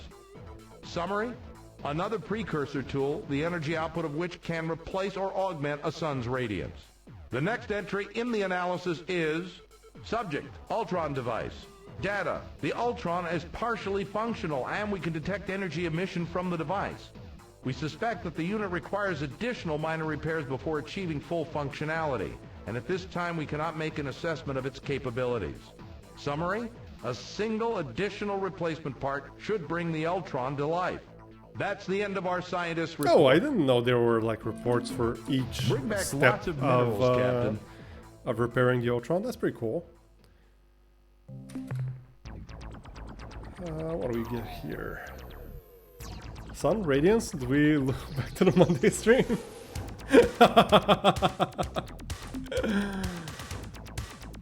We will be... Actually, I think we'll be using the sun device next. I think that's what we will do next, yeah. Do I want to do anything here? Probably not. Probably not, yeah. Let's get some crew.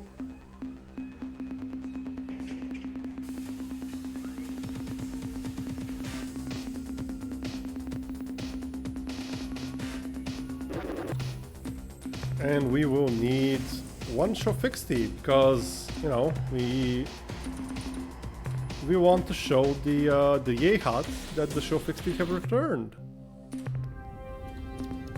So let's save. And next, we want to go to... so if we remember this map, like this map, it shows Chenjesu and space.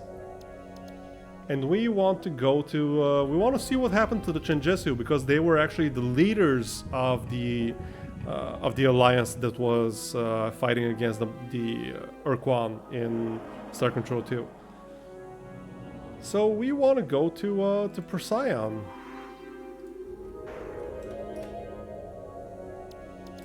Because, you know, we don't know what happened to them. We want to check it out. And as long as we're there, we will also... we also might play a small prank on the Urath. Just a tiny one. Also, the Throdash did their job in fighting the Korai. Now they're much smaller.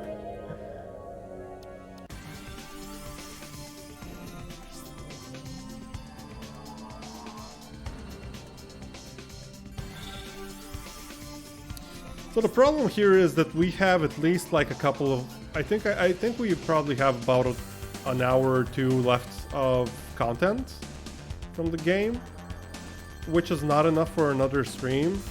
So I think I'll try to end it today.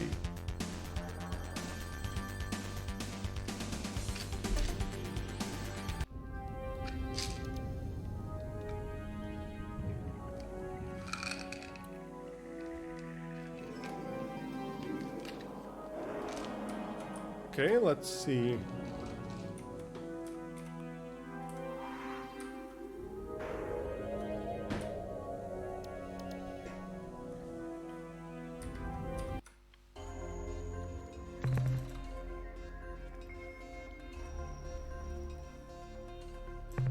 There's a tiny little bit of radioactives here. Let's pick them up.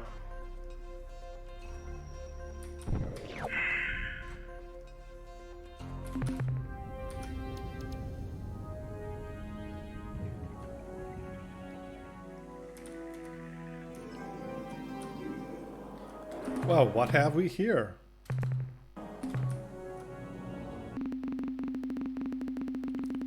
Report from orbit. We have explored the interior of the starbase and found it abandoned. Computer records show that the Ur Quan put the starbase in orbit around this world after defeating the Chenjesu and Mummerherm. From what we can determine, the Chinjesu and the Murmur, who were assigned to this base, set up mindless robots to run the station, and then somehow return to the surface of their planet, penetrating the slave shield.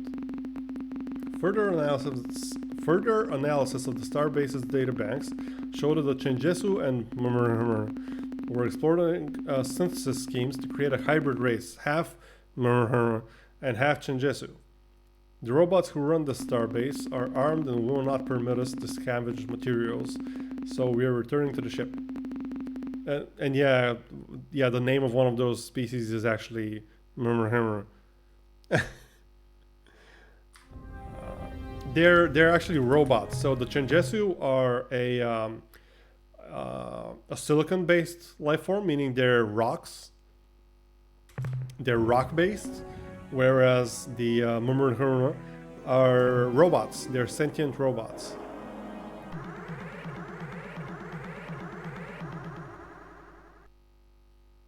Ooh, I forgot about this one. Okay. Caught you, didn't I? We have monitored your visit to this world with great interest. Your plans for trickery are pitiful, and make Dogar and Kazon clack their mandibles against one another and snicker with amusement. And so now, squishy human, I wonder what sort of noise you will make when I pull off your arms. A high and wailing scream? Or a low moan of ultimate suffering? Okay. Look, before you try to kill me, would you tell me a bit about yourselves? Though such information is normally holy and secret, I find I am We're getting a unable to villain contain monologue, myself. boys. We're getting a villain Know monologue. this fact. You are human, weak and alone in this universe, with no gods to protect you. I know this because the only true gods are our own Ur-Wrath deities, Dogar and Kazon. Dogar is the killer in a black cloak, the great destroyer. How does a spider wear a cloak? Blood murderer, the dark beast with 1,000 young. Kazon, on the other claw, is the great deceiver, the malevolent evil in the darkness, the unstoppable monster who has no pity, the hungry lurker in the night. These are our gods, the only gods. How do we know, you ask?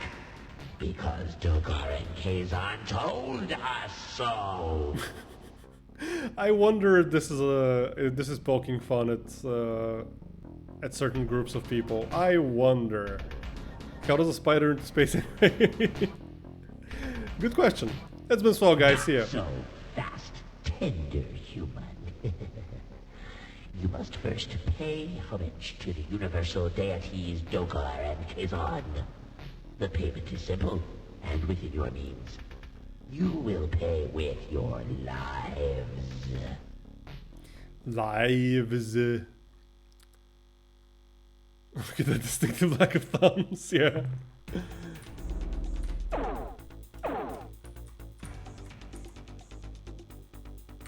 Yeah, so Ur-Rat ships become invisible, so like homing attacks don't work on them. But you remember earlier that the Unga were playing tricks on the Ur-Wrath and convincing them that they were Dogar and Kazon, and the Spathi, when they put themselves under the slave shield, they told us that they actually found the hyperwave broadcaster that the Unga used. Well, we still have that actually. So let's see what happens if we use it. Nothing, I guess. What? Really? Oh, that was embarrassing. Okay, let me try to leave the system then, I guess.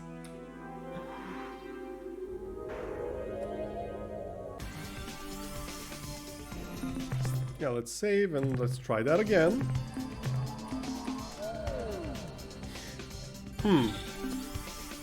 No, that was just called the Melnorme.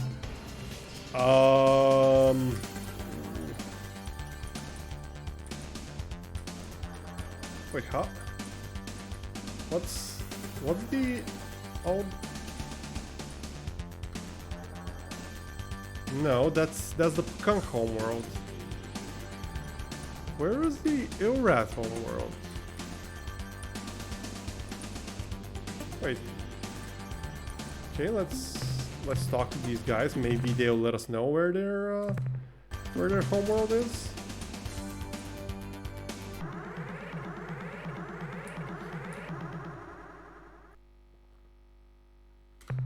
What?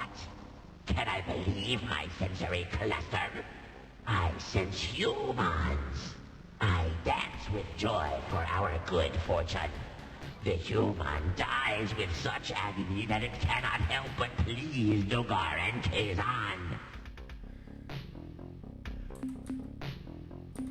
Let's see.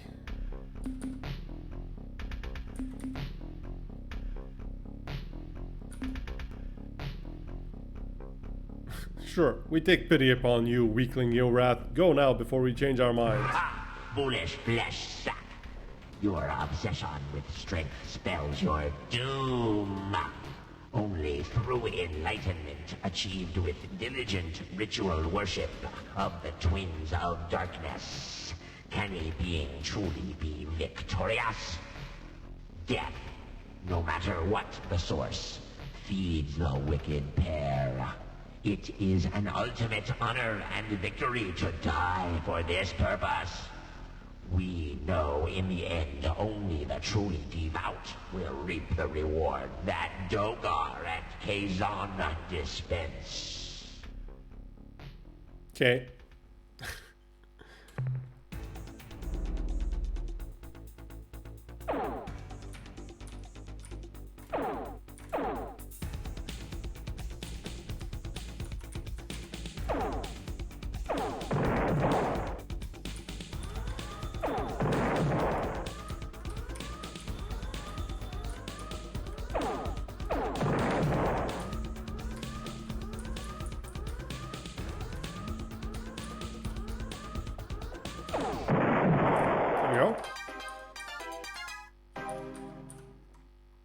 Should call them despair.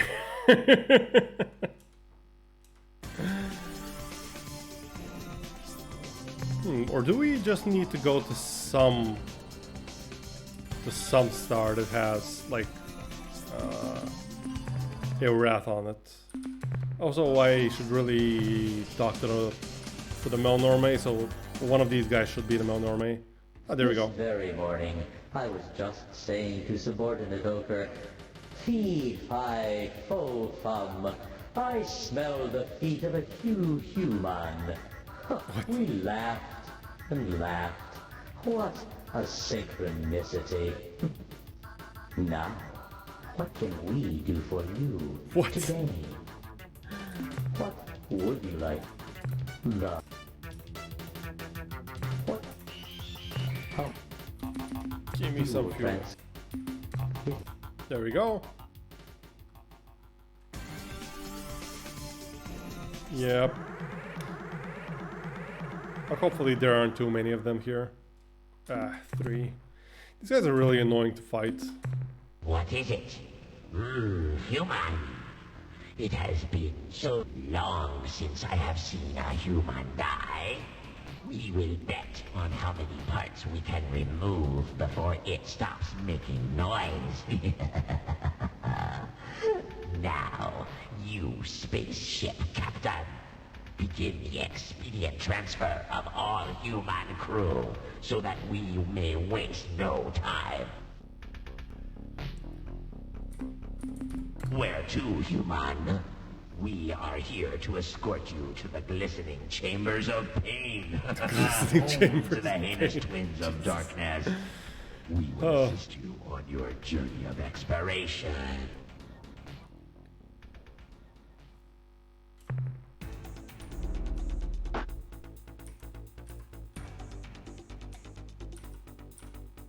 Oh, I don't feel like wasting time.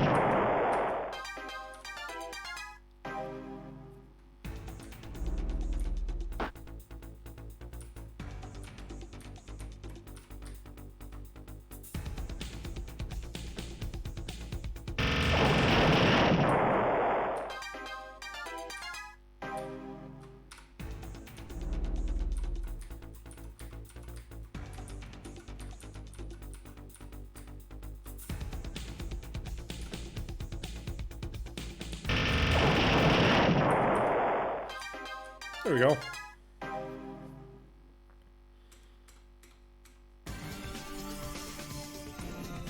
So I think we just need to go to a star system that has Ur ships in it. I don't see Ur ships here. This is green though. Interesting. Okay, welcome back, Progetto. Reminds me of Starflight. Yeah, I think Kobu mentioned that, I think on the previous stream. I've never played Starflight. But from what I understand, it was one of the inspirations for the game. The thing is, with this game, there are so many different game mechanics and stuff that... like, one of them might remind you of one thing, the other might remind you of something else.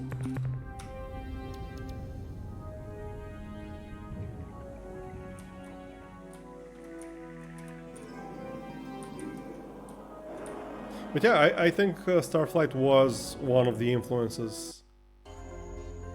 From what I remember, Starflight is much older, right? It's like 80 something, 87 or something. Oh, radioactives. Let's pick these up.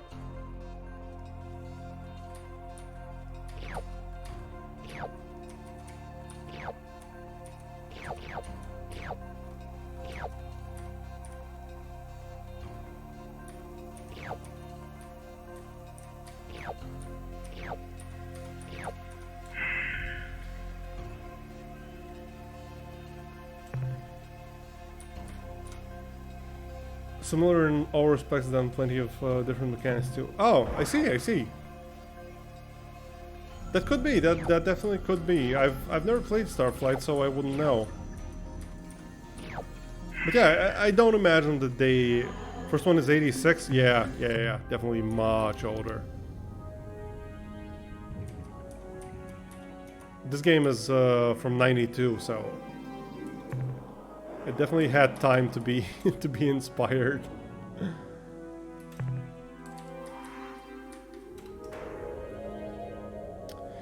Now that I think about it, I think maybe there might be more content than just 2 hours left.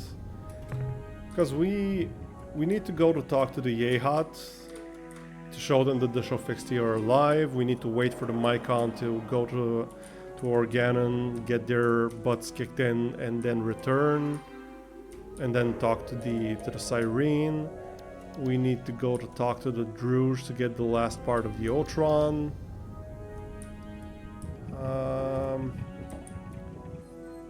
We need to get the Orath away from here so we can go to Procyon and talk to the Mumrenherma and the Chenjesu, and we need to go to talk to the Utwig to get the bomb. Yeah, I think there's enough. I think there's enough content left in the game for another stream. I should probably not stay up until like 1 or 2 a.m. to finish this game. I think there's another 2.5, 3 hours left. Yeah, okay. Okay, let me just check if there are any Urath here. If not... Yeah, no one here. Okay, oh, let's save then, and...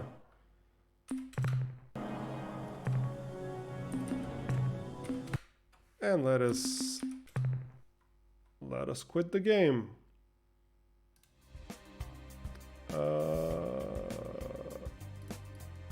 Oh wait, yeah, okay. Let's kind of sort of keep continuity because the mask and the coat were removed, and I don't have the whole slime model put in here. The Starfleet designer has special thanks in writing credits as Star Control 2. There's definitely a lot of influence. Oh, I see. That, yeah, that makes sense. That makes a lot of sense. And also voiced 3 of the races. Oh, I didn't know that. That's cool. Yeah, Star Control 2 is a very it's also a very influential game in its own right. Obviously, it was influenced by other games before it, but it by itself is very influential. So yeah, thank you everyone very much for joining me today. This was a lot of fun, and I still can't believe that. Thank you for saving my immersion. I'm sorry. And yeah, I can't believe we got a level 5 hype train. That's still insane to me. I don't even know how to end the stream. The stream was kind of insane. But thank you so much everyone for sticking with it and for hanging out with me. It's always an incredible pleasure to be with you guys. And let's find someone to raid. Let's see who's live. Let's try to keep the love train going.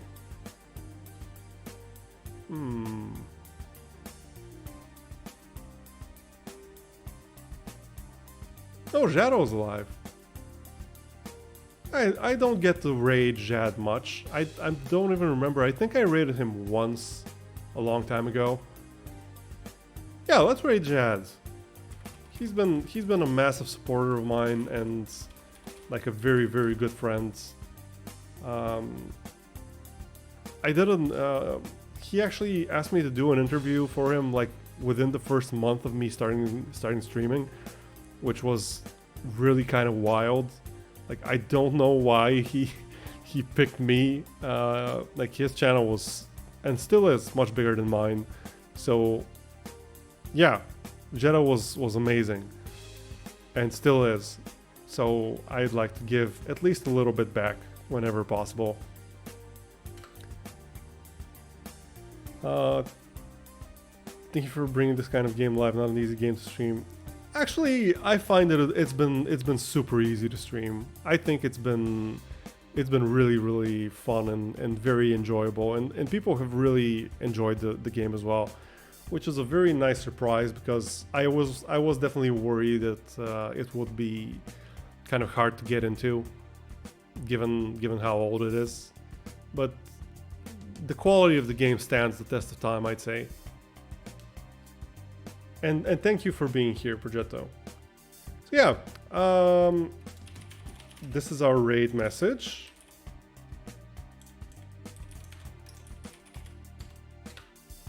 Thank you very much to Ido for actually coming up with the raid pun. I hadn't thought of it. Full credit goes to Ido. That's our raid message, and once again, thank you very much. Please send Jetto my love, and I will see you guys on Saturday. Bye bye.